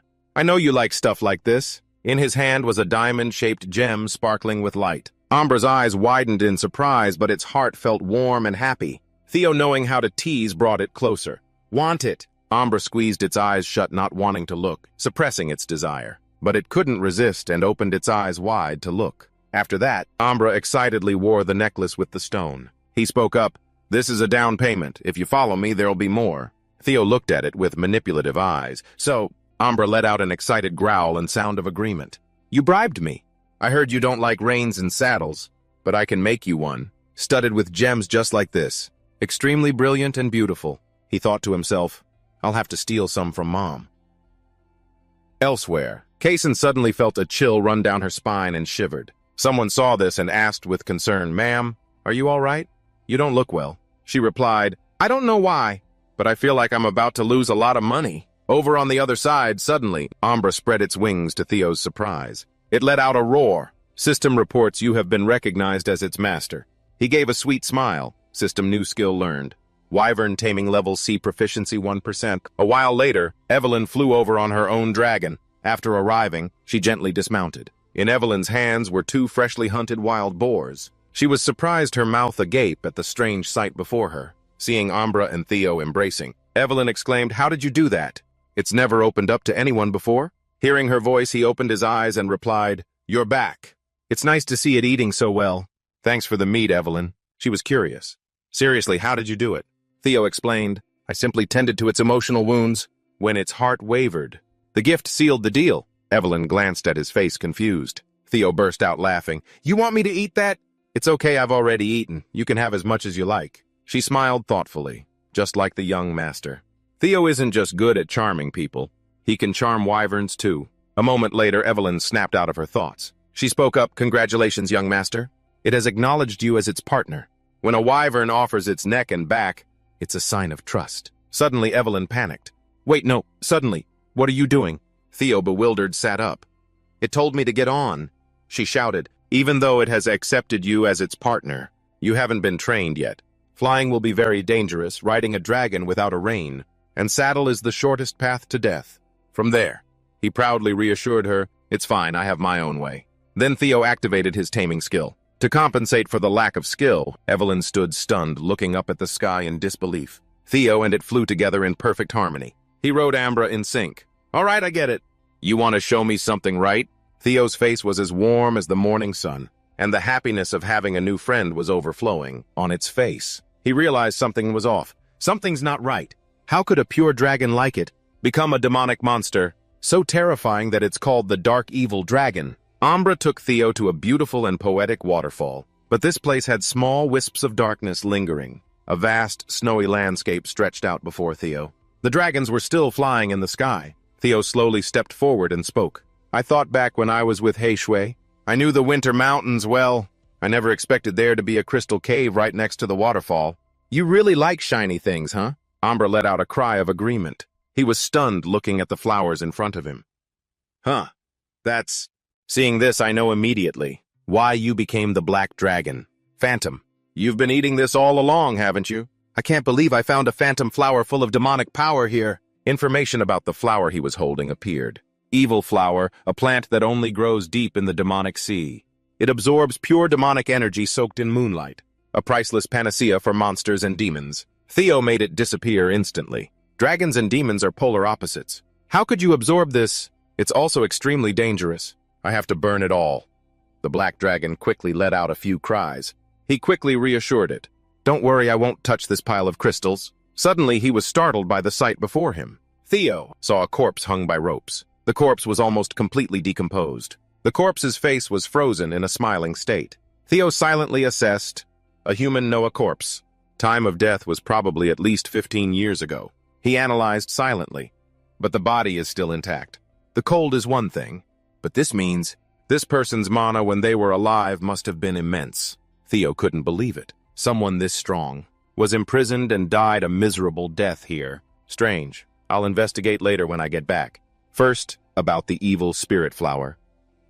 Suddenly the corpse screamed, "Kiro!" Theo looked at it questioningly. "That—" Ambra quickly lunged to block its attack. Seeing this, Theo panicked and shouted, "Ambra!" Ambra was still roaring in anger. The corpse was still grinding its teeth in hatred. It was still screaming. "Kiro," Theo silently exclaimed. "This is dangerous." He quickly put out his hand to block. It bit straight into his hand. The corpse's scream still echoed, "Kiro! Rubber! I won't forgive you." Theo realized he hadn't misheard. The name of the family head and the black dragon. Who is this person? Suddenly a sword tip quickly stabbed towards them. Theo suddenly recognized that person. The white-armored dragon knight. Knight Evelyn hurriedly attacked the corpse. She asked frantically when she saw Theo fall, "Young master, are you okay? Answer me." He lay on the ground and smiled, replying, "Evelyn, sorry, my—" Suddenly he gritted his teeth and groaned. "It hurts like hell. The poison in the corpse is full of demonic energy. I'm losing strength. If I don't get an antidote, I'm afraid." Evelyn quickly helped him up. "I'll take you back to headquarters immediately. It's going to hurt a little. Please bear with it." Ambra suddenly attacked her, causing Evelyn to retort, I'm not going to hurt him. I'm trying to protect him." It was still determined not to let her touch Theo. Evelyn angrily shouted, "Stop it, Ambra! Otherwise, even if you are the young master's mount, I will—" Theo gasped for breath, stopping her. "Evelyn, wait, just a moment. Ambra, you have a way." Ambra quickly agreed. He also smiled in approval. "All right, I trust you." Evelyn still wanted to stop him. "But young Master Theo, if you don't go back immediately, your life will be in danger. You've been infected with poison full of demonic energy from that corpse," Theo slowly explained. "Poison with demonic energy. The survival rate is less than 30%, with or without proper treatment. I want to believe in Ambra." He silently recalled, Ambra evolved into a level 2 demonic dragon by eating the evil flower. It must have seen that corpse before too. As a result, it learned how to absorb demonic energy and poison from the corpse. Theo remained steadfast. "So please, just trust Ambra." Evelyn panicked, "Young master." Ambra quickly plucked a flower. Then it smashed a crystal chunk. It placed the pile of fragments in front of Evelyn. She looked at it blankly. "You want me to mix them together and feed it to him?" She was silent for a moment, saying nothing. She stared at the pile of fragments, then turned to look at the pained Theo. She squeezed her eyes shut and let go. She decided to grab the pile. "Fine." Evelyn immediately used her power to mix them together. She quickly poured it into Theo's mouth. He remained silent with no reaction at all. Evelyn and Ambra both watched him intently. Theo's complexion gradually improved. His strength was slowly recovering. Evelyn couldn't believe her eyes. "Unbelievable! He's actually recovering." Theo's power seemed to grow even stronger. That power grew more and more brilliant. Evelyn's eyes widened in amazement. "He's actually recovering. I've never heard of anything like this. What is this, young master?" The system's announcement rang out. Beginning. Body purification process. Absorbing the characteristics of the phantom black dragon. At Commander Julius's office, Julius asked the person behind him in confusion, has He Shui approved this report?" The soldier quickly corrected, "Yes, sir." After verifying the facts, they said this information is 89% confirmed. Hearing this, he angrily slammed the table, breaking it in half. "Damn it! Unbelievable. I thought I'd hear about bad news raining down on us, but this is completely beyond my expectations." On Easton, the captain of the 5th Squad of the White Armored Dragon Knights and 15 others, who accompanied him, all died on the battlefield.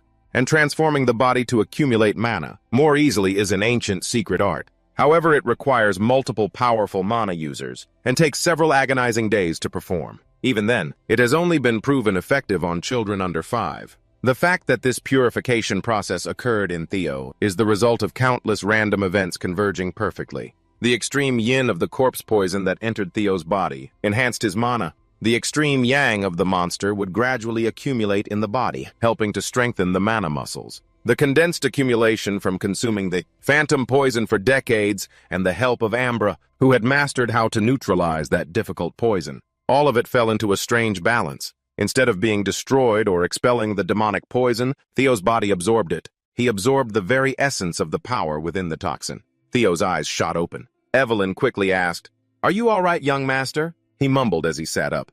"Evelyn, sorry for making you worry." Seeing this, she and Ambra breathed a sigh of relief. System display Theo Jiangna, age 17. Male title Swift Tiger. The greatest genius in a millennium. Talent of Jiangna. Player. Observe inventory, Dragon's protection. Purify, rebirth.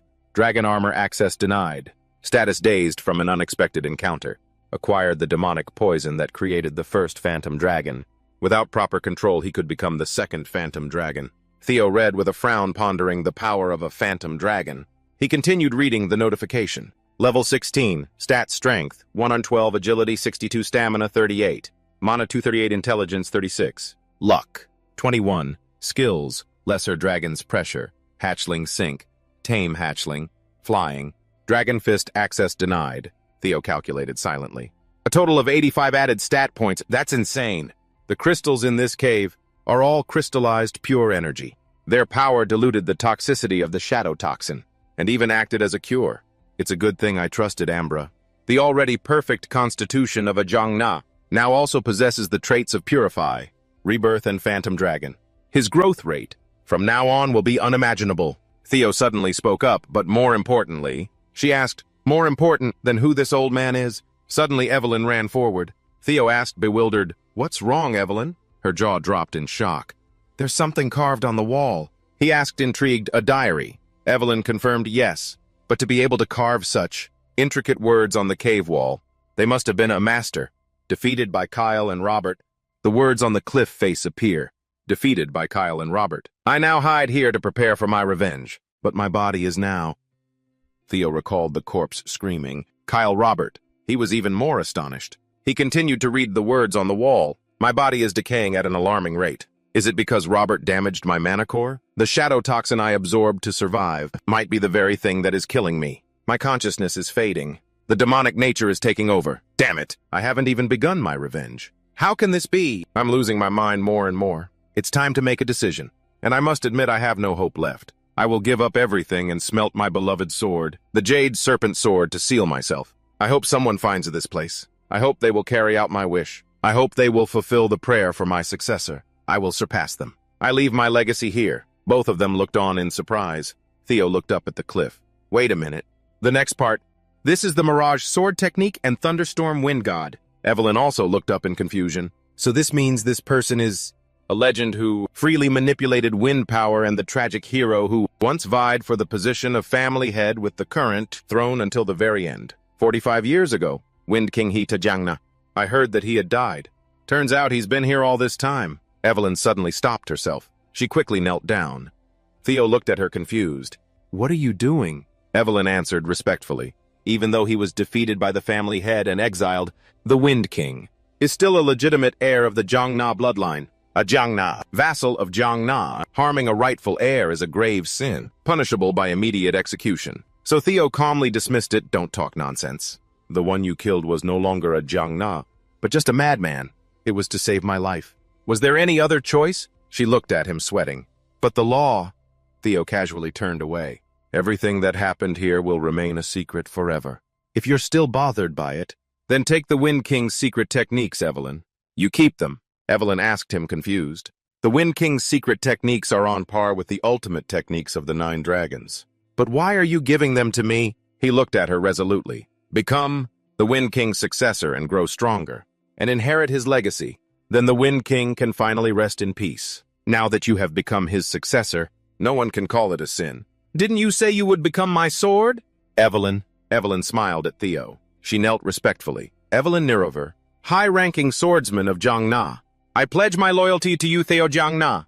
As your subordinate, I humbly request that the great and noble lord accept this oath of loyalty." Theo smiled at her. "You really are a stickler for the rules." He also gripped his sword and spoke.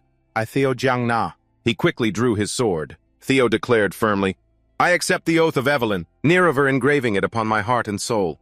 And on the long road ahead, I swear to make you my first sword." He looked at Evelyn with satisfaction. She also smiled content. Ambra was also happy at the sight. The entire land of snow also returned to its original peace. At the headquarters of the White Dragon Knights, everyone was still training. Huckus chuckled, looking up. "That Theo guy isn't here yet.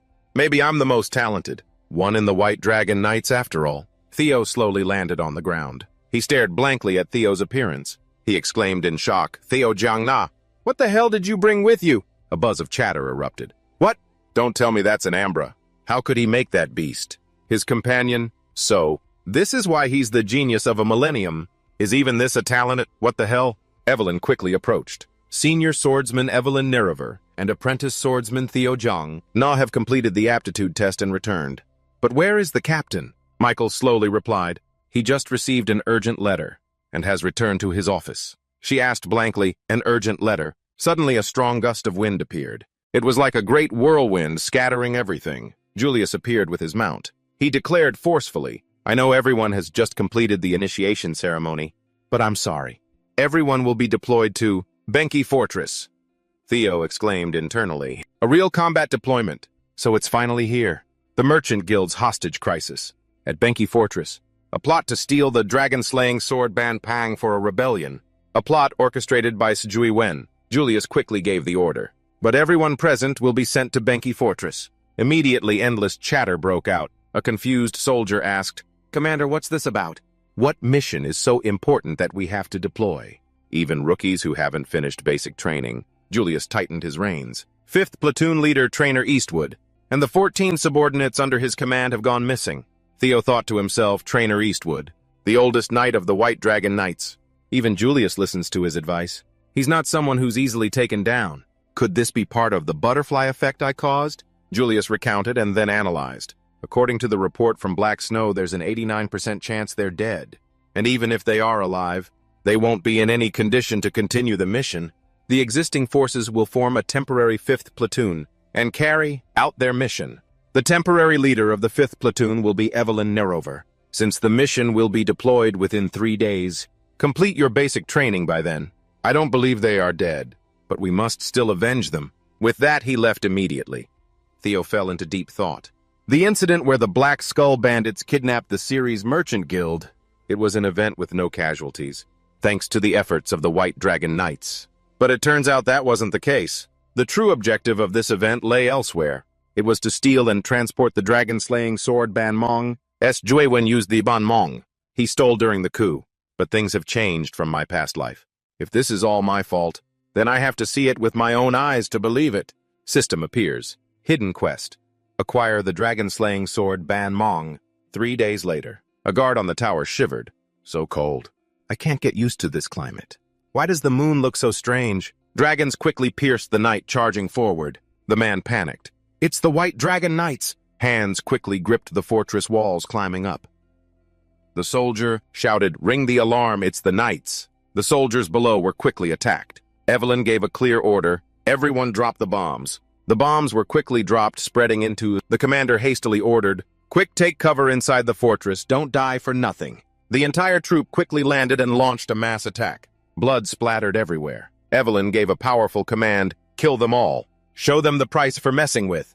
The White Dragon Knights. Continuous rain fell on the entire fortress. Smoke and fire were engulfed in the white-out rain. A white-haired man carrying a sword ran through the night. Damn it, and they said they'd take care of the Knights. If I'd been a little late, I'd be dead. Whatever. Once I deliver this, my mission is over. After that, I can just relax and enjoy. Suddenly, he was quickly stabbed to death by a mysterious figure. The mysterious figure turned away coldly, and he fell quickly. He silently picked up the sword. His master spoke the goods. He respectfully presented it. "Yes, here you are, sir." The master quickly confirmed, "Good, these are the right goods. We have achieved our objective. Prepare for the next phase of the plan." The remaining soldiers quickly responded, "Yes, sir." The master turned towards the fortress. Now all that's left is to exterminate the pests. At the fortress, a soldier was quickly subdued. Huckus announced, "Subjugation complete." That was too easy. Theo also confirmed, "You're right, it was too easy." His gaze turned grim. It's hard to believe the original 5th platoon was wiped out. Not to mention, system notification activating sync. Hatchling is reading the target's memories. Theo silently assessed this guy too. He knows they stole the Ban Mong, but he's never seen it himself. The small fry, I get it. But how can it be the same for even the commanders? Did I miss something? Aaron looked at Theo curiously. "What is it, Theo? Is something wrong?" he stammered in reply. "No, I was just thinking." Michael chuckled, putting an arm around his shoulder. "You may be called the Lightning Tiger, but a rookie is still a rookie, huh? Just admit you're nervous. Since this is your first mission, Aaron quickly spoke up. The hostages have been rescued. Let's regroup with the rest of the team. Michael sighed in boredom. Yeah, be right there. I want to get home quick. I reek of gunpowder. Suddenly, Theo's eyes widened. He abruptly shot up and ran. Michael said blankly, "What's with him?" Aaron guessed silently, "Probably hates your smell." He gave her an annoyed, judgmental look. Meanwhile, Theo took his sword and attacked in one direction. His slash sent earth and rocks flying. Theo stared ahead. "I knew it." Aaron looked at him puzzled. "What do you mean by that?" Theo said it, and she couldn't believe her eyes either. She suddenly exclaimed, "Explosives! Those sons of bitches! Are they trying to take us down with them?" Theo quickly warned everyone. "There's no time, we have to get out now." Aaron immediately agreed, "Okay." Michael also agreed. "Roger that, sisters, let's evacuate." A large bomb hurtled towards them. Everyone stared at it blankly. Theo let out a terrifying scream. A loud explosion quickly rang out. The mysterious figures in the distance spoke again. "Reload." He raised his hand to give another order. Another explosion rang out, setting the surroundings ablaze. Thokeo laughed and ordered, "Wipe them out completely. Don't let a single ant escape." Because that day in a shadowy castle, the figure of a woman still sat by the window. Eamon frantically mumbled, There. Does it hurt a lot, my Asen?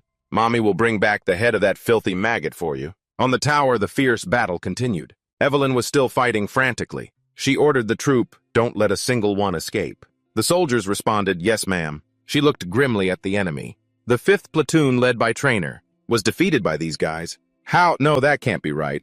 There must be some mistake. "Captain Evelyn!" Her jaw dropped in shock. Suddenly her eyes widened in panic. A bomb thrown at her made her exclaim, "This is insane." Evelyn quickly dodged. She suddenly realized it was an artillery attack. "Defend everyone." She saw an enemy running to avoid the bombs. The continuous bombing made Evelyn frown. The bombs were getting stronger. Noises came from the only nearby door. The whole team ran towards Evelyn. Captain Evelyn quickly spoke. "Everyone, you're just in time. This is a large-scale bombardment. We need to get out of here fast." Theo quickly replied. "Understood, let's go to the wall." "Outside in the opposite direction of the artillery fire." System notification opening mind gate. Unlocking brain function safety protocol. He quickly looked at the display. System notification. Enhancing thought process speed and eliminating doubts. Theo's eyes suddenly lit up. A series of images appeared before him. He began to examine the screen. Evelyn tapped Theo's shoulder. "Why are you just standing there?" "Theo, we need to escape now, so snap out of it. We have to get out of the fortress immediately." "What are you doing?" Theo decisively disagreed. "No, we have to go inside." She looked at him in disbelief. Stones were frantically thrown at them. The rest of the group angrily protested. "You want us to go back?" "To the place where we almost got blown up." "What?" "The lives of all 21 of us are in your hands." "Damn it! Shouldn't we just run outside?" Theo yelled at them. "If we run outside now, we'll just get caught in another artillery strike or ambush." "That's exactly what they're planning." Display shows. "You are using sync to read the remaining thoughts of this subject." Theo suddenly froze. The stones continued to fly towards them. He silently realized, they must think we can't survive. Inside the fortress, he used the system to scan the area. He calculated silently, but now with this ability, we have a good chance of survival. System notification. With the mind gate open, synchronization has rapidly spread. Theo thought, the left side is rigged with explosives. The right side is under artillery fire. We'll take the stairs down. Everyone quickly rushed down. The surrounding rubble seemed to seal the entrance. They suddenly hit a wall blocking the path. "It's a dead end." Everyone started questioning Theo. "Hey, you told us to follow and trust you. Theo, you have a plan, right?" "We can't go back now, it's collapsing. All the artillery has widened its range of fire." Everyone looked in panic at the falling rubble. Everyone held on firmly. Everyone was closely watching the movements around them. Theo also looked angrily at the boulders that seemed to block their exit. The entire tower seemed to be engulfed in a sea of fire. The mysterious figure outside spoke. "Always keep this thought in your mind. This is revenge for young Master Asen, so be careful." Thokeo held his sword grimly. "I don't care if they're crushed or not.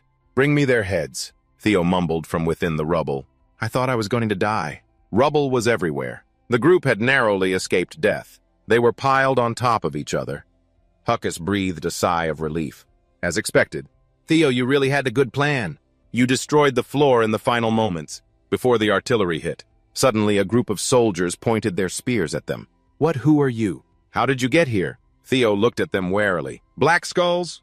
Why are they here?" "We investigated this place before, but there was nothing." Suddenly, he was startled to realize a group of people were imprisoned in a cell. Theo saw Eastwood chained up. 5th Platoon Leader Trainer Eastwood. The cell door was quickly opened. Huckus and Erica tied up the soldiers. Evelyn spoke respectfully. "I'm glad you're still alive, Trainer. But this is truly astonishing. I never expected the mastermind to be the Jiangna Intelligence Bureau." The chains were quickly removed. Eastwood asked her doubtfully. "You say that, but you all don't seem too surprised." Evelyn replied sadly, "I already suspected it. A place this chaotic is bound to have a mole.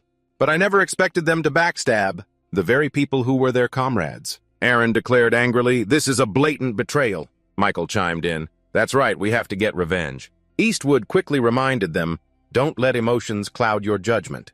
It's best we don't act too emotionally at this point." They were fully prepared to capture us from the very beginning of this battle. With our current forces, we can't gain the upper hand against them. Right now we need to inform Black Snow outside about this. Theo suddenly interjected, "That's impossible. The truth is, we didn't get any help from Black Snow earlier, which means they must have wiped out the Black Snow forces in the ambush outside. That's why we went into the fortress instead of charging out. But we still have a chance to win.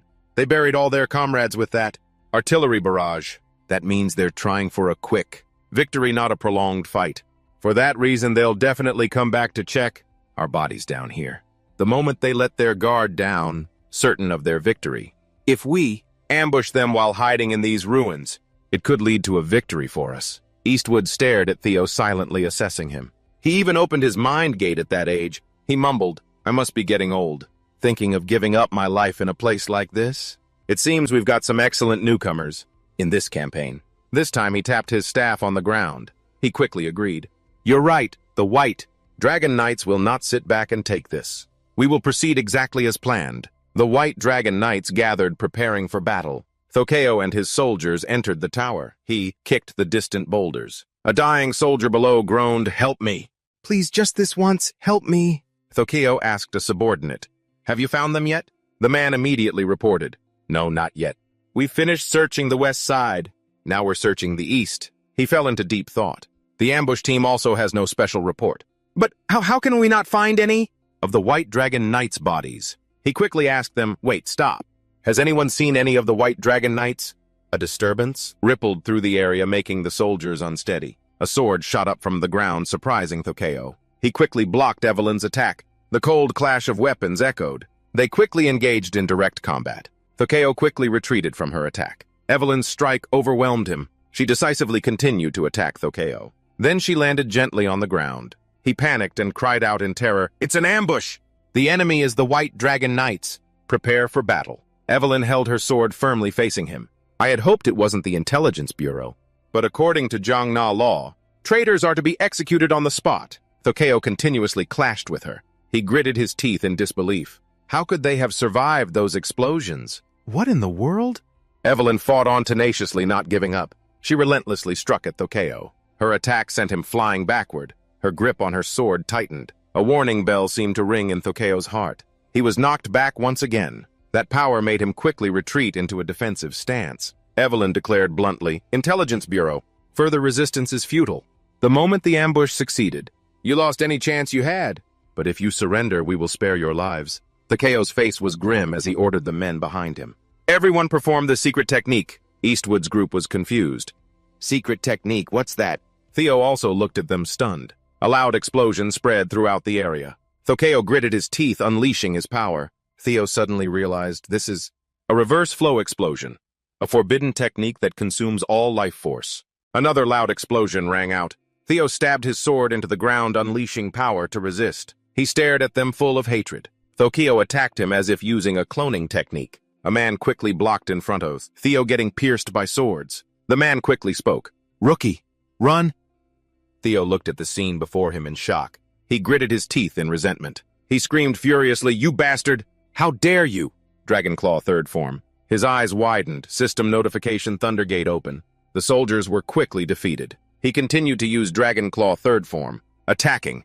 Continuous streams of light appeared. Not only the enemy, but Erica was also surprised. The others were just as surprised. Thokeo was also counterattacked to the point of panic. Rubble flew up and the space became hazy. The entire area was devastated by Theo's attack. Thokeo couldn't believe his eyes. How could he so easily neutralize the reverse flow explosion? I can't let that guy live. He began to attack again. Everyone seemed unable to comprehend the scene before them. Michael looked at Theo doubtfully.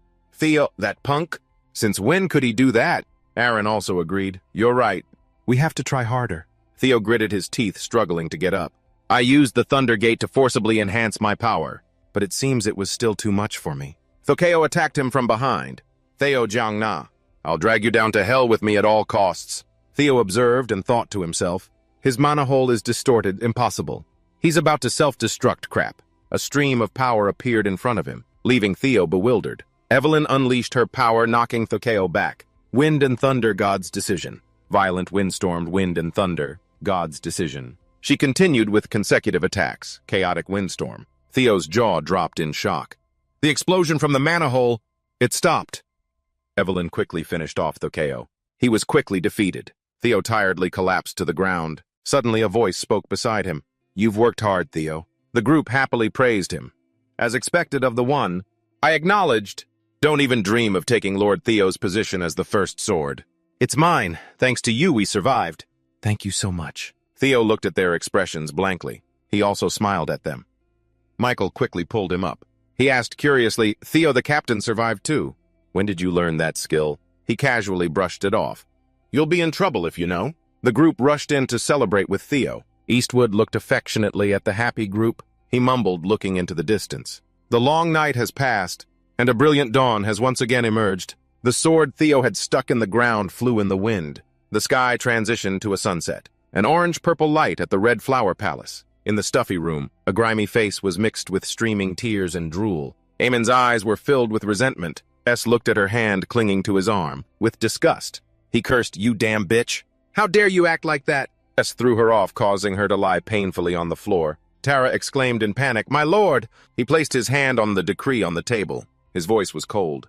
Where did you get the nerve to steal my seal and kill that Jiangna bastard and the White Dragon Knights? Is that what you said? Do you have any idea what you've just done? How dare you interfere with Juiwen's grand plan? She clutched her head, screaming madly with sharp, wide, horrifying eyes. Tears streamed down her face continuously. She looked up and screamed. I just wanted the head of the bastard who did this to Asen. That's all, and even that's not done, that enemy. Anything related to him, tear it to shreds. Burn it all to appease my anger. So Asen's soul can be at peace. Only then will I feel a little better.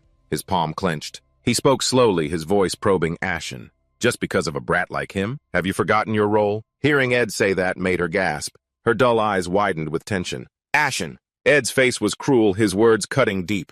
He reminded her. You've lost the Dragon Slayer sword, the key to the entire plan. From this moment on, you are no longer a daughter of Julman. She froze, a painful whisper in her heart. That look, father? The bitterness soaked into her very being, making her eyes go vacant. She lowered her head, unable to face the truth. Right after he strode calmly to the door. He commanded, she's useless now. Lock her away where no one can see her. Eliminate all the insects related to her. Make sure no news gets out. Tara replied respectfully, yes, master. He walked out the door with a dark, sinister expression. Behind that door, desperate pleas rang out continuously. Please reconsider just this once if you spare me. I'll do anything. Please spare my life. Ignoring the pathetic screams, he crossed his arms and strode calmly past the pool of blood, seeping from the bodies. The rebellion I so carefully prepared has turned to dust. It's all because of that bastard, Theo Jaina.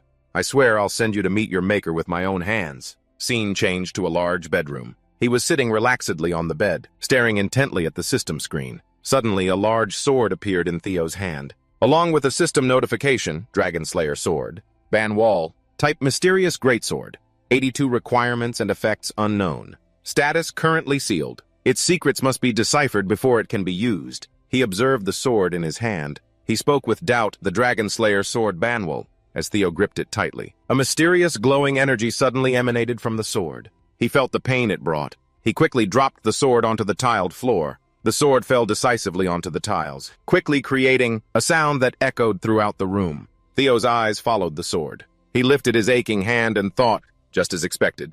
It's not called Dragon Slayer for nothing. His palm was bright red after brief contact with the sword. He spoke slowly. It's a clear and complete counter to the Jaina, just as I thought.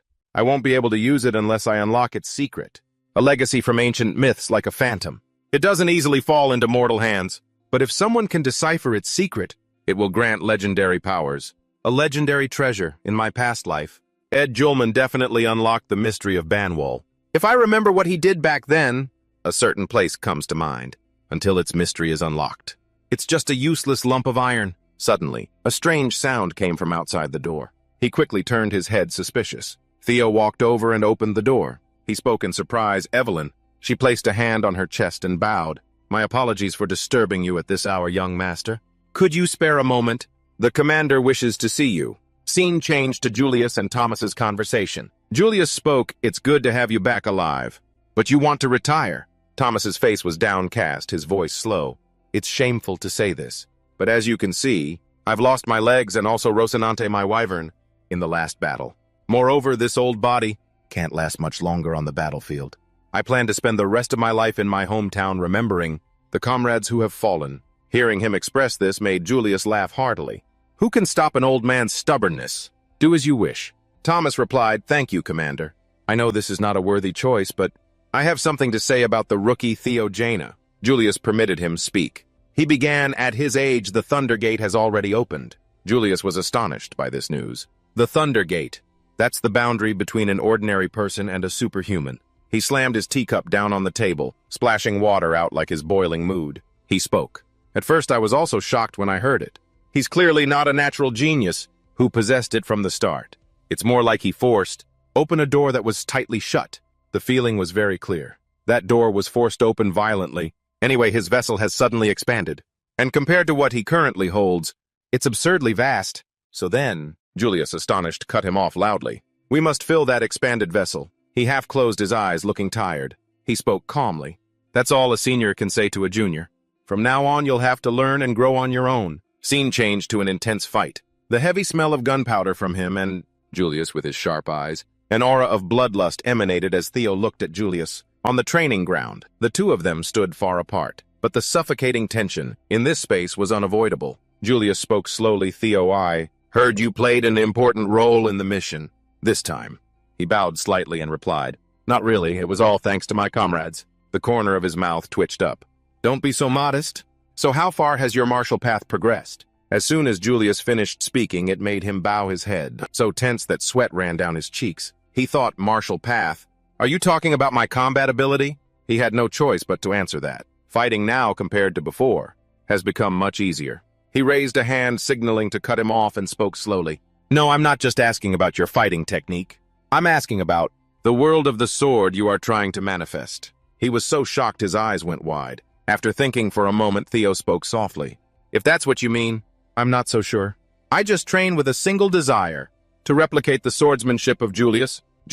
He held the sword firmly behind his back, his voice a meaningful reminder. That's how everyone starts? Immediately after his sharp eyes and decisive action of drawing his sword, plunged the surroundings into tension. He was astonished to see Julius decisively draw his sword and point it in his direction. He was too shocked to speak. Right after the training ground emitted a blazing red energy that was converging.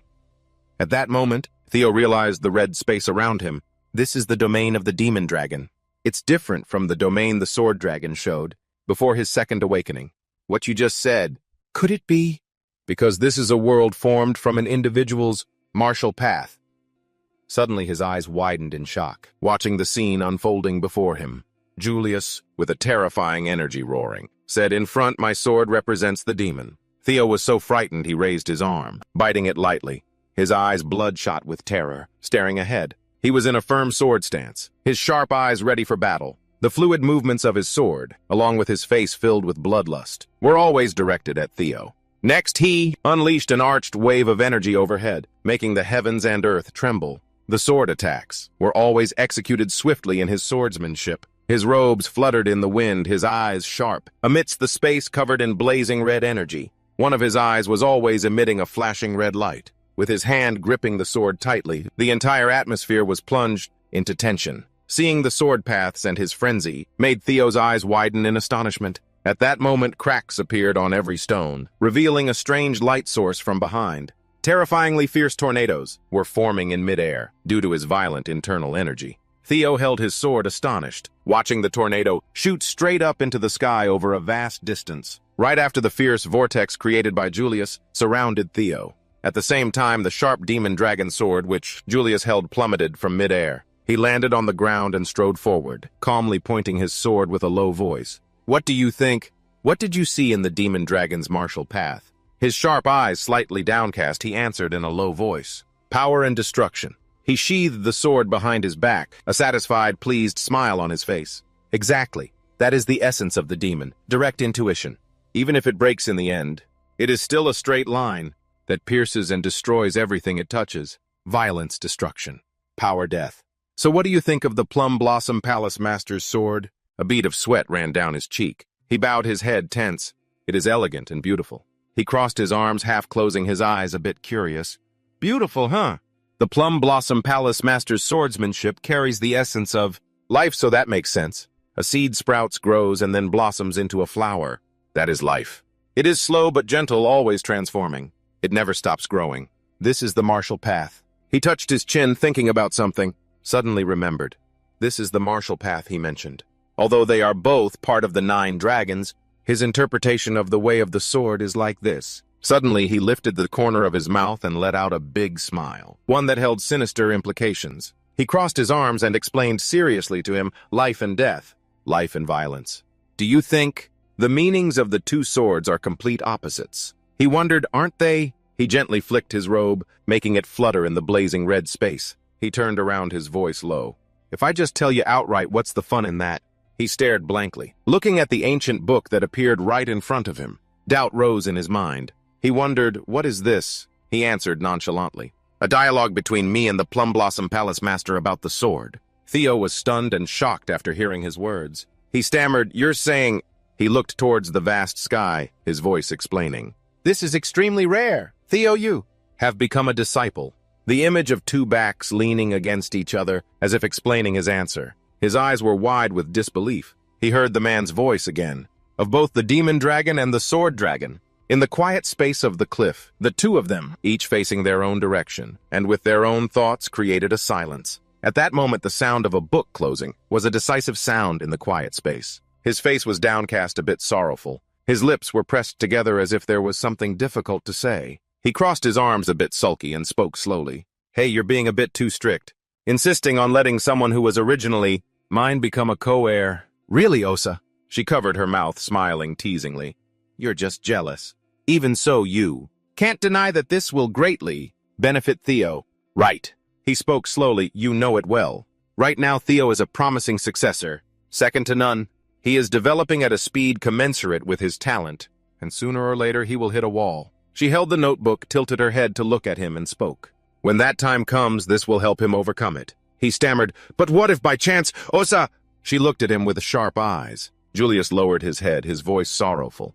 "If Theo becomes an enemy of the one at the top, Adno becomes an enemy of Jaina, what then?" His words also made her tense, so much so that beads of sweat ran down her cheeks. He looked at the natural scenery before them and continued. "You know it too.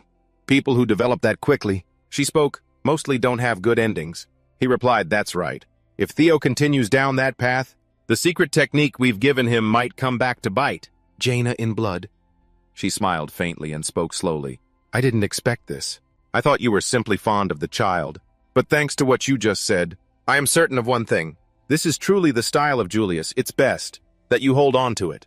When Theo, the one you've been watching for so long, matures without being consumed by greed, and when you're sure that he has become a Jaina who cherishes every moment, then give it to him." Julius just lowered his head without replying, seemingly thinking about something. He slowly lifted the book of secret techniques and looked at it for a long time, as if wanting to entrust his feelings to it. Scene changed to the present. Theo's face was beaded with sweat, full of tension. He thought the 2 dragons of Jaina. The first and second in swordsmanship, sword dragon and demon dragon. 2 heirs at the same time. He stammered, probing. "Can I really accept this?" His broad, firm back with a warm, deep voice. "No need to be so humble. We are giving it to you because we believe you are worthy." Hearing him say that, he slowly nodded, accepting it as a worthy trust. He watched their departing backs, thinking, looking back, the reason I've been able to grow this much is because of them. I've never done anything for them, yet they always help me. Theo bowed low, showing his heart. "From the beginning until now, I have only received help from you 2. I will definitely repay you." The sound of powerful footsteps approached decisively. His majestic and imposing figure approached his robe fluttering in the wind. He began to speak. "If you want to repay us, there's a way right now. Let's spar, Theo. A fun little game after so long." "No, wait. Now that we have a new disciple, how can I, the captain, just stand by? Now the real training begins." Oh my God. His words made him break out in a cold sweat. He desperately wanted to signal for help. "I'm out." Evelyn turned and left, leaving behind the explosive battle. They were fighting frantically with shouts of, "Faster!" She gently stepped out and decisively locked the door. A pathetic voice came from behind the door. "From Theo, spare me, Evelyn." Her figure blocking the large door, she shouted loudly. "Sorry, young master." Scene changed to cool weather under a clear blue sky. Chains were scattered on the ground, creating a space that seemed to have just gone through something terrible. Under the warm sunlight, Evelyn gently pushed the door and stepped into the sunbeam. Suddenly, as soon as she entered, her eyes went wide and her jaw dropped. She was terrified by the shock before her. Evelyn panicked, looked at the skinny zombie-like figure of Theo sitting listlessly on the steps. She asked worriedly, Young master, are you okay?" His face was covered in wounds, bruised to the point of being pale. Evelyn's eyes were cautious, and she stepped forward slowly, trembling. The captain went a little too far this time. He lowered his head and spoke in a low voice. "A little..." At that moment, her voice rang out with an announcement. "Anyway, on your orders, young master." "We have locked him in the dungeon." "But young master, are you sure it's okay to just leave him like that? He's not the type to talk no matter what we do. But leaving him like this is a bit..." He replied, "Don't worry, I have a plan. Come here, lean in a little." After a few minutes of whispering, Evelyn was so astonished her eyes went wide in shock. It seemed she couldn't believe what he had just told her. Scene changed to a vast sky. Vast with a beautiful purple hue, highlighting the magnificent Grand Palace. Plum Blossom Palace. Meanwhile, in the vast training grounds of the Palace Master, with its luxurious architecture, a voice echoed from within. Theo bowed low in greeting. "Greetings, Master of the Plum Blossom Palace." Osa's majestic and indomitable figure slowly descended the stairs. "Good, I was waiting for you. Have you received the gift that the demon dragon and I prepared?" Theo respectfully expressed his gratitude. "Yes, you both have helped me a great deal." She gently turned her head and held out her hand, emitting a magical stream of energy.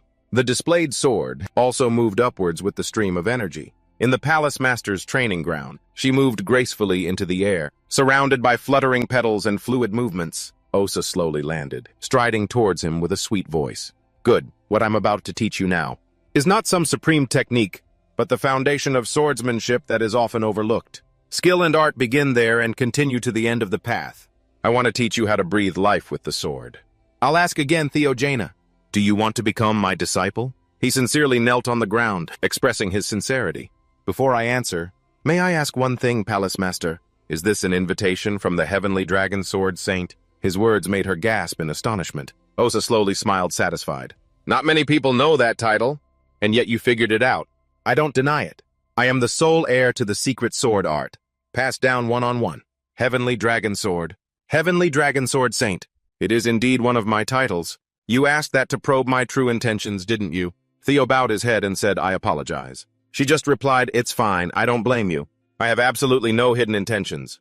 From the blossoming of the plum blossom to the Heavenly Dragon Sword, I intend to pass it all down to you." He slowly walked out of the training ground, the palace grounds filled with blooming plum blossoms. The path was beautiful on both sides. Suddenly, a voice from behind called him, "Hey, you there, Theo?" He stopped in his tracks. The man spoke with hostility, the rookie from the White Dragon Armored team.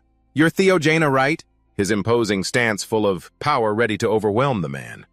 He spoke coldly. "Yeah, so what?"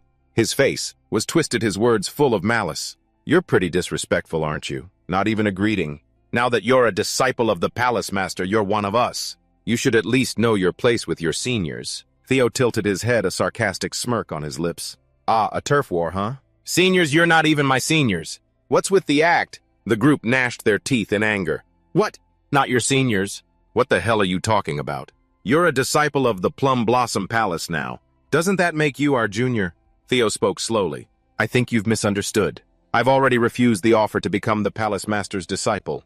Theo's words struck them like a thunderbolt. The whole group broke out in a cold sweat, looking at him with fearful eyes. Theo was surprised. "You want to pass down both the full bloom of plum blossoms and the Heavenly Dragon Sword art to me?" Osa asked. "Is that not tempting enough?" He calmly replied, "Of course it is. But honestly, I don't understand why you support me so much. I haven't done anything for you yet, and she requested stand up. There's no grand reason, it's just that you remind me of Kale. Theo was surprised. I remind you of the patriarch. Osa affirmed, yes, you're just like he was when he was young. And I'm not just talking about your looks. He was too focused on his dreams and ideals in his youth. She corrected herself, no, perhaps he still dreams of them. That's why he doesn't despair. He works hard to overcome any difficulty and obstacle. Even so, he has never once surrendered or gone against his own principles. When I look at you, that part of him that I love, how could I just sit by and watch? If you understand, then it's time to answer. He replied, yes, although it is a tempting offer I refuse. Her eyes darkened. The reason is? Theo patted his chest sincerely. Currently, I have too many masters. Along with you, Lady Plum Blossom, you have taught me many things. Demon Dragon, General Julius, my dragon, Senior Evelyn. Selford and Aaron, my friends and comrades. Remington, Hux, and Erica. My friends from the training grounds, even Ashen and Julman. They are all my masters. Osa was skeptical. Calling both Ashen and the Heavenly Dragon Masters? I didn't expect that. I heard you had a disagreement with Ed Julman. He nodded. That's exactly why. The hardships they caused are what made me who I am today. After hearing that she could only remain silent, her lips moving without a sound, Theo continued. My sword has learned and changed, thanks to those who loved and hated me. But for that reason, I'm not confident that I can uphold the school's tradition and pass it down to the next generation. Osa was gentle. You can't maintain the tradition because your sword is always changing. Both of those things are admirable and regrettable. He remained firm. But even if I can't be your disciple, I would be honored to be your son. She was surprised to hear that her eyes shining brightly. A while later, Osa sat enjoying wine under a peach blossom tree. She lifted her wine glass, savoring the aroma. Mina began, my lady must be very fond of him. Osa affirmed, of course, because destiny does not allow it. I cannot have children, and a young man like him wants to be my son. How could I not be fond of him? She congratulated her. It's wonderful to see you happy, my lady. She lowered her glass. I should thank Theo for helping me become a mother. Could you prepare a letter for me to send to my husband? Mina asked, what would you like me to write, my lady? Osa surprised her. About Theo's promotion test. Mina tried to stop her. Forgive me, but he is just a rookie who has just completed the awakening ceremony.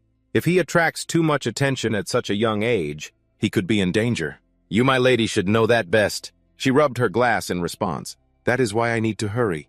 Before the great storm hits and Jaina swallows everything, I want to provide him with as much as possible. Inside a dark dungeon, a prisoner was held. Sidra was chained by the neck. He slowly looked out past the iron bars. Sidra spoke to the assassin, You're finally here. The man said, Don't hate me, this is all for his will. He pleaded, I will never ask, now execute me. The assassin threw a dagger at Sidra. Suddenly a flash of light helped him dodge. The assassin was stunned, unable to believe what was happening. Evelyn jumped down from the ceiling before his eyes. Sidra shouted resentfully, I've been waiting for you! The man realized, Evelyn Neroff, damn it, it's a trap. After that, she rushed towards the assassin to attack. He quickly dodged Evelyn's sharp sword strike. The assassin looked at her, wondering, has she always been this strong? Although it's humiliating that I couldn't execute Sidra. If I get caught, things will be even more serious. I need to get out of here and plan for the future. She was determined. I won't let you escape. Evelyn used her secret skill, Thunder God's Storm Dance, to attack. He was severely injured, spitting out a heavy mouthful of blood. The assassin was distraught. I can't be caught like this. He looked at her.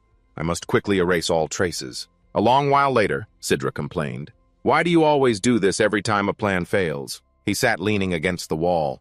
I guarantee I won't be fooled a second time. Inside the castle late at night, only the moonlight remained. The library door was opened. Inside were the ashes of knowledge. A report from Clip at 1:15 this morning. Evelyn Neroff has captured an assassin who snuck into the dungeon. Confirmed to be from the Serpent Demon, an organization under the Eastern powerhouse, the Julman clan. Julius commented, It seems they're connected to the Heavenly Dragon. Ed Julman. This clarifies many of our suspicions about having a spy in the organization. She agreed, exactly. We are meeting in a very remote place to prevent information leaks. Based on our information, the Serpent Demon is currently stationed at the old Callum Castle. In 3 hours from now, they will consider the mission a failure, burn all evidence, and flee. We must raid their base before then, surround their members and get information. That is the objective of this mission. My name is Clip the Snowless. This is my report. Theo mused to think. I'd get to meet a spy at the Snowless level. He calmly propped up his chin and added, "There's one more thing to add. This mission will also serve as the test for Theogena's promotion." He was surprised. "I'm already qualified to take the test, Julius." He encouraged him. "That's right, but it won't be easy." He noted the difficulty of the test increases as you advance to higher ranks. It's obvious that the test's difficulty would increase. However, what's unusual is assigning a mission that could lead to civil war as a test for a mid-rank swordsman. I heard you ordered Evelyn to ambush them from the rooftop because you knew the assassin was coming.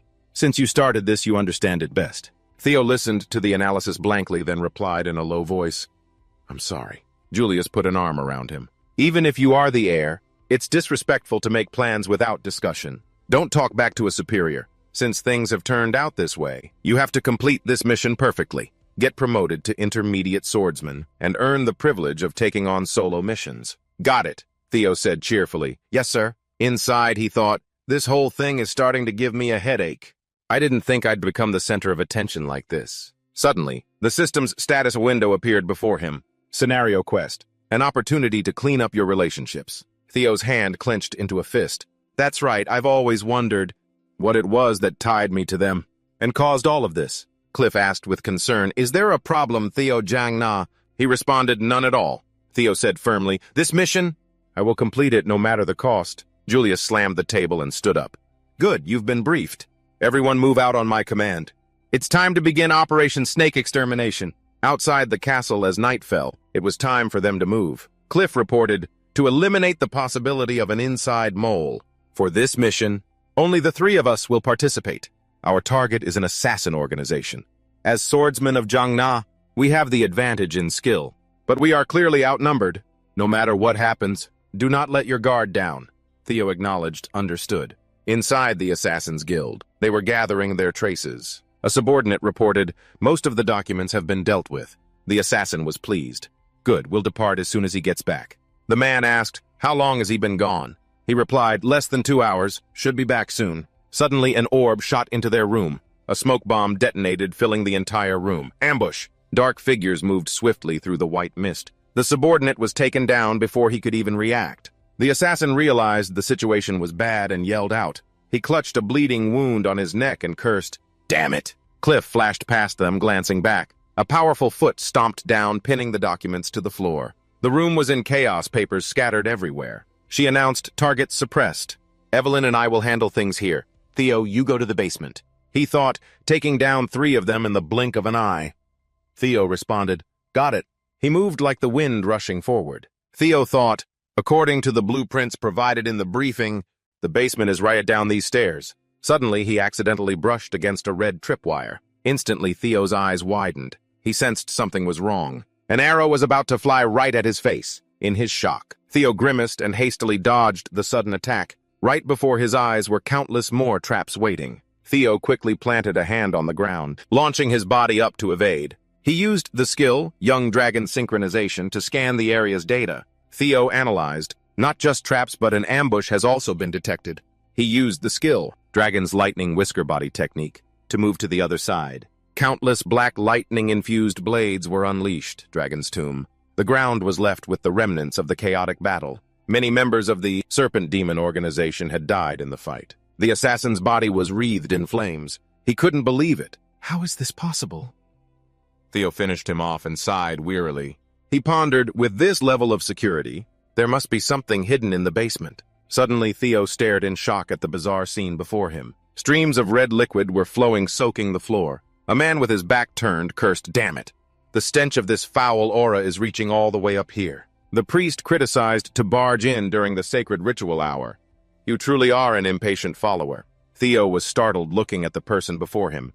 The Holy Demon Society. The Holy Demon Society. An apocalyptic cult that proclaims the end is near and that a savior will descend. A fraudulent religious organization that preys on the foolish. It was also the main cause of the great catastrophe that led to the fall of the empire. He arrogantly raised a hand asserting, "So, you know who I am?" He remained silent in response. System synchronization scanning area's mana flow. Theo assessed. Impossible. The internal gate isn't just open. It's been completely destroyed, and the mana is overflowing without any rules or mechanisms.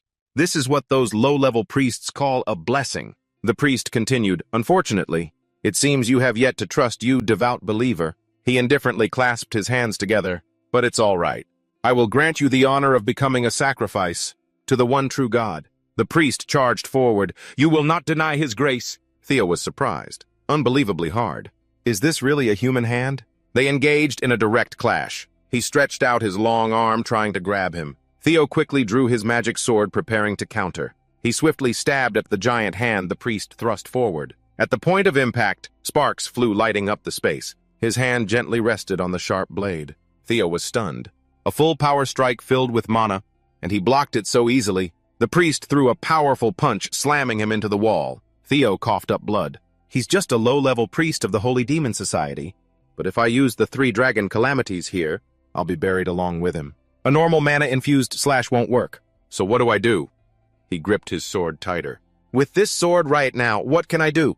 It is destruction. It is power. That is the true nature of the sword and of sacrifice. It is the foundation of swordsmanship and technique. Ultimately, what I want to achieve is to create life with this sword. Existence and oblivion. Theo understood the problem.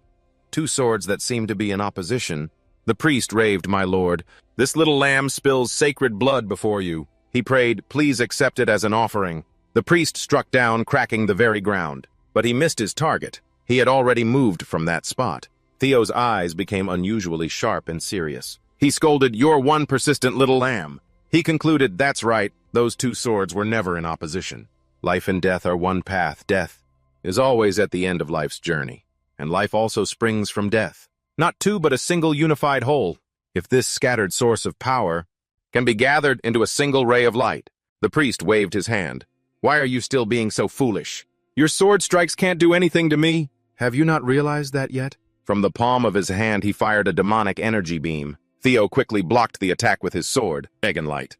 He suddenly vanished and reappeared behind the priest. He raved, that looked flashy, but it's no different than before. Before he could gloat, the priest was unexpectedly wounded. He remarked, the attack, it moves as if it has a life of its own. The priest was sent flying into the large wall, creating a giant crack. Drops of blood fell like a stream soaking into the earth. He said, enlightenment in the midst of bloodshed. You are truly a seed of evil chaos. Before you further defile his world.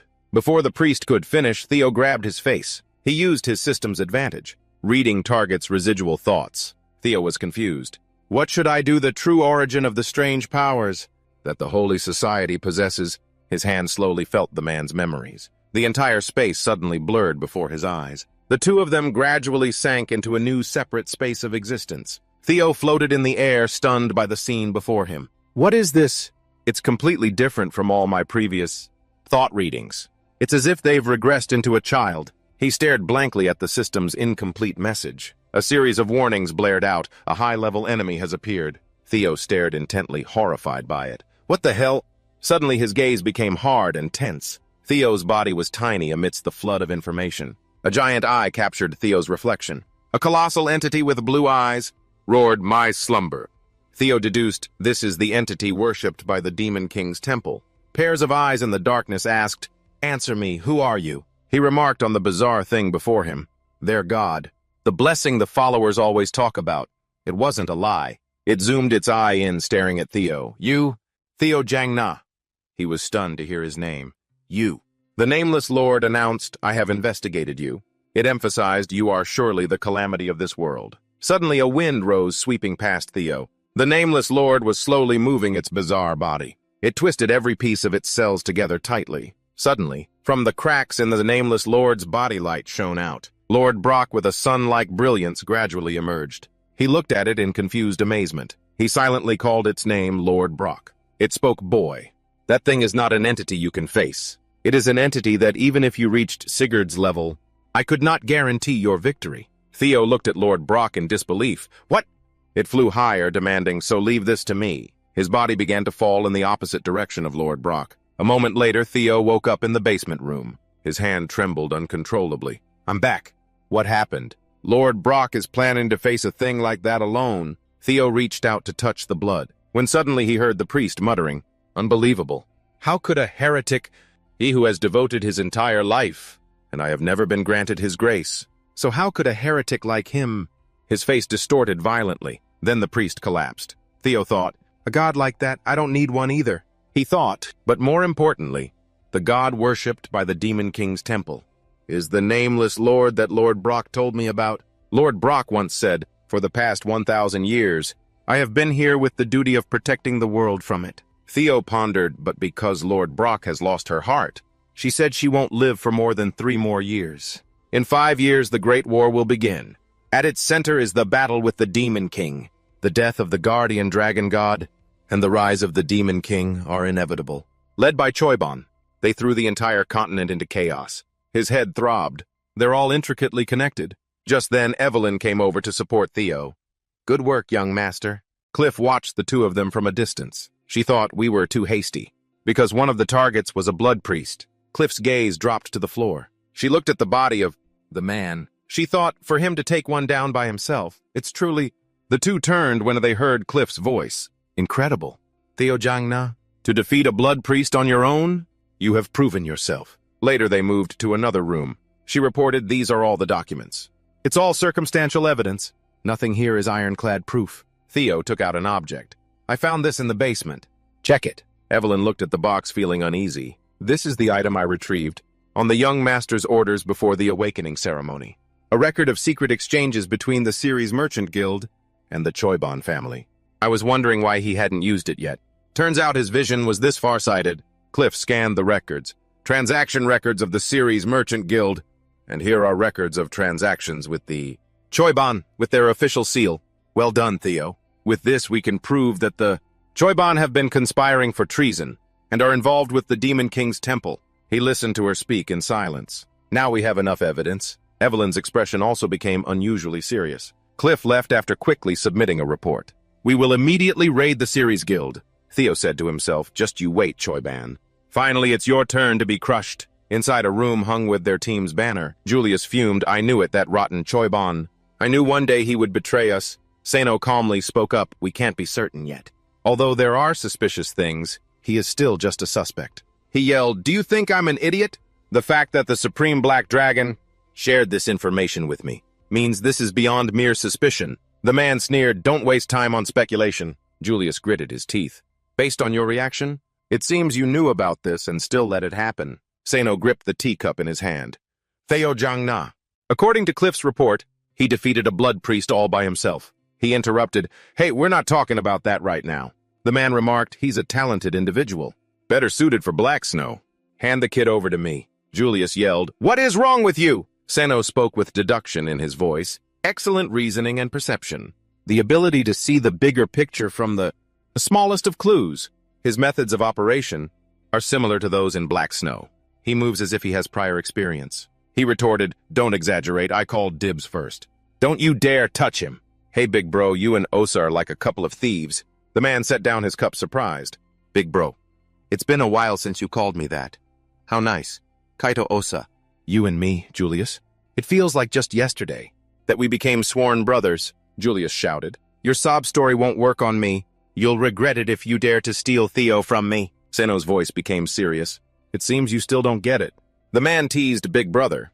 It's normal for an older brother to take things from his younger brother. Seno left. Next time, prepare something more expensive. He left happily, ignoring Julius cursing behind him. Seno thought, but it's a relief to know there are no moles in the White Dragon. Night Core. And how can I stay away from the Heavenly Dragon's clutches? I don't think entrusting this mission to him was a mistake. His body began to fade. They'll be here soon. Today will be the day we raid the Ceres Guild. There's a lot to be done. Things are getting quite interesting. At the Ceres Merchant Guild, Central Branch Wedding Chapel, a large and lively crowd had gathered. Navin stepped forward. I am Navin Batters, second son of the Batters family. Quadrak continued, and I am Quadrak Ceres, Guildmaster of the Ceres Merchant Guild. I formally propose an engagement between our two families. Over there is my daughter, Lily Ceres. She is the fourth daughter of the Ceres family. From now on, you two will be husband and wife. The Ceres family and the Batters family will become in-laws. He thought smugly, finally it's mine. He was bowing perfectly. Quadrak was thrilled. The title of a powerful noble. This is just the beginning. I will make the Jangna house pay for looking down on us. The elder watching from behind couldn't help but feel contempt. How dare that merchant, daring to name his family, on equal footing with the Batters family, one of the 6 great families. But I have to endure it, with the dowry from this. Marriage, I can save this family. Who cares what happens to the family's illegitimate child? Naven, standing behind, smirked. I see right through his intentions. It's so obvious I can barely keep from laughing. Those scheming merchants, do they really think... He glanced at Quadrak. They will actually help us. And what's more, they don't even realize the guild that holds... Their assets is also controlled by them. Naven laughed coldly. Anyway, I don't have much time left. I will make sure to witness this cursed family fall before I die. He knelt on one knee and spoke politely. It's a pleasure to meet you. Lily, as the son-in-law of the Ceres family and your husband, I will devote my all. Lily watched Naven's actions in silence. Then she spoke. And how do you plan to prove what you say? Hearing this, he smirked triumphantly. Naven stood up. It seems you have something on your mind. My family went bankrupt and they sold me off. If my bride wishes it, I am prepared to bring you the seal of the batters. A family itself. The elder heard this and fumed. That damn brat! That bastard. Lily touched his arm. If you're willing to go that far, then Theo Jiangna, the one who did this to my arm, bring me his head. He pondered in broad daylight. She's asking me to assassinate the heir of the Jiangna family. This bitch is insane. The crowd began to whisper excitedly. Quadrak stepped forward to stop Lily. Don't speak like this during such an important ceremony. Suddenly Naven's voice startled them both. I understand. If my young bride wishes it, then I must grant her desire. The crowd gasped, looking up at the sky as dragons flew by. What is that? It looks like a wyvern. They were shocked. What the? Someone just jumped down. Just then Theo, Evelyn, and Cliff landed on the ground. Someone recognized the symbol on the flag and panicked. That flag! It's a flag representing a great family. Terrified everyone. Jiangna. She stepped forward, presenting a document.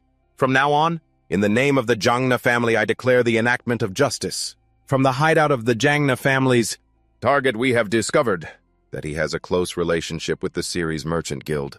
Therefore, we are about to conduct a search to confirm our suspicions of treason. Anyone who interferes or obstructs will be considered an accomplice to treason and executed on the spot. The crowd erupted. Executed on the spot! The Ceres Guild conspired for treason. Amidst the chaos, Cliff asserted, if you claim to be innocent, then step forward and cooperate with the family's investigation. Quadrak cursed under his breath. Damn it, don't tell me they found out. It can't be. I'll try to double down here instead of confessing. The elder spoke up. Treason. What is the meaning of this, Lord Ceres? She roared furiously. Quadrak Ceres, get out here now! The subordinate next to him was worried. Guildmaster, how could this... Quadrak roared. Don't be ridiculous. That pathetic piece of scrap paper, anyone could have easily forged that. This is clearly a conspiracy to frame us. No matter how dirty the plot, you can't harm us. For ages, the Ceres family has been a loyal vassal to the Jiangna family. Your lies will soon be exposed, soldiers of the Ceres family. Arrest anyone who points their sword at the Jiangna family. The elder placed a hand on his shoulder to stop him. Listen here, Lord Ceres. Are you saying you will not cooperate with the investigation? He slapped his hand away, ignoring the rest of his words. In that case, we will call off this engagement. Quadrak cursed, you fool. Do you think I'll let your side get away with this? Unscathed. It's an accusation of treason. At Winterfell, you know what the crime of treason really means. You, one of the 6 great families, should know that better than anyone. You think I'll go down alone? If they really had concrete evidence, they wouldn't have just sent 3 people. They would have sent an army that would blot out our sky. Don't you see? They're not even sure of the crime they're accusing us of. If we just stop them this one time, we can fix everything. Naven cut in. What do you think you're doing with an old man who can't even go to the bathroom by himself? Am I right, Lord Elder? He raged. You bastard! He waved his hand and turned to leave. Anyway, isn't this for the best? We have a chance to present our wedding gift this early. The elder watched his actions in horror. Since when did that brat... Naven ignored everything and leaped from the building. He hated him. That damn illegitimate son. The moment we drew our swords, we became accomplices. The elder commanded, we will join the fight as well, support the Ceres family. The soldiers scattered. Yes, sir. Then the sharp weapons were officially drawn, fighting against the soldiers. Cliff warned, this is your final warning. If you do not stand aside, we will execute you on the spot for the crime of treason.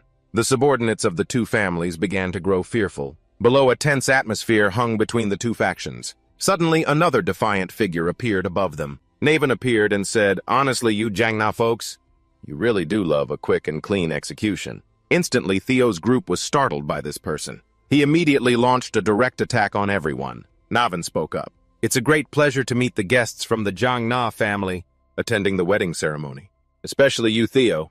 I didn't expect our first meeting would be under these circumstances. Theo was stunned. Who would have thought we'd meet here? In the Great War, along with the Ceres Merchant Guild and Choiban, the one who threw the Jiangna family into chaos was Magic Sword Navan. He said, I will take that head of yours. Instantly, the ground began to shake from this battle. His eyes became complicated as he took in the whole situation. Navan relentlessly pressed Theo with his sword. He thought, if I use my knowledge from my past life, I'll have a chance to turn the tables and gain immense power. Theo spoke up, I'll take him on. Evelyn heard this and was shocked. But young master, that man? Cliff reassured her, it's fine, let him handle it. But those people are probably destroying the evidence as we speak. We can't wait long. Let's get this over with quickly. Theo resolutely parried the attacks. I'll do my best. Navan smiled. I'd be happier if you didn't interfere. Will you be all right? I may not look it, but I'm pretty strong, he said with amusement. I was about to say the exact same thing to you. Before that, may I ask you something? He nodded. Go ahead. Theo observed, pointing your sword at the Jiangna family, is treason. Are you declaring yourself a traitor? Is it to destroy the Batters family? Or to avenge your mother? Hearing those words, Navan fell silent in thought. He gripped his sword and replied, How noble of you, young master of the Jiangna family. You've dug up a memory I'd long forgotten. All the more reason for me to take your head now. Then I will dice you into 100 pieces. Theo was not afraid. He said gently, Hear me out first. Let me help you. Get revenge. To bring down the Bastards family. That's right, Navan. Bastards. The strongest yet unofficial sword of the Bastards family. The reason he isn't recognized by the family, despite being on par with Tokyo, is because he is an illegitimate son, born in a brothel. The system continuously updated with information and his ranking stats. Because of his extraordinary talent, his mother had to depart from this world. Theo thought to himself, because of that, he must also harbor a desire for revenge against the Bastard family. If I can use this, I might be able to win him over. He held out his hand and smiled, speaking up. Let me help you.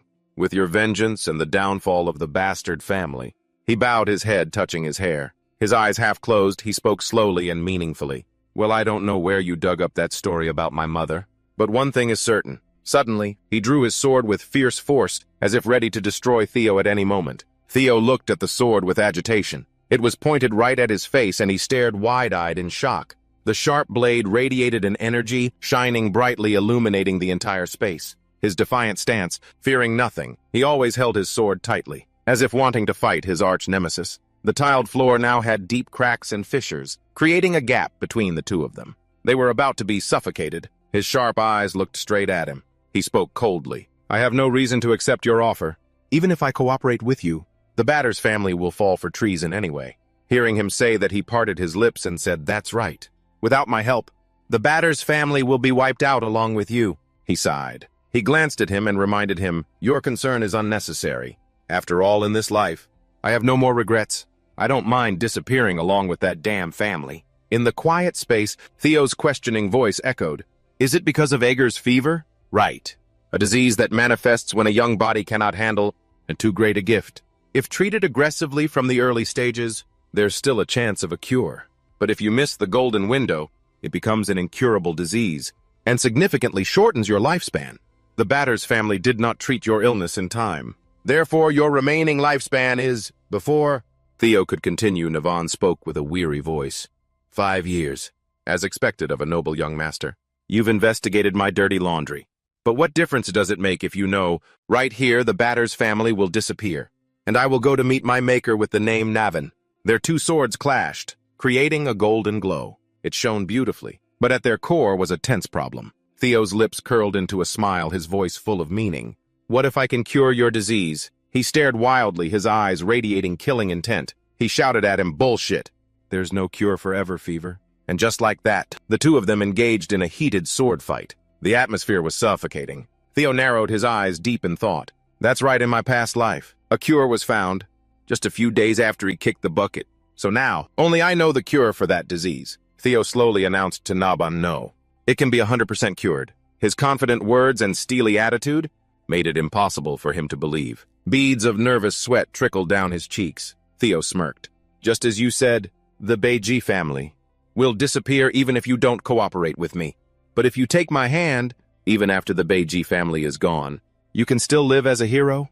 You helped the Jiangna family. Trust me this time. Scene changed to the martial arts training ground with the archers. They were in a flexible defensive posture. A clear voice commanded, "Fire!" And just like that, spear swords were launched in a fierce volley. The continuous sword attacks were aimed right at the two of them, and they were holding their own thanks to their precise defensive techniques. Evelyn whined, "What a pain." She wondered, "Yeah, isn't Theo done yet?"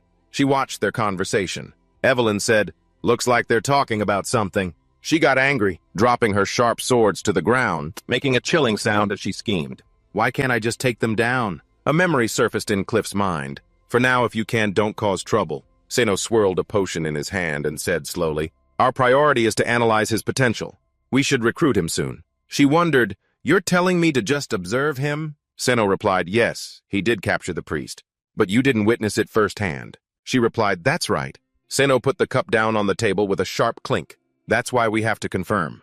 Our mission, Black Pillar, is to accurately analyze the individuals. Who will lead the future of Jiangna? Remember that. Gathering more evidence is Theo's job. In this campaign, Cliff, focus on evaluating Theo's abilities." She replied, "Understood. But what's the limit on that if you can, you mentioned?" Seno stroked his chin for a moment, then spoke. "It's related to the demonic cult, isn't it?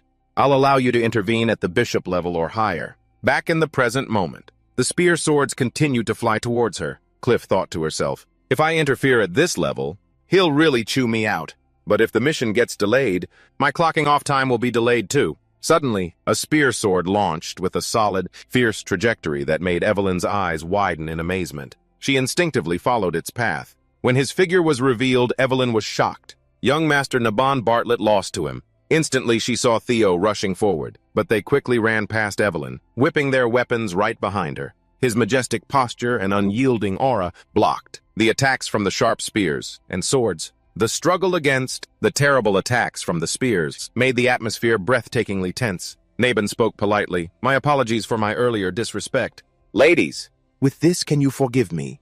We're on the same side now." A system notification appeared. "Hidden quest complete. You have successfully recruited Sword Naban as an ally." Scene change. In a space, long black streaks appeared in the air. An explosion rocked the entire area, causing cracks to splinter everywhere. Naban yelled, "Stop them at all costs! Stop them!" He decisively used his internal energy to leap straight into the air. "Quickly!" the guards below screamed. "Shoot him while he's in midair. He won't be able to dodge." Just then, the sky suddenly turned pitch black. They looked up in alarm, as particles of smoke and dust flew everywhere. The terrain helped Naban easily weave through and take down his enemies. Long ropes whipped down powerfully to the ground. The guards stared at the ropes, terrified. A shockwave occurred, as everything suddenly exploded, shattering and flying into the air. The guards were also sent flying. The sight of Naban fiercely taking them down against the fiery red sky filled them with hatred. They cursed him bitterly, yelling, "Naban, you little punk! How dare you betray the family that raised you? How dare you point your sword at your own family?" He replied coldly, sarcastically, "My family?" Those words made the man flinch in shock. Naban, gripping his sword tightly, said flatly, "Does a filthy bastard even have a family?" And his sharp, narrow eyes attacked the protective barrier of the weapons of the Beiji people, frantically. The three of them waited outside. He was equally astonished. The weapons destroyed. Evelyn looked ahead with a hint of admiration, as expected of someone who can fight the young master on equal terms. How did young Master Theo convince him? Theo smiled and replied, "I just promised him what he wanted." "Don't just stand there, follow him and capture." Quadratires. Meanwhile, in a stuffy, humid room, a hand slammed down on the table in anger. Bagas cautiously reported, "Family head. Our forces are being pushed back." Then the man roared, "You think I don't know that?"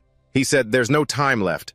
We have to destroy any documents that could be used as evidence. First, we must burn all documents related to Jui Wen." With a twisted face and bloodshot eyes, Vagas looked horrifying. He screamed, "No, don't touch those documents!" Seeing his strange behavior made the other man sweat bullets. "What's wrong, family head? Please think rationally." To minimize unnecessary casualties, the man manically gripped his arm brutally, fiercely. His sickening smile was right in Bagas's face. He growled, "If we burn them, how will we get back the money we invested in them? Are you saying we should give up that money because of those bastards?" Suddenly a voice echoed, "Are you saying we should give up that money because of those bastards?" The man, somewhat frightened, said cautiously, "What a coincidence."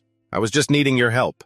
You've come at the perfect time. Outside at that very moment, their guards were continuously falling after being shot. Blood splattered as they looked towards the gate ahead. Awesome. I can see the destination. Keep pushing to the entrance. Suddenly, right then, the gate slowly opened and a line of guards stepped forward as a cold voice rang out. The uninvited guests are causing a ruckus. Theo's eyes widened, in shock as he saw the man in front of him. The voice echoed as he pointed a hand at his followers. Believers, rejoice. The time has come for you to put what you have learned into practice. A few minutes earlier, as the man was growling and cursing Vegas, a deep voice echoed. Oh, you living creature poisoned by greed, you cannot see far. The man was hesitant and afraid. Beads of sweat formed on his temples. My God, just when I needed help, you've arrived at the perfect time. Behind Quadra was Boros. His two eyes dripping with dark red blood were horrifying. With a solemn look and an arrogant air, Quadra strode towards him. Vargas's face was filled with fear as he watched him, his voice cautious. It seems you really can't go meet your maker yet. You even sent a bishop from the demonic cult. Well then, since you're here, please help us. You and Jui Wen aren't in the same boat, which means you and I are, right? I'm begging you, please help me. Just then, Boros's sharp eyes and terrifying aura were fixed on him from a distance. Boros spoke in a low voice. I will help you, as I may need you before the day of judgment. Where are the files related to Jui Wen? The man's face was arrogant as he glanced at Boros, though deep down he was terrified. Why are you looking for them? That's my source of income. You don't think I've hidden it well. If you need money, then do this job well. But before he could finish his sentence, a large hand gripped his face tightly, making his face turn bright red, his eyes bloodshot and terrifying. Quadra's fearsome face was hidden behind a veil, appearing and disappearing. He growled a reminder. What? An arrogant fool. Do you really intend to go against the Master's grand plan? You damn infidel. Enough, send him to meet his maker. There's a long lines of people willing to fund us. His face was crushed by the demonic cult's Bishop Boros, twisted with cloudy, terrified eyes, unable to even whimper. His chubby face was squeezed tighter and tighter, full of pain, like a balloon about to pop. He had to muster all his strength to pry his large mouth from Boros's hand and scream, I'm sorry. Wait, I'm sorry. I was incredibly disrespectful to you, Bishop. And if I go meet my maker now, Jui Wen will become even more suspicious. His words made Quadra stop in his tracks, his suspicion growing. He slightly raised his arm. The sleeve slid down, revealing a pale hand with long black fingernails, looking terrifying. He gave a gentle wave. Instantly, the man's chubby body was thrown aside, causing Vargas to fall with a thud, the sound tearing through the space. Then the two of them turned and left. Quadra only left behind a single sentence, reminding him burn all the files on Jui Wen immediately. Don't even think about running because the Master is watching everything. If you want to live, hurry up. Those words from Quadra made the man's eyes widen in terror. Beads of sweat trickled down, soaking his cheeks. That fear penetrated deep into his bones, making him hastily get up and flee from the large room. Right then, outside the entrance, the four of them were shouting in unison, I'll break through the entrance soon. Suddenly, at that moment, the gate slowly opened and a line of guards stepped forward, as a cold voice rang out. The uninvited guests are causing a ruckus. Theo's eyes widened, in shock as he saw the man before him. The voice echoed as he pointed a hand at his followers. Believers, rejoice. The time has come for you to put what you have learned into practice. Then his sharp eyes stared directly at Vargas. He thought to himself, he's finally shown himself. Vargas stood high above, looking unafraid of anything in the world. He then pointed his hand towards them. The bishop of the demonic cult. A horrifying smile twisted his lips. From our blood, God will descend. God will come through our blood. Worship the Master. Immediately, his followers charged, storming out of the gate, shouting in unison, Worship the Master. Seeing the situation unfold before them, Theo's group frowned in astonishment. Just then, streams of bloody mucus shot up, thick and horrifying, in the air. Theo followed the dark red mucus with his eyes, thinking to himself, I suspected the demonic cult was behind this. But what surprises me is that they even mobilized a bishop. His pupils took in the horrifying image of the worshipping followers, advancing maniacally. Their identical hoods revealed only two large round eyes, looking utterly disgusting. He drew his sharp sword forcefully, pointing it at them. Decisive, ruthless sword strikes were unleashed, causing dark red blood to gush from them. With a defiant posture, he swung his sword, violently severing the upper bodies of the large followers decisively, sending fresh blood spraying high into the air. Evelyn gripped her sword and charged at incredible speed, continuously cursing the lunatics. Naben's powerful sword strikes were unleashed one after another, his voice filled with worry.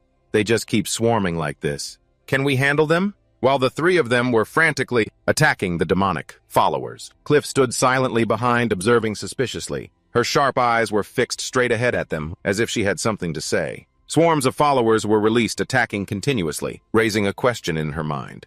So the bishop really has shown himself. This is more troublesome than I thought.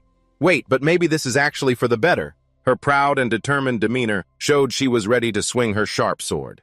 Because now I have a reason to step in. At this moment, he was observing the followers' attack formation, thinking to himself, we're still stuck in this spot. The battlefield was chaotic with thick clouds of dust rising. The three of them were struggling against the terrifying, demonic followers. Soon, after streams of dark red blood splattered into the air, showing the fierce fighting power of Theo's group, he was still going strong. Just then, Cliff leaped down from above with a wondrous aura, shaking the entire space. She landed gently on the ground with a purple energy glow, her voice firm. From now on, I'll take the lead. We can't just sit by and watch them. Block Jongna's path. I will destroy this place. Hearing her words filled him with a burning anger, and he shouted, Wait, don't forget why we came here. We have to get the files before they destroy them. In response, she sighed, her words carrying a hidden meaning. Theo, perhaps I overestimated you. Because the demonic cult has now shown itself. We don't need any more proof. Immediately, Theo rushed forward, dashing past her and slowly reminding her no. On the contrary, their interference to this extent means they have something they absolutely don't want us to get. Cliff's eyes narrowed as she glanced at him, asking, I know. So what do you want to do? Whatever the priority, we have to get past them first. Right. He observed the situation before them and said, Right, but by then the evidence will be destroyed. His determined aura was ready, sword in hand, his eyes sharp, radiating a terrifying, killing intent amidst the earthquake and swirling dust. The continuous attacks from their enemies forced Theo to relentlessly charge with incredible speed. He yelled, I have a way. Link with Dragon Gate. The hatchling sync range is greatly increased. Use hatchling sync to scan the surrounding terrain. Swarms of people rushed forward, filling the neighborhood's atmosphere with tension. Even she herself was beginning to have doubts. But she also thought, there's no proof, but since the Black Dragon said so, I'll just observe. Suddenly, at that moment, a man with a pale face was diving straight down from above, intending to attack. She screamed, How dare you let your guard down? Unfortunately for this man, he was blocked by a protective barrier created by Theo to stop the attack from above. Amidst the space of swirling dust, Cliff turned around, her voice steely. Fine, this time I'll trust you. We'll handle things here. You must get that evidence. Amazingly, Theo used the terrain to his advantage, using a follower's head as a springboard for leverage, to launch himself high into the air. He charged fiercely into the air, his voice ringing out clearly. Leave it to me. Below on the ground, a multitude of large hands from the followers appeared, as if wanting to swallow Theo whole. His sharp eyes held a fierce determination, wanting to find the so-called evidence that the demonic cult was hiding. His muscular figure overcame all dangers, charging through the murky dark red painting of demons, their glowing eyes illuminating the space. With an aura that surpassed thousands of paths flying at the speed of light, Naben was charging through the dust-filled air, and Evelyn was no exception. It was as if she was probing and observing the critical situation. Right then, the two of them joined forces, continuously attacking the frantic followers below, causing streams of blood to splatter against the sky, a demonic sight. Naben smirked, his voice full of confidence. I must clear the way. Master, go on. Hearing that, Evelyn gave him a sharp, piercing look. How long have you even known the young master to be calling him master? Streams of energy were combined, creating a formidable power with terrifying destructive force. The two of them continuously swung their swords at the rebellious followers, staying close behind to clear out the threats, helping Theo find the evidence. Theo called out powerfully, Thank you, both of you. Then he unleashed his ultimate move, Thunder Dragon Speed Protection Technique, Dragon Gate. Theo looked at the crowd, thinking, they wouldn't just hand over top secret documents to just anyone.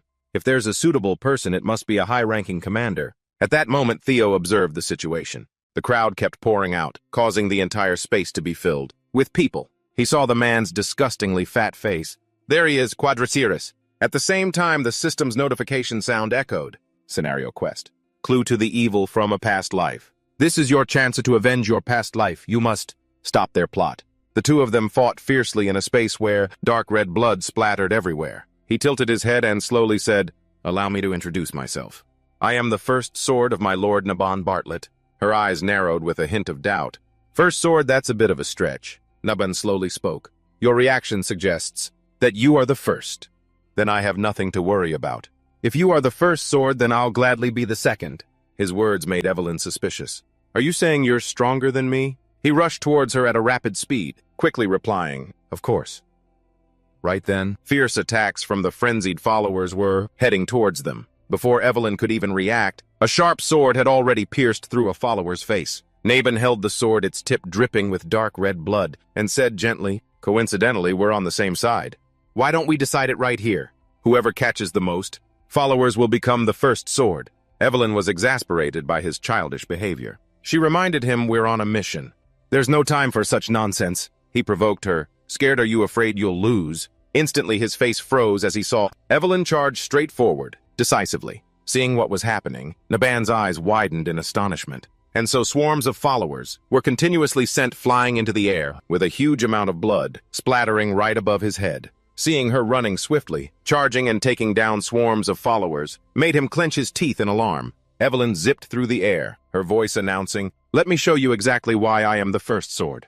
Don't regret this. He tilted his head, following her every move with his eyes. Then a smile unconsciously formed on his lips. Naban also sped up, running alongside Evelyn, shouting, I'm looking forward to it. Scene changed to a thick space with rows of houses around the neighborhood. In the room specialized for mixing drink formulas, everything was shrouded in emptiness. Behind the mixing counter was a hidden, underground cave with the staircase leading down, the door of which was now open. Quadra was striding towards the secret door ahead. In the dense space, he threw the lock onto the ground, the sound tearing through the silence. He gently lit 2 torches to light the way inside. The door was gently opened. Inside was a study containing secret items, with a large iron chest placed in the very center. He opened the iron chest. Seeing the neatly stacked documents, he thought, the evidence to collect money from Jui Wen.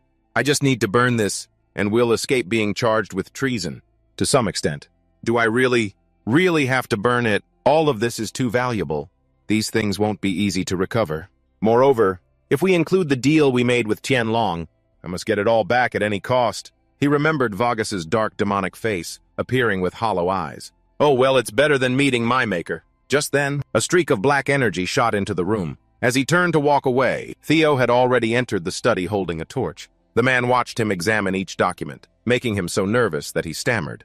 Theo, Jiangna, how could you? His sharp eyes glowing with a red light swept towards the man. He spoke. It seems your 4th daughter's arm wasn't enough, huh? His threatening words made the man tremble uncontrollably. His face was slick with terrified sweat. Quadra hastily spoke in a state of shock. I'm sorry, I'll do anything, so please forgive me. He showed no mercy, decisively launching a burst of energy straight at the man's head. Theo's red glowing eyes stared directly at him, reminding him. Traitors of Jiangna must be executed. A few minutes later, the room was silent, with the man's lonely corpse lying in a pool of blood. The chest full of secret documents was now just an empty box. At that moment, the system chimed. Congratulations, Scenario Quest. Ill-fated connection from a past life has been completed. He stared at the document in his hand. He wondered aloud, is this really worth mobilizing? The entire holy demonic cult for the secret books given to Cliff. Just that alone is enough to arrest Jui Wen. However, Tianlong is a tail that can be cut. I have to capture not only Tianlong but also Jui Wen. And with these documents, the entire Jui Wen family can be arrested. Every document in here is crucial evidence. I don't even know what to take first. Suddenly, a book on the shelf began to glow, catching his eye. Theo gently took the book out. He discovered it was an investigation report on the Ziwei Gong. He thought for a moment and had a sudden realization. Be careful. The Black Dragon's surveillance before collecting the relic. He read the lines in the book. He recognized Jui Wen's handwriting. To date, 2 relics have been collected. He had also deduced that the unrecovered relics are located in the Ziwei Gong. Theo gritted his teeth in anger. A relic in the Ziwei Gong, what does that mean? So the discrimination, the false accusations, and the miserable fate that happened without reason in my past life. Therefore, according to our plan, Cecilia and Theo Jiangna will be eliminated. Theo's eyes widened in horror. All just for a relic that might exist. Jui Wen. Theo's anger was evident in his large hand, which was crushing his notes. He tore through the pages considered to be his barbaric handwritten documents. Decisively, he slammed the book shut and sighed. Even if I make this report public now, it won't change anything. I just need to take my revenge slowly. To do that, I will take the relics you worked so hard to get. On the shelf were 2 boxes, glowing that Theo targeted, and the system chimed at the same time. You have discovered the thorn relic of the ancient dragon. The followers formed a long line that stretched the entire length of the street, standing tall, waiting to be destroyed. The aftermath of the battle was a taunt to the 2 swordsmen. All around were only the remains of ruined bodies collapsed on the ground, a pathetic sight. Under the clear blue sky, the ground was stained with blood. Evelyn slowly spoke. I remember now, Naben Bartlett. At that moment, the followers continued to swarm in, attacking the 2 of them. As she brutally kicked them down, she said, the heretic who passed the awakening ceremony 7 years ago in the runner-up position and then disappeared. He laughed loudly. I'm honored that you still remember someone like me. But do you really have time to think about that right now? At this rate, I'm going to replace you as the first sword. Suddenly at that moment, he noticed something in the air above. A strange green aura had appeared. It created a shocking whirlwind, decisively throwing the followers aside, with terrifying, sweeping, destructive force. His bewildered eyes followed the destructive lightning energy, using the wind as a sweeping force, making the heavens and earth tremble.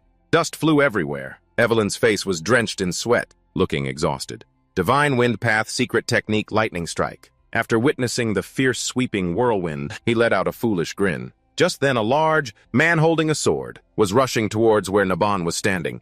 His eyes slowly looked up, beads of sweat continuously trickling down his cheeks, as if he had just seen something shocking. Instantly the large man used his internal energy to slam down on the ground, powerfully causing the ground to crack and shatter, and Naban managed to escape. The man spoke in a low voice. You're right about that.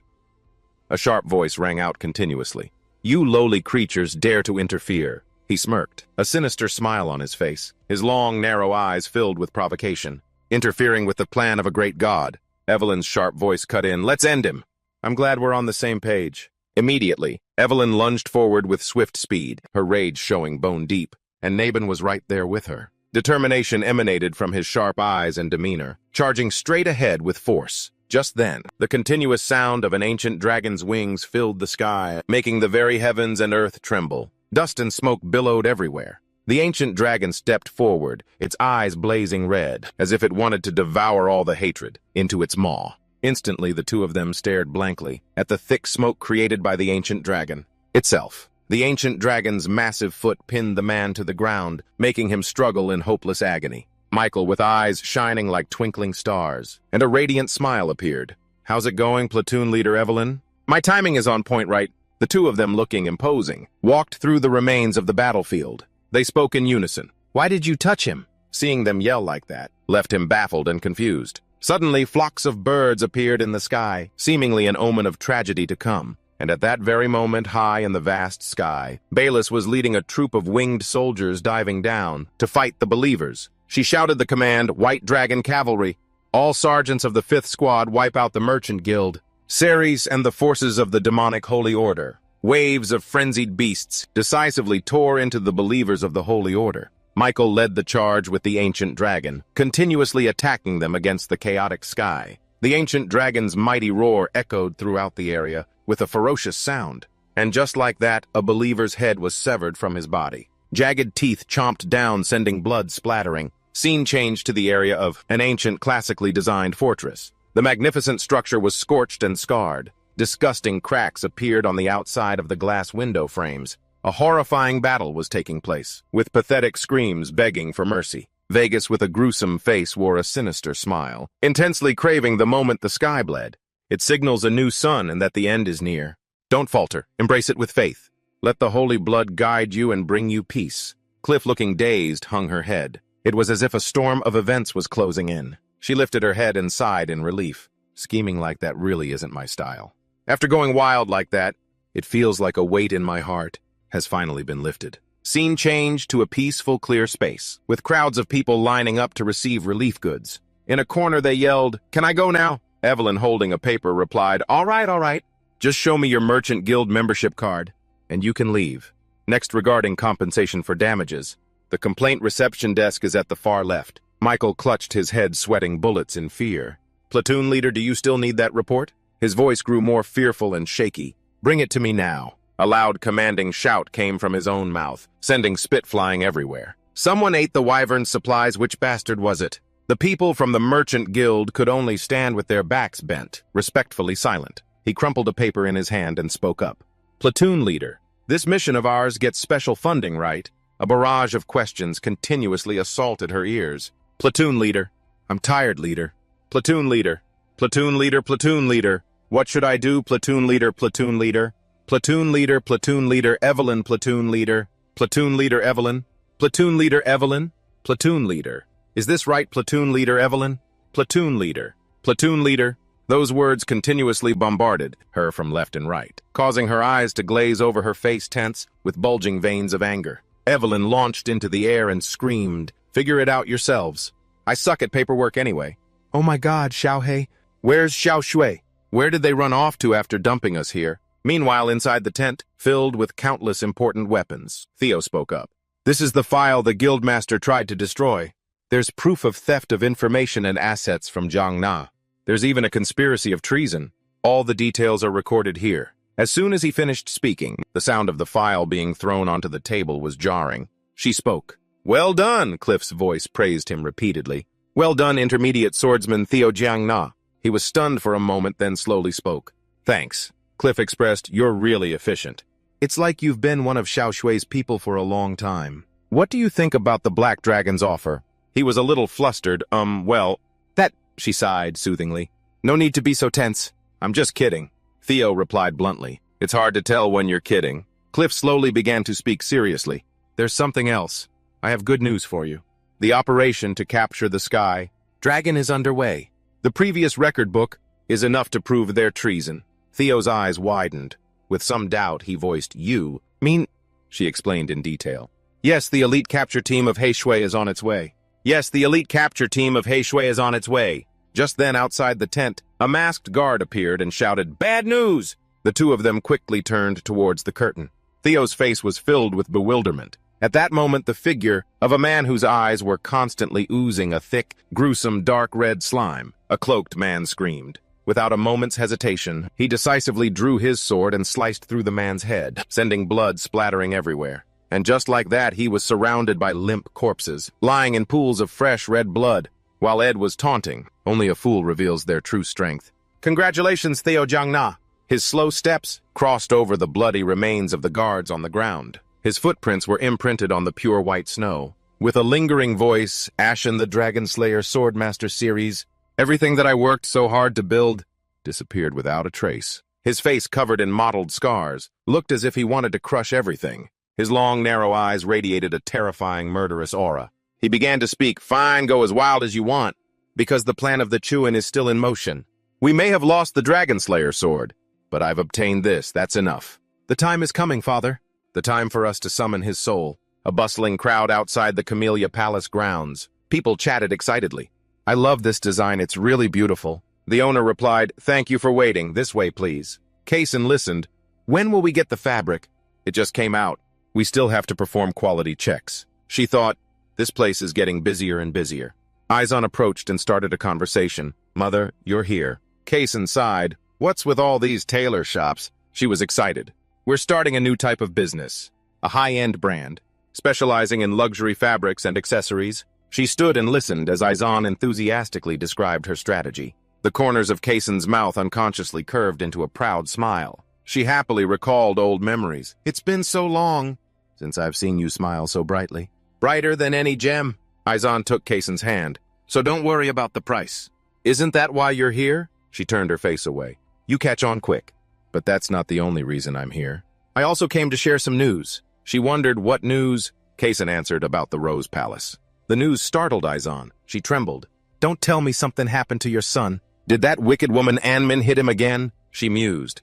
How worried has she been all this time? All this time. Kaysen patted her head reassuringly. Calm down, it's the other way around. She advised casually, try not to be too surprised. Izan covered her mouth in shock. Anmin, that woman.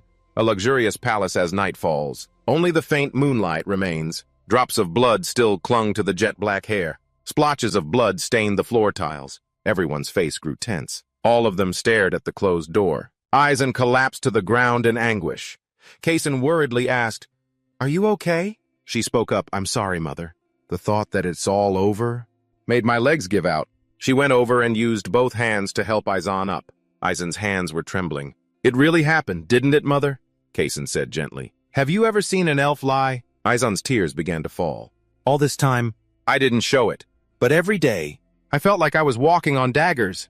The constant conspiracies, the baseless accusations, not to mention the possibility of assassination. I never told anyone about this, but I've nearly lost my life countless times. Each time, I knelt and prayed to God that at least your son would be allowed to live. Izan wept. It's really over, isn't it? Hearing this, she couldn't hold back her own tears. Kaysen patted her head comfortingly. It's really over. You've endured so much all this time. You did well, my daughter. Navin stood on the floor above. You've become quite the celebrity. Theo replied, I've been waiting long enough for you. Have you finished everything? He explained, I told Haishui not to reveal it. But you already knew about it. Navin was nonchalant. That's right. The bastard family will be dissolved. From the head of the family to the ones who signed the trade invoices, they will all be stripped of their titles at the very least. They're just reaping what they've sown. With this, the bastard family will completely... He cut him off. You think that's enough? He wondered, what do you mean? Theo explained, Navin, let me tell you this. Become the head of the bastard family. Navin hesitated. Me. He was certain. If everyone but you loses their title, you'll be the only one who can lead the family. Furthermore, cooperate with me in the upcoming war with the Chuan. Hearing this, he fell silent, not understanding. Navin burst out laughing. War with the Chuan. He thought to himself, this guy. He was aiming for this from the beginning. He was calm. The power struggle between us is becoming public. A war with the Chuan is inevitable. The Chuan and the involvement of the demonic Holy Church in the Sky Dragon Rebellion has been proven. So the real question is what they're plotting in the north. Everyone's face turned pale. This is clearly a declaration of war. He thought, that's right. If they've been exposed like this now, then the Chuan and the demonic Holy Church won't just stand by. But Navan was nonchalant. So what? A war wouldn't be a big deal for me, someone who doesn't have much time left. I need to get something out of this too, right? Theo took a sip of tea and gave a faint smile in response. About that. Suddenly, he slammed an item down on the table, startling him. Navin was bewildered. This is... Theo explained. I told you. I can cure your illness. The formula to create the cure for Easer fever. And its main ingredient? An Easer core. It's not widely known yet. But the fever... Easer is caused by chaotic mana flow. The core inside this will neutralize your mana flow. He was surprised. I didn't expect this. I thought you'd only give me just enough. So you could use me, trap me. What if I take what I want and run? He answered, I wouldn't mind if you did. Right now, the way Zhang Na is obsessed with only power has a lot of problems. You and I are both victims of that. Theo's eyes turned dangerous. I don't want to gain an advantage through strength. His next words left Navin stunned. Trust. What I want to build is not oppression or pressure, but trust. He was silent upon hearing those wishes. Navin sighed, geez, I've tried my best not to look down on you, because you're so young. But a speech so touching it's immature like this? Theo asked directly, so you don't want to cooperate. He picked up his teacup and drank to hide his emotions. Then he slammed it back down with a loud thud. He was surprised to see Navin slowly stand up. A moment later, seeing him draw his sword, he smiled faintly. Navin was serious. I, Navin, bastard head of the bastard family, swear to serve as a sword of Theo Zhang Na. He smiled with satisfaction, his eyes looking toward the future. He teased, is that enough for you? Theo raised his glass in response, more than enough. A long time later, the teacup sat on the table. The study had become quiet with no one in sight. He stood up thinking, war with the Chuan. Everything is being revealed, faster than in my previous life. But I'm not worried. Everything's been going smoothly so far. In that case, Theo touched the item. I guess I'll open this treasure box. System report side quest, conquer the ruins. Theo thought, the Dragonic relics. I've absorbed so far are Lester, Drake and Griffin. Both have become key parts of my strength. He looked inside the box, saw a ring, and deduced, then this relic will also become System Ancient Dragonic Relic. The withered ring has been equipped. Then it transported Theo to a strange place. Moving to dungeon, he scanned the desert and assessed nothing but rocks and sand. Is this the desert I've seen in books? More importantly, it's a lot hotter than I thought.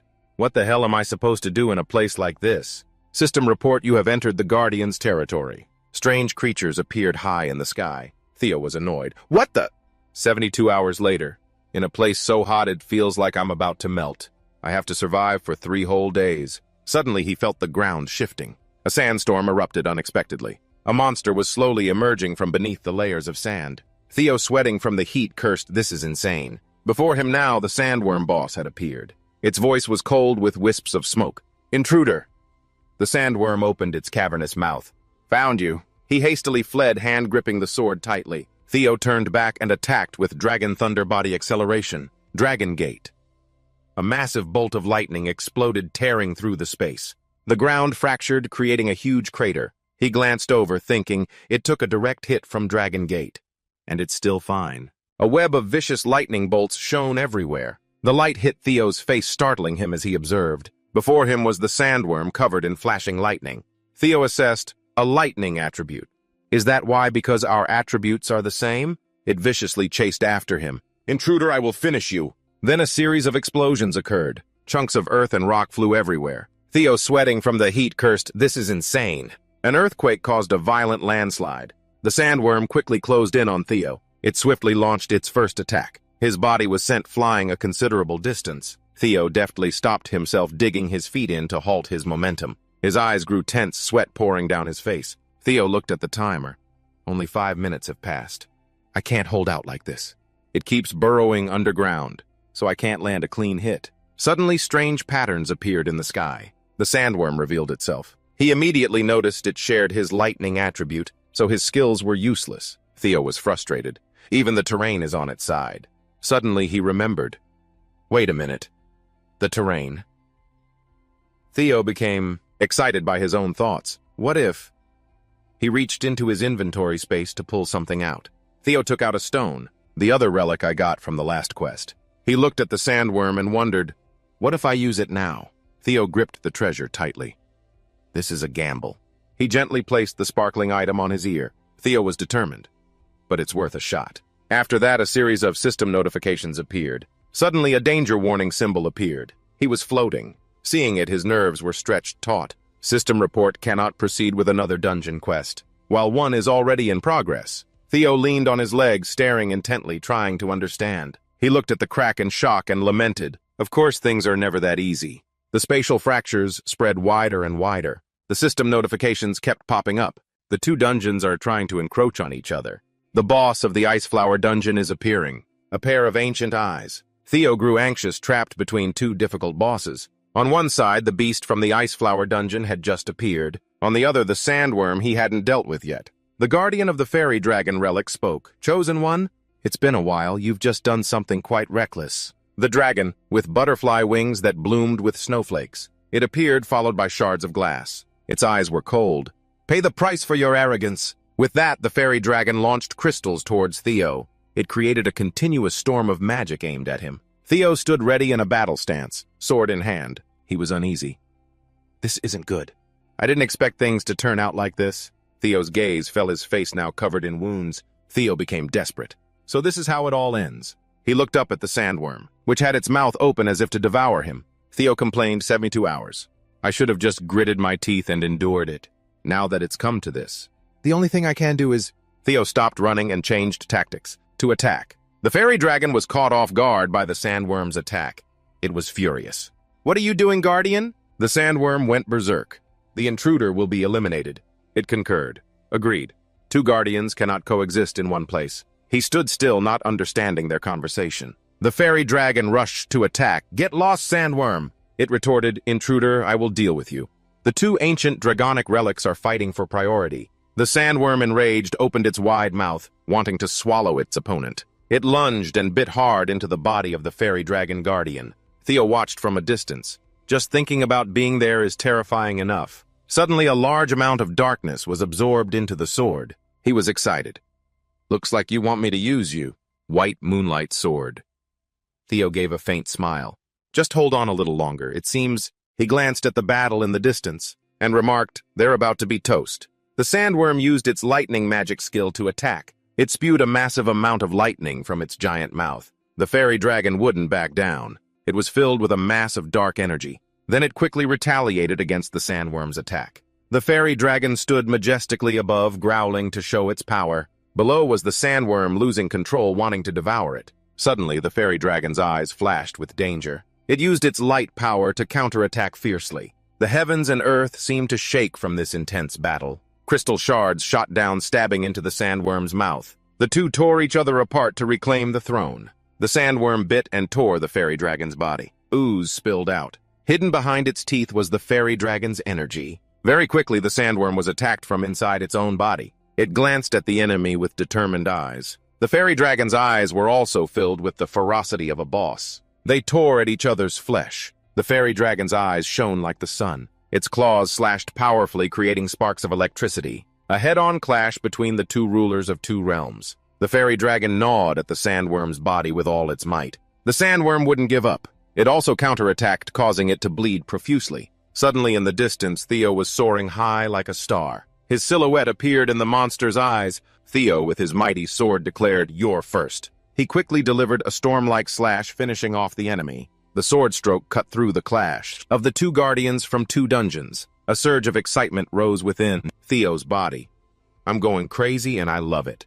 He continued to swing his weapon up and down on its body. Both the sandworm and the fairy dragon roared in fury, shaking the space. The fairy dragon stared blankly at the events unfolding before it. It spoke full of questions about the strange occurrence. "What is this?" The fairy dragon was dazed, looking at the purple liquid floating in the sky. Slowly, Theo's footsteps emerged from behind the haze of dust. "System notification, you have successfully hunted the desert worm." Then the side quest, "Conquer 2 ruins," is halfway complete.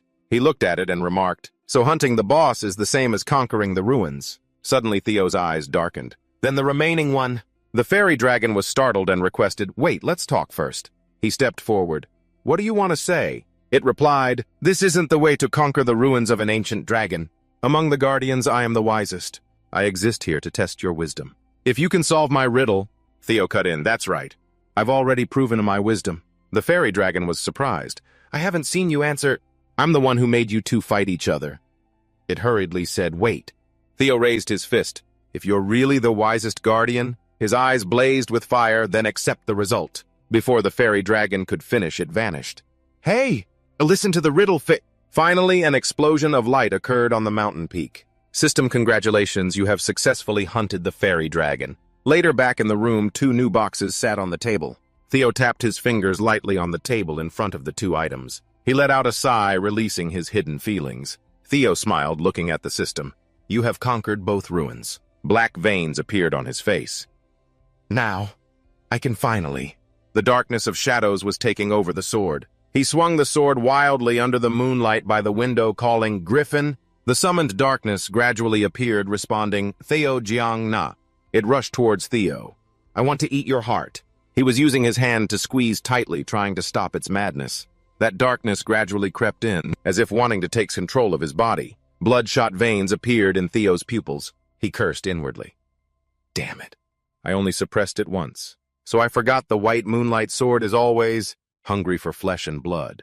Before I returned, it had absorbed the power of the Moon Guardian. An evil black aura was rampaging nonstop. Theo's arm quickly went out of control because of it. The darkness seized him.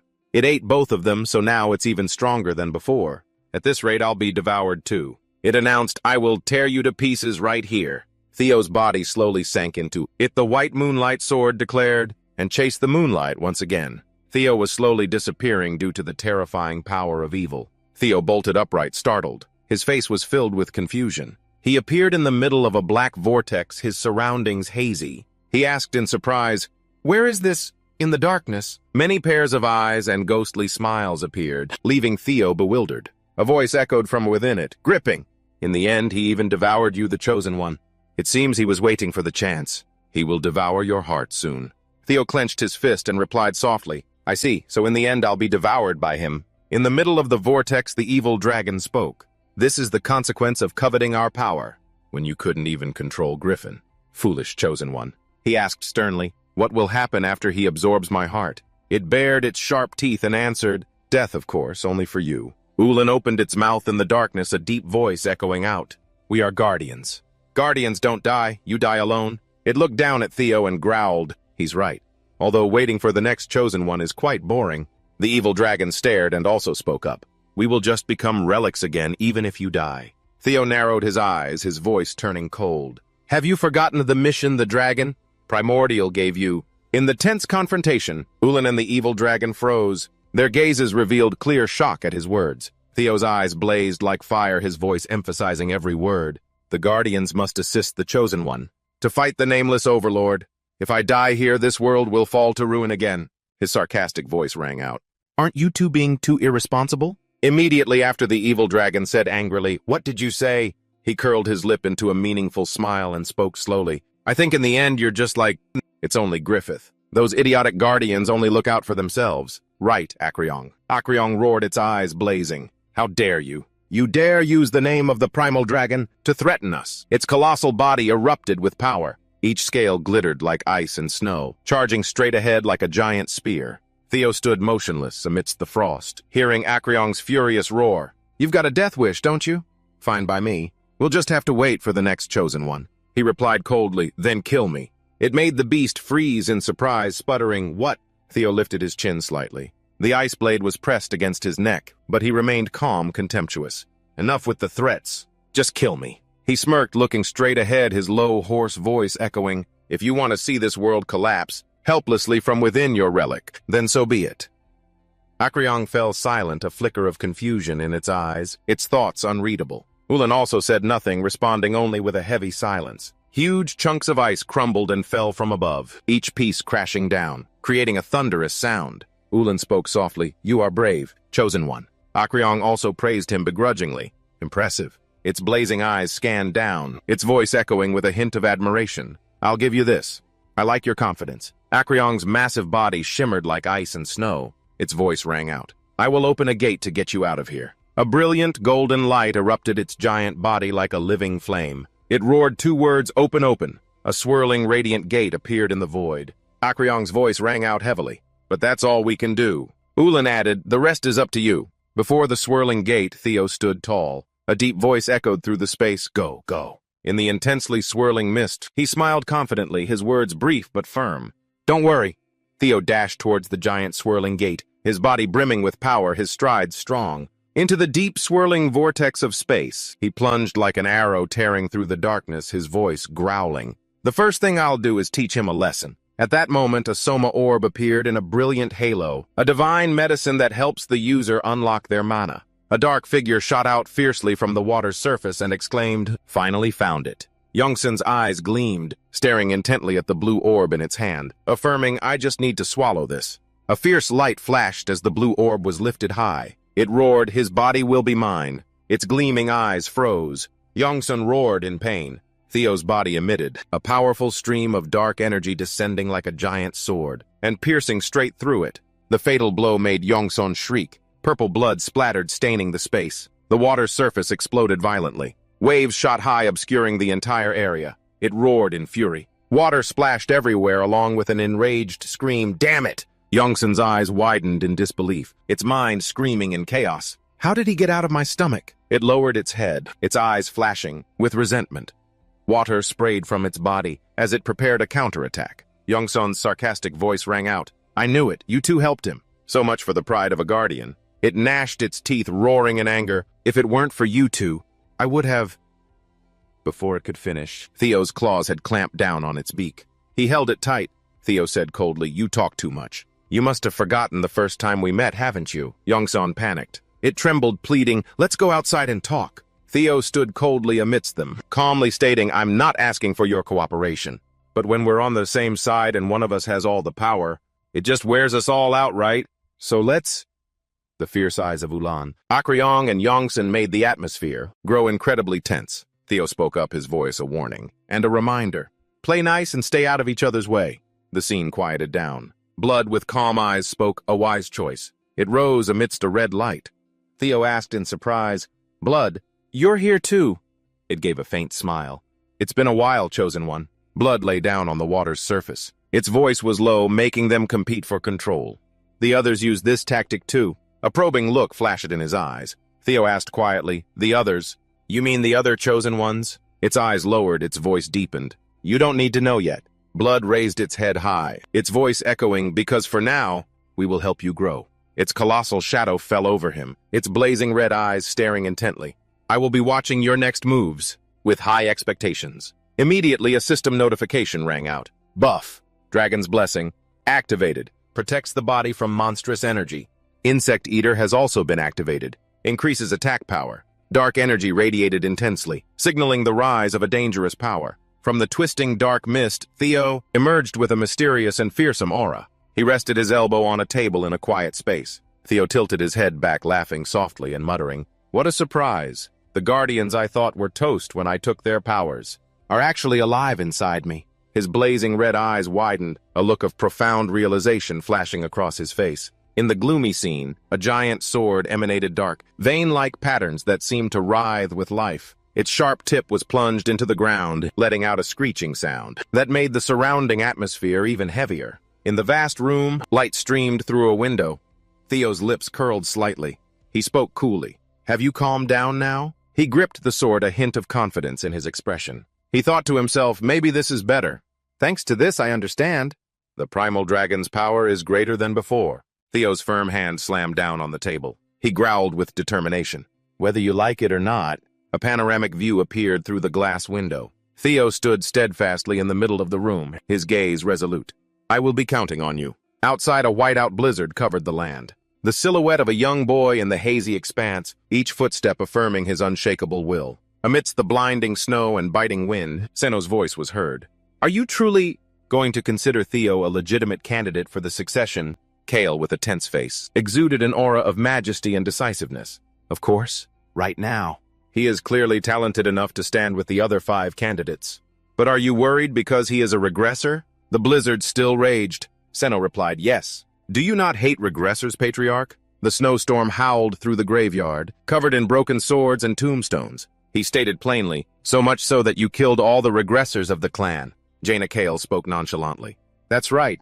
His strong hand tightened on the icy sword. He smirked slightly, "But this time I want to experiment." Senno's blazing red eyes suddenly widened, stunned, as if he had just felt a terrifying presence approaching. He said quietly, "Could it be?" Kale's cold reply echoed, "Yes, either way. Everyone must follow the proper procedure to become an official candidate for succession." The sword reflected, his face threw a cold glint of light. A flicker of horror appeared upon recognizing the weapon. "But that sword is too dangerous." Kale laughed, the corner of his mouth twisting into a crazed smile.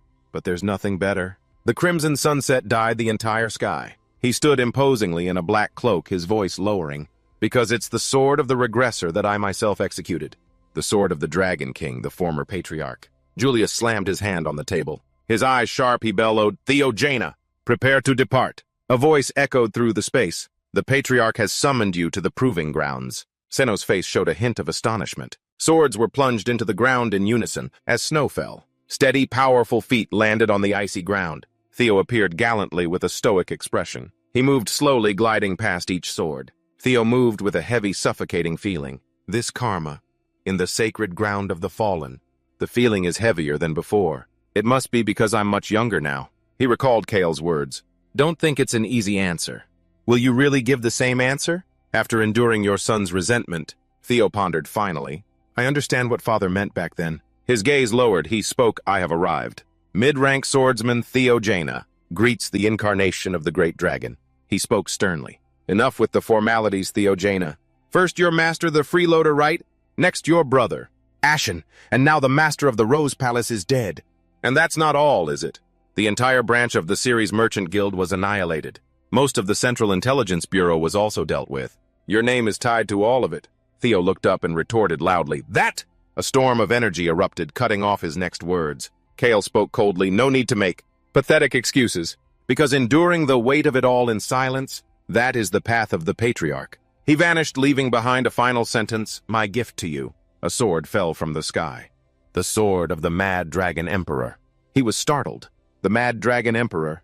That person was the former patriarch, and also a tyrant, who slaughtered hundreds of thousands, and a sworn enemy whom the patriarch himself executed. He asked, "Your reaction means you know something, doesn't it?" Theo replied, "It belonged to the former patriarch, didn't it?" "That's all I know." He thought, "I need to be careful." "Any information about the Mad Dragon Emperor is still unknown at this point in time?" Kael silently observed him, watching closely. He exposed him. "You still didn't have enough information about the Mad Dragon Emperor in your past life." Startled, Theo looked up at the man before him. He only saw Kael's eyes red as blood. Theo's breath caught in his throat. He couldn't make a sound. His reflection was mirrored in those pupils. "I despise regressors. They dare to change the world to their will, greedy and foolish. They simply think, this world is a chessboard that can be flipped at any time. So I decided that every time I meet a regressor, I will execute them myself. Theo grew anxious. This bloodlust, it's clearly not just for intimidation. He's dead serious. Father is that strong even without being a regressor. Kale ordered, draw the Mad Dragon Emperor's sword. If you can overcome its resentment, I will acknowledge you. Upon hearing this, he fell into deep thought, searching for a solution. The man continued, however, from that moment on, I can only forgive the man Theogena. The regressor Theogena will be no more. Theo stared at him seriously. What do you mean, Father? Kale replied, it means all the relationships that you have gained as a regressor will vanish from this world. The people you shouldn't have met, shouldn't have been able to save, shouldn't have been able to have. All those relationships, I will erase them. Hearing those bitter words, Theo clenched his fists. He retorted forcefully, if that's the case, then I refuse. Kale flatly rejected him. No, you cannot refuse. I told you I would execute. Any regressor, you only have two choices. Refuse my offer and die here, or abandon the filthy past of a regressor, and be acknowledged as the sixth successor. Choose. Theo spoke up. It's true that I want your acknowledgement, Father. His figure gradually receded into the blizzard. But if this is the way I have to get it, Theo roared in anger, then I refuse. He grabbed one of Theo's arms. Do you think this title is so easy to get? Tears welled up in Theo's eyes. Kale continued, do you think you can have it? Without any sacrifice and resolve? He was in agony. How can there be such a huge difference between us? Kale said, disappointed. Seeing your foolish, hasty choice makes me think you're no different from the other regressors. Regressors.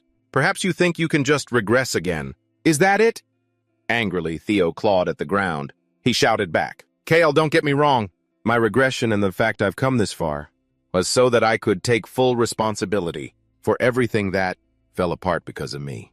If you're going to stand in my way, if you're only going to acknowledge me if I abandon everyone, and then right here, right now, Theo charged with his weapon, declaring, I will surpass you, Father. He flew like a rocket heading straight for Kale. Calmly and leisurely, Kale raised a hand to the sky. Theo, in a frenzy, moved forward at a dizzying, uncontrollable speed. He dodged nimbly through every obstacle. Theo was like a beast hunting its prey. Suddenly a sword fell from the sky. It pierced through his body, taking him by surprise. In pain, blood trickled from the corner of Theo's mouth. His eyes narrowed. He had been defeated before he could even wound him. The sword was embedded deep in Theo's chest. He lay still on the snow.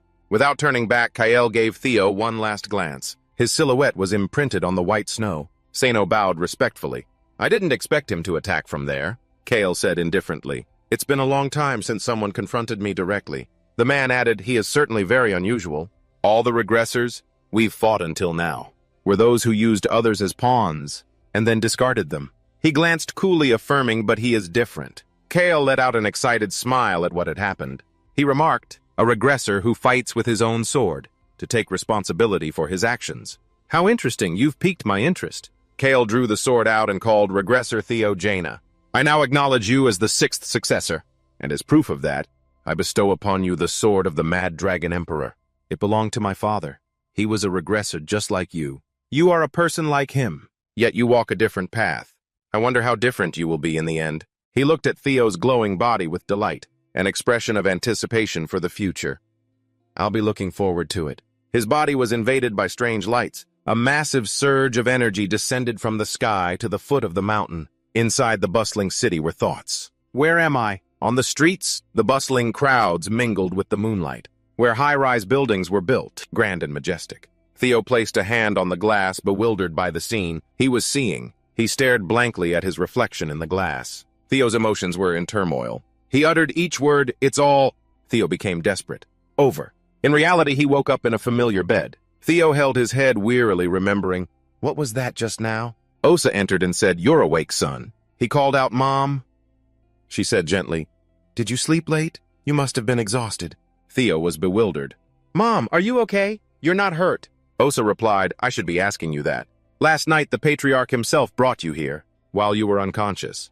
I was so shocked. Seeing you worry about me, you must be okay, right? Theo thought, could it be that he said all that? Just to test me. Someone entered from outside. Young master, you're awake. He called their names Evelyn, Commander Julius. He began, congratulations. Theo, I heard you passed the patriarch's test. Theo wondered, test. Julius affirmed, "That's right. You're the talk of the city right now." Outside, the hot news was spreading. "There's a sixth official successor of Jaina." A citizen clutched a newspaper. "The sixth successor. It says we have a youngest brother now. How fun." Someone on a rooftop mused, "A new succession candidate." There were also those who remained silent, not quick to judge. Tekel's lonely silhouette in the snow. Ayan ran in. "Commander, he's become an official succession candidate." "What a shame, Commander. I should have invited him to the Black Iron Knights back then." "I'm sorry." He comforted her. "You failed because the Lady of Plum Blossom got in the way. You remember, don't you? Don't blame yourself." "Ayan." Tekel gave a dangerous, mysterious smile. "Theo Jaina." He hinted, "I'll have to meet that guy at least once." Ridion was shouting, "Not like that! You need to swing a little more to the right." "How many more times do I have to tell you?" Theo cursed inwardly. "Ridion, this bastard, what the hell is this L/ and reverse L crap?" The man yelled, "Swing it in a slight L and reverse L shape." He grumbled, "Yeah, right. Like anyone in the world is buying that." Theo recalled a fierce battle that had happened in the past. A clash unfolded with massive explosions. His eyes couldn't believe the current reality. Theo gripped the sword in his hand, exclaiming, "I did it." Scene change. In the howling cold wind, a withered skull in the empty space. An extremely gruesome scene appeared. A large gate with grim architecture, stained with red blood splattered across the walls and ground. Ancient characters appeared in crimson meaning. Because the Julman clan failed to appeal, within the given deadline, from this moment on war is declared. In the grand chamber of the Nine Dragons Council, a statement echoed in the dim space. Perhaps the Julman clan has been preparing for a long time. The lords of the 6 northern territories are making suspicious moves. A mocking laugh echoed. "What's the point of a bunch of rabble gathering now that a seat is empty? You can still laugh, and although the patriarch remains silent for now, the matter of succession cannot be delayed forever." Ravian's low voice spoke. "Isn't it too early to discuss such matters?" Seno replied, "You're mistaken. This is the most opportune time. If right before a war, a conflict breaks out among the heirs, wouldn't that be a disaster?" A loud shout, "Shut your mouth!" But the man continued his sentence. "Variables must be minimized." "Am I wrong?" Immediately an angry voice shot back, "How disrespectful!" A slender arm was raised and the atmosphere seemed to sink.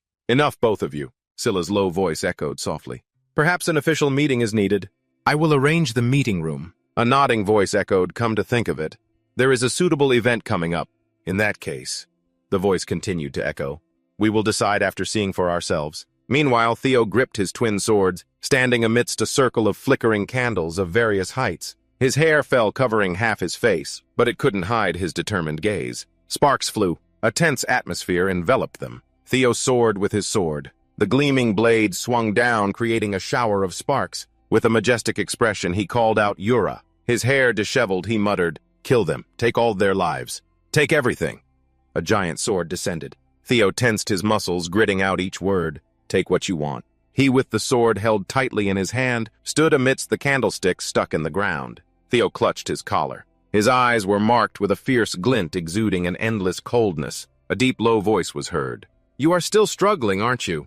Lord Vrak spoke with an enchanting voice. "The lingering resentment of the mad dragon emperor." Theo looked up at the guardian dragon. "Lord Vrak." Theo gripped the hilt of his sword, his voice firm. "Yes, although it's been a while since Father gave me the sword, that resentment still finds ways to haunt me, though it's not yet unbearable. The fact that it belonged to the Mad Dragon Emperor makes me uneasy. Even so, thanks to it, I was able to catch a glimpse of the Mad Dragon Emperor's realm." Vrak's hand tightened on the candle, muttering softly, "The Mad Dragon Emperor. That is a name I can never forget." A fist slammed down on the ground, creating a blinding flash of light. She with the burning candle spoke. "He was the one who stole my heart," Theo muttered thoughtfully. "Yes, you've told me before. That makes me wonder even more. Why did Father give me his sword?" Vrak smiled faintly. "Don't be impatient, Theo. If you rush forward too far, you will once again face something beyond your own capabilities, like last time. Anyway, your arm, that was severed. Has it fully recovered?" Theo answered slowly. "Ah yes, thanks to timely treatment." Vrak reached out and gently touched his arm, making him wonder, "Are you worried about me?" She spoke sternly. "It seems you've fully recovered. Why are you staring at me?" "Enough, that's all for today. You may leave." "It seems someone else is looking for you." Vrak's voice remained harsh. "And stop messing up my den every time you visit." Theo froze, confused, asking, "What do you mean?" But she just replied angrily, "One makes a mess and another has to clean it up." He answered helplessly, I have no excuse. Elsewhere, the clear blue sky over the Camellia Palace appeared under the sunlight. An opened letter lay neatly on a table. A voice echoed, So you're the one looking for me? Sibin paused. What did you just say, young Master Theo? The voice replied. Nothing, I was just mumbling. Damn it, Theo asked in surprise. An invitation card? The other person replied, Yes. Under the cold gray sky, a girl with long hair. Along with her was Theo's voice. As you can see, an invitation to a banquet at the Daffodil Palace, celebrating Lady Jaina's 18th birthday. Sabine spoke calmly. A banquet even when war is imminent. Just because his daughter's birthday is at this time, and does it have to be so extravagant? He smirked. No, it's precisely because it's a time of turmoil that it needs to be extravagant. The other was surprised. What? Theo, with a leisurely demeanor, spoke slowly. The betrayal of the Julman clan has upset the internal balance of Jaina. Instead of Ashen, who was supported by the Julman clan, I became the 6th successor. And what's worse, one of the 9 dragons has lost their seat due to Ed's betrayal. This banquet is not just a birthday party. It's also to show the outside forces that Jaina is still strong, and for the succession candidates and the 9 dragons to probe each other. Sibin clenched his fist, surprised. So that's the deeper purpose. Truly worthy of you, young Master Theo. Brilliant. Then of course you will also... Theo replied immediately, Yes. He gave a mysterious smile. If they want to see me that badly, I'll have to attend. Meanwhile, sparkling lights and a starry sky created a breathtaking scene at the Daffodil Palace. The grand hall was lavish, nobles dressed in luxurious attire, creating a lively scene. The guests at the banquet looked ahead, their voices full of meaning. He's finally here. The new heir. Theo in a black cloak entered the hall with a cold demeanor. Amidst the shouts of young Master Theo Jaina, he thought, as expected, all eyes are on me. Of course. The birthday party is just an excuse. They came to see the new heir. Theo strode under the lights, thinking to himself, if I want to leave a strong impression here. A deep voice rang out, You really can't sit still. You've caused quite a stir. Navan approached and said, I've been waiting for you for a long time. Theo turned and laughed. I almost didn't recognize you, Navan. You didn't even shave for your own wedding. He replied that day was just too chaotic. In the grand hall, people were gossiping. Navan, the sole survivor of the Vajas family purge. Vajas. You're the family head now, aren't you? Although the family once declined, it's still one of the 6 pillars. And now the head of Vajas is calling the 6th successor young master. Navan, with an annoyed expression, spoke. All the gossip is about us, thanks to your timely appearance. But Theo just smiled faintly. The atmosphere was already set. Theo narrowed his eyes, his voice firming up. Now comes the important part. A mysterious voice cut in. So you're Theo Jaina. Both Theo and Navan looked surprised to hear that voice. Tekel raised his hand and replied, This must be our first time meeting, right? Allow me to introduce myself. He smiled faintly. I am the 5th successor. Meanwhile, Theo assessed the situation, just as I thought. He approached faster than I expected. Tekel confidently introduced himself. I am Tekel, Jaina, commander of the Black Iron Knights. The two stood facing each other, creating a grim and tense atmosphere. Whispers still echoed through the grand hall. A voice echoed through the space. We finally meet. Tekel, with a knowing smile, the one who once led the succession. Theo replied calmly, and the newly risen heir. He broke the tension with a laugh. No need to be so guarded, Theo Jaina. I just came to see for myself the person chosen as the 6th heir. Tekel maintained a friendly demeanor. Ha ha! And I'm glad it wasn't that childish Anson. But Theo was still thinking. Your impression is excellent and exemplary. His gaze remained sharp as he thought. But in Jaina, where only the strong are respected. His expression froze, but he maintained his smile as people gossiped. Would they really welcome a rival? With open arms, 2 hands clasped tightly. The light shining through made the moment feel monumental. Theo smiled, relaxing. It's an honor to meet you. Commander of the Black Iron Cavalry, Tokyo Jangna. I am Theo Jangna of the White Dragon Squad. Tokyo immediately flashed a wicked grin. So you're drawing the line like that, huh? He was completely taken aback by the comment. A tense and hostile scene unfolded once more. He gloated with a sarcastic tone. This little bro is way too formal. No need to be so stuffy. Takeo's eyes glinted with hidden intentions. He said, just chill. Call me bro. He said it with a face full of intensity and excitement. Amid the chatter, yeah, that's the true style of a... Jangna. Theo flinched, surprised. But he kept his calm expression. He suddenly changed his demeanor and replied with a sharp, cold smile. If you insist I call you that. Theo was cold with a smug look on his face. He cleared his throat and said, all right then, bro. In the palace, the light from countless chandeliers made the scene magnificent and splendid. Jian loosened his tie, sighing with exhaustion. He complained endlessly, "This is so uncomfortable. I want to take it off." Hearing this, Kale said, "Just suck it up. It's because you act like that there's a rumor that the Vanke clan are barbarians." When he turned around, a voice called out, "Looks like everyone's here." Gon approached. Someone asked, "Gon, you made it?" He replied, "Of course. How's everyone been, Ra?" The spoke-up word is, "You're famous in the West, making even Than Long back down." Gon laughed in response. "Rumors are always overhyped. By the way, has anyone seen Theo? I want to ask him how the White Dragon Squad's been doing lately." He panicked. Sweat broke out as he heard Jay's voice behind him asking about Theo. Gon quickly said, "My apologies, Lady Jay. I accidentally mentioned someone else, right in front of the star of the party." She replied, "It's fine, I know full well the purpose of this gathering." Suddenly, the wine glass Jay was holding began to tremble. Everyone stood still. Their eyes followed a stream of red light that appeared in the middle of the hall. A stream of blue light appeared right after, violently colliding with the first stream of light. Kale asked in surprise, "Don't tell me that's Theo, is it?" In the main hall, Theo and Takeo shook hands. Someone spoke up. Who else but Theo would dare cause trouble here? The two faced off, unleashing terrifying power. He smirked, putting on a friendly but scheming face. Instantly, the wind picked up two streams of red and blue light twisting together. A fierce power surged. Takeo raised his hands in surrender, saying, "I can't beat you, kid, I concede." He replied, "What are you talking about, bro? You were going easy on me." He signaled for a waiter to bring wine, and arrogantly, I spoke up. "I won't deny it." Takeo picked up a wine glass from the tray and heard Theo say, "But excessive humility is an insult to your opponent." He arrogantly asserted, "But what I just said is the absolute truth." Takeo held his wine glass towards him and said, "If I were your age right now, I would have definitely lost." Theo, with a disdainful look, replied, "What a noble compliment." After hearing his words, Takeo smirked meaningfully. He looked towards the crowd and announced, "Seeing my little brother so majestic like this fills me with immense joy." Takeo stood in the middle of the palace hall, raised his glass, and shouted, "Now let's raise a glass to the new Jangna for Jangna." With jubilation, everyone at the party raised their wine glasses high. They shouted in unison, "For Jangna!" He turned to Theo and asked, "So how was that for the new heir's debut?" He smiled brightly and said, "Thanks a lot, bro."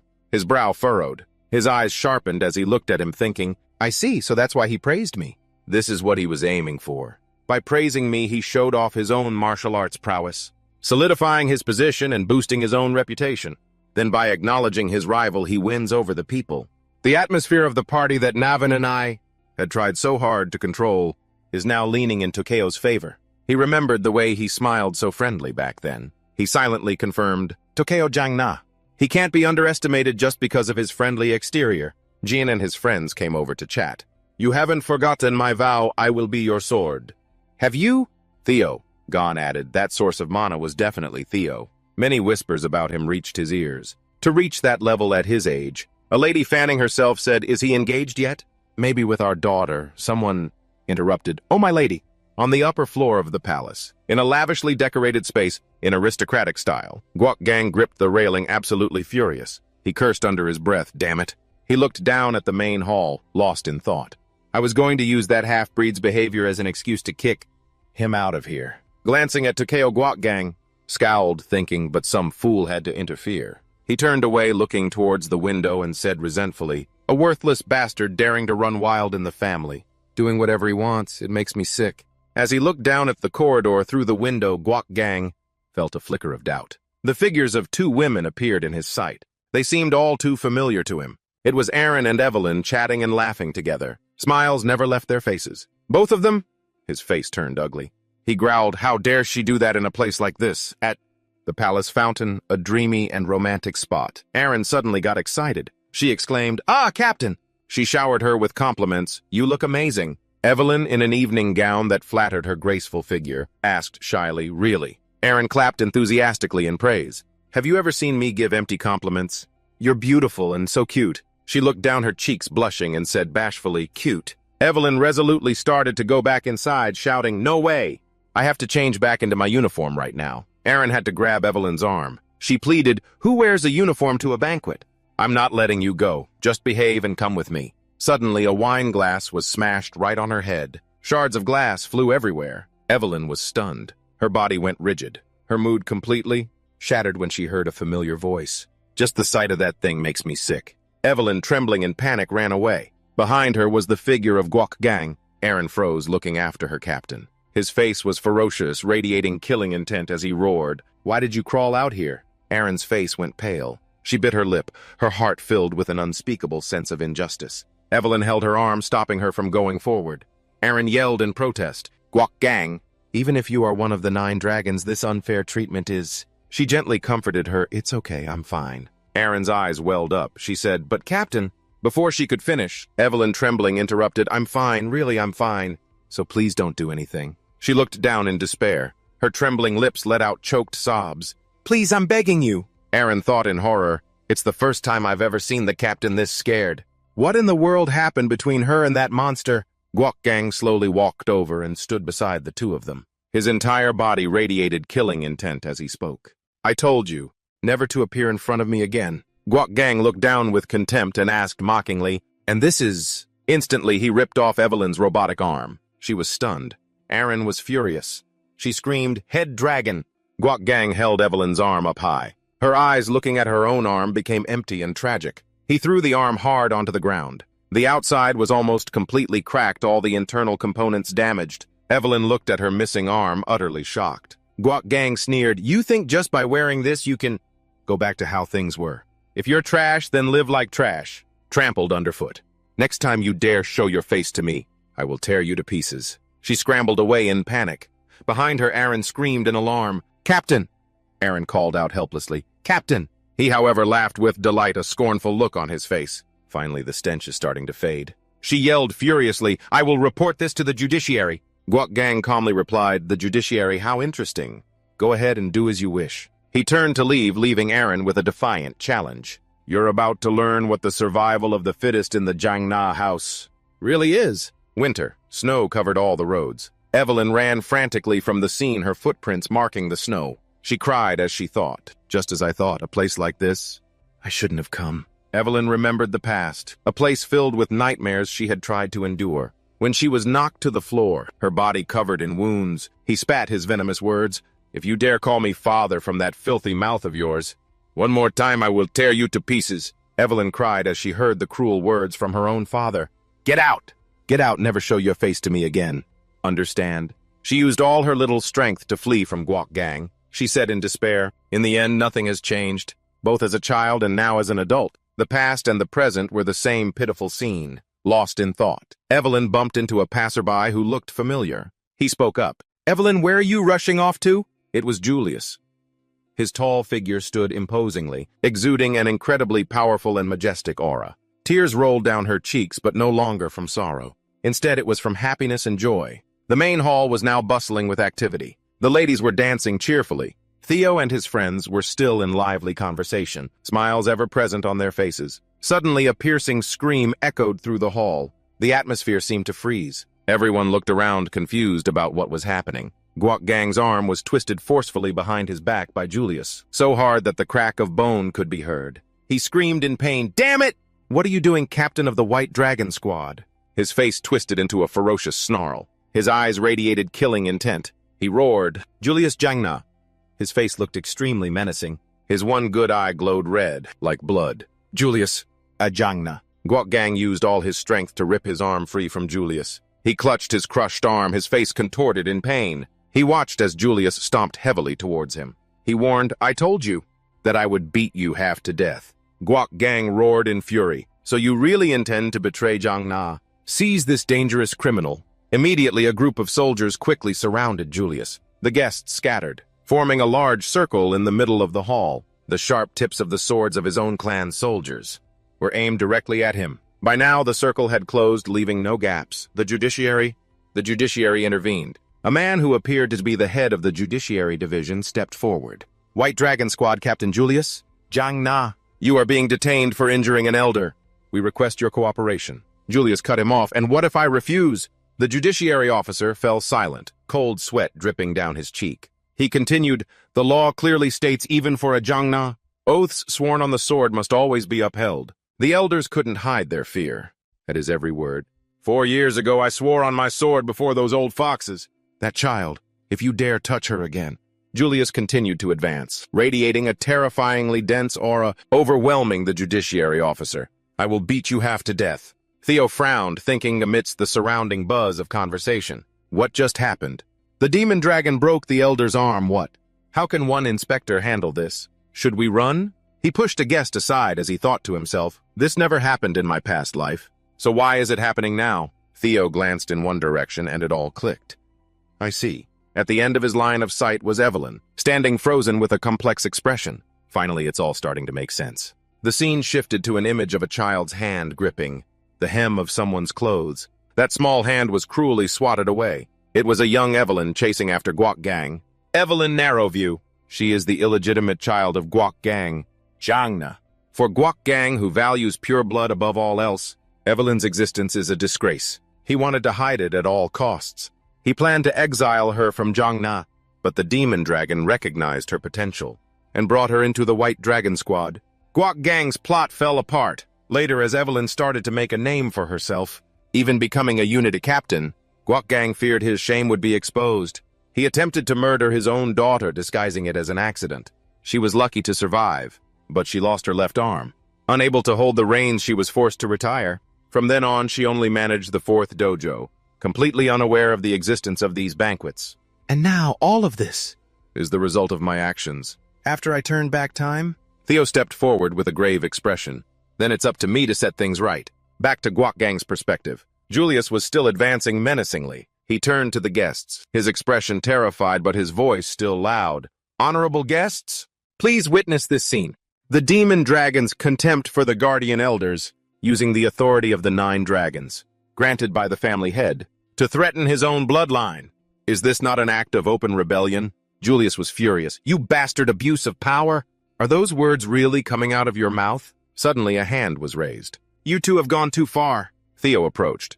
Because of your argument, my friend's birthday party, which should have been joyful, is now filled with fear. Julius closed his eyes and bowed his head in resignation, while Guok Gang was visibly annoyed, but didn't dare say anything. How about we put an end to this here? With the time-honored tradition of Jangna, he delivered the last 2 words coldly, a duel. Guok Gang retorted, nonsense. The demon dragon clearly injured me. There's no need for a duel. The fault is entirely his. What you say is true. But we cannot let this chaos spread any further.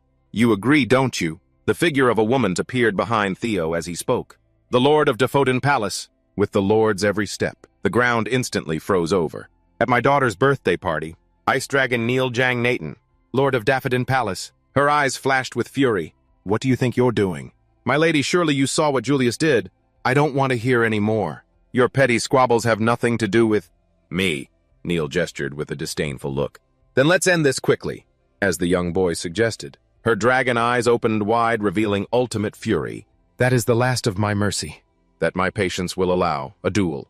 Isn't that too advantageous for the elders? Even if they're retired, they're all high-ranking inspectors or above. Guok Gang thought, that's right. Only the demon dragon is strong enough to win. But it's true. I'm not at a disadvantage either. The law states that the plaintiff and defendant will fight in the final match. The first 2 matches are fought by chosen representatives. He glanced to his left. His representatives, that was where Evelyn was standing. He's only got a 1-armed subordinate. Then he glanced over at Theo. And a bastard who's barely an adult. Guok Gang grinned with delight. This will never even get to me. He was very confident now. We'll finish this in the first 2 matches. Very well. A pure sword fight will determine right from wrong. After hearing Guok Gang's words, the guests immediately turned and began to whisper amongst themselves. At this scene, Takeo brought a wine glass to his lips and smiled mysteriously. He drank his wine and thought to himself, this is even more interesting than I thought. Theo, Jangna. Knowing the demon dragon's temper, he was bound to explode like this sooner or later. If Theo hadn't stepped in, the elders would have surely used the opportunity to take down the demon dragon. In that brief moment, he found a solution that was acceptable to both sides. This could be very interesting to watch. Now at the arena outside the palace, everyone had gathered. From this moment on, under the supervision of the judiciary, the duel begins. The officiant began to read the duel regulations. To ensure fairness, the use of magic is forbidden, and everything that happens in this duel is protected by the laws of Jangna. Afterward, you must swear not to seek revenge, nor to hold any further grudges. As the judiciary officer finished, both sides declared in unison, I swear as well. The officer gestured towards Theo's side. Very well. The first fighters stepped forward. Theo went up for the first match. He drew his sword, standing on the dueling platform with a commanding presence. Kale jumped up, worried. Theo, are you sure you're okay? Gon added, yeah. That opponent doesn't look easy. How strong is he? The right hand of Elder Sword Saint Beta. Among the high-ranking inspectors, his skill is considered top tier. Even so, it's still easier than fighting the elders directly. A heavy hand landed on Beta's shoulder. Beta, in this match? Guokgang growled, go all out with your fatal strikes. You mean, kill him? But he's a candidate for succession. Don't worry, you know full well that anything that happens in a duel is absolved of responsibility. At the very least, bring me back an arm. Julius looked at Theo's back, his mind filled with thoughts. Is Theo really going to be okay? Back to a moment before the match. Sorry, Theo. You got dragged into this because of my reckless actions. This is more important. Are you sure you'll be okay? You said one representative can fight multiple matches. But of course, trust me. Through this duel, what I intend to do is end the years of resentment between you two. Theo gripped his sword tightly, exuding the powerful presence of a warrior. The night lights shone in the cold, falling snow of winter. Theo's sword in hand stared grimly at his enemy. The whistle signaling the start of the match was blown. The fight began. Shibin held his weapon steady, tension clear on his face. He charged forward, preparing for the glorious battle to come. The whistle blew and the decisive moment was at hand. He also clenched his teeth and ran towards Theo. Their two swords clashed, creating sparks of fire. The direct blows created a shockwave that pushed them both back. Shibin retreated, using his footing to stay steady.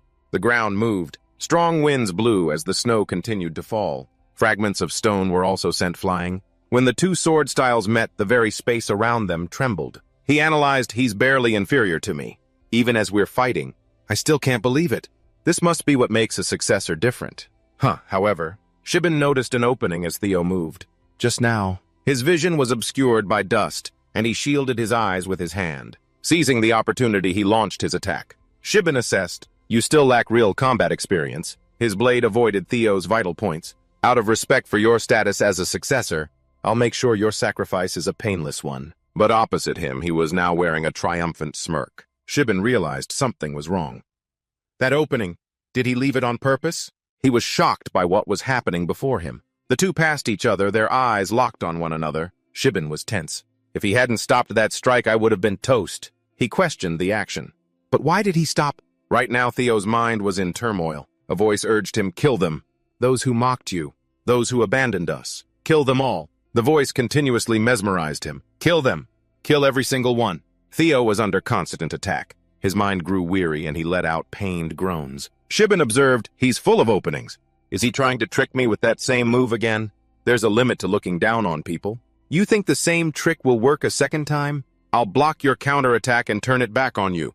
With my own finishing move. Swords clashed with a dramatic sound. He was startled when he heard him mumbling this endless chant of, kill, kill. I'll handle it myself. So just shut up. Shibin, confused and not understanding, charged forward. You bastard! What did you say?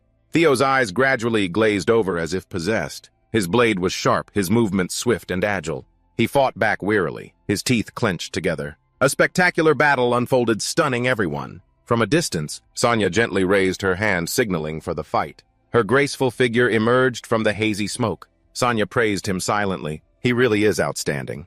Even without infusing magic into his sword, he can still wield such incredible power. By now, below the stands, Shibin had collapsed, completely defeated. The match officiant stared at him for a long moment. Then he announced, the challenge. Duel round one winner? Everyone's eyes turned to the one left standing. Theo Jangna. Theo thought, what was that feeling just now? It was different from the usual resentments that plague me. A strange sensation as if something was guiding me. When I surrendered myself to that feeling, I could unleash power on a different level. To surrender myself to my resentment, and is a dangerous idea. But if I can control it properly, I could become twice as strong as I am now. A moment later, the crowd was buzzing. Then we will begin round two. Both fighters step forward. He was startled. The defense declares they will continue to fight. The announcer declared, Theo Jangna will remain the fighter for the defense in round two. Beth thought to himself, that arrogant bastard. This time I'll deal with him. He slowly entered the arena, standing before Theo. Beth spoke, I'm counting on you, young descendant of Jangna. Kale wondered, can he even swing that sword without using mana? Someone else replied, that sword is huge, I like it. The crowd murmured. She was curious. Why is that old man so serious? Gon said. I just have a bad feeling. Ray replied, a bad feeling. You think there's nothing left to worry about, so you're worried for Theo? He might not win, but he can't possibly lose. He explained, I think that might not is going to become a will. Unlike round 1, where they sent out a high-ranking examiner to save face, this time an elder himself is stepping up.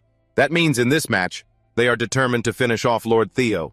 Below, in the arena, things were unfolding quietly. Just as the referee was about to blow the whistle, a hand was suddenly raised high. Theo, with an unusually calm expression, said, I forfeit. Beth heard this and veins bulged on his forehead. He roared, What? He replied, an intermediate examiner like me. How could I possibly compare to an elder, even without fighting? It's obvious that the elder would win. Even a newborn baby could see that. Theo slowly lowered his weapon, relaxed. The referee announced the winner of round 2, Beth Grayson, the audience whispered. The council took a huge loss this time. Lord Theo is truly brilliant. Now the council has no honor left. It's already hard even at full strength. But with an arm like that in round 3, he was furious. That damn cursed descendant. Don't tell me he calculated this far ahead. Evelyn stood at a distance thinking. I've never seen him this shaken before. She spoke up, I'm sorry, sir, this is all my fault. He cut in, don't apologize. It's only natural for teammates to help each other. Julius comforted her. That's right, Evelyn, this time watch. Closely. I'm going to crush them. Evelyn remained silent, but her heart was filled with warmth. She remembered old memories. Evelyn Narrowview, come to the White Dragon Heavy Cavalry. Talent like yours can't be left to rot here. Julius said, so what if you can't ride a dragon? Retiring isn't the solution. Go back and hold this person who introduced you accountable. And his words? Didn't you say you would become my sword, Evelyn? I intend to fulfill both of your long-held wishes. Back in the present. Evelyn pondered, both of them care about me so much. And yet I'm the one who's worrying. How can I stay trapped in the past, unable to move forward? That's right, this role of the villain. She looked at the 2 close figures before her. She called out clearly, Captain. Evelyn was determined. I will cut it off with my own hands. She requested, I have something to say. Right at that moment, an announcement was made. The 3rd and final round of the challenge duel. Both fighters stepped forward. Guok Gang's steps were frantic and powerful as he came out. He was furious. It's finally the 3rd round. Because of that descendant bastard, we have no honor left to salvage. Even if I lose, I'll take Julius's arm with me. The referee agreed. The court accepts the request of the defense. The defense will change its fighter for the 3rd round. At that moment, Evelyn strode forward. Guok Gang laughed out loud. Hilarious. There's a limit to being reckless. What's next? Are you going to kneel and beg for mercy here? She swung her sword in disgust. You're the one who should be begging, father. Evelyn's face was cold, her eyes sharp as she emphasized father. His face immediately turned ugly upon hearing those defiant words.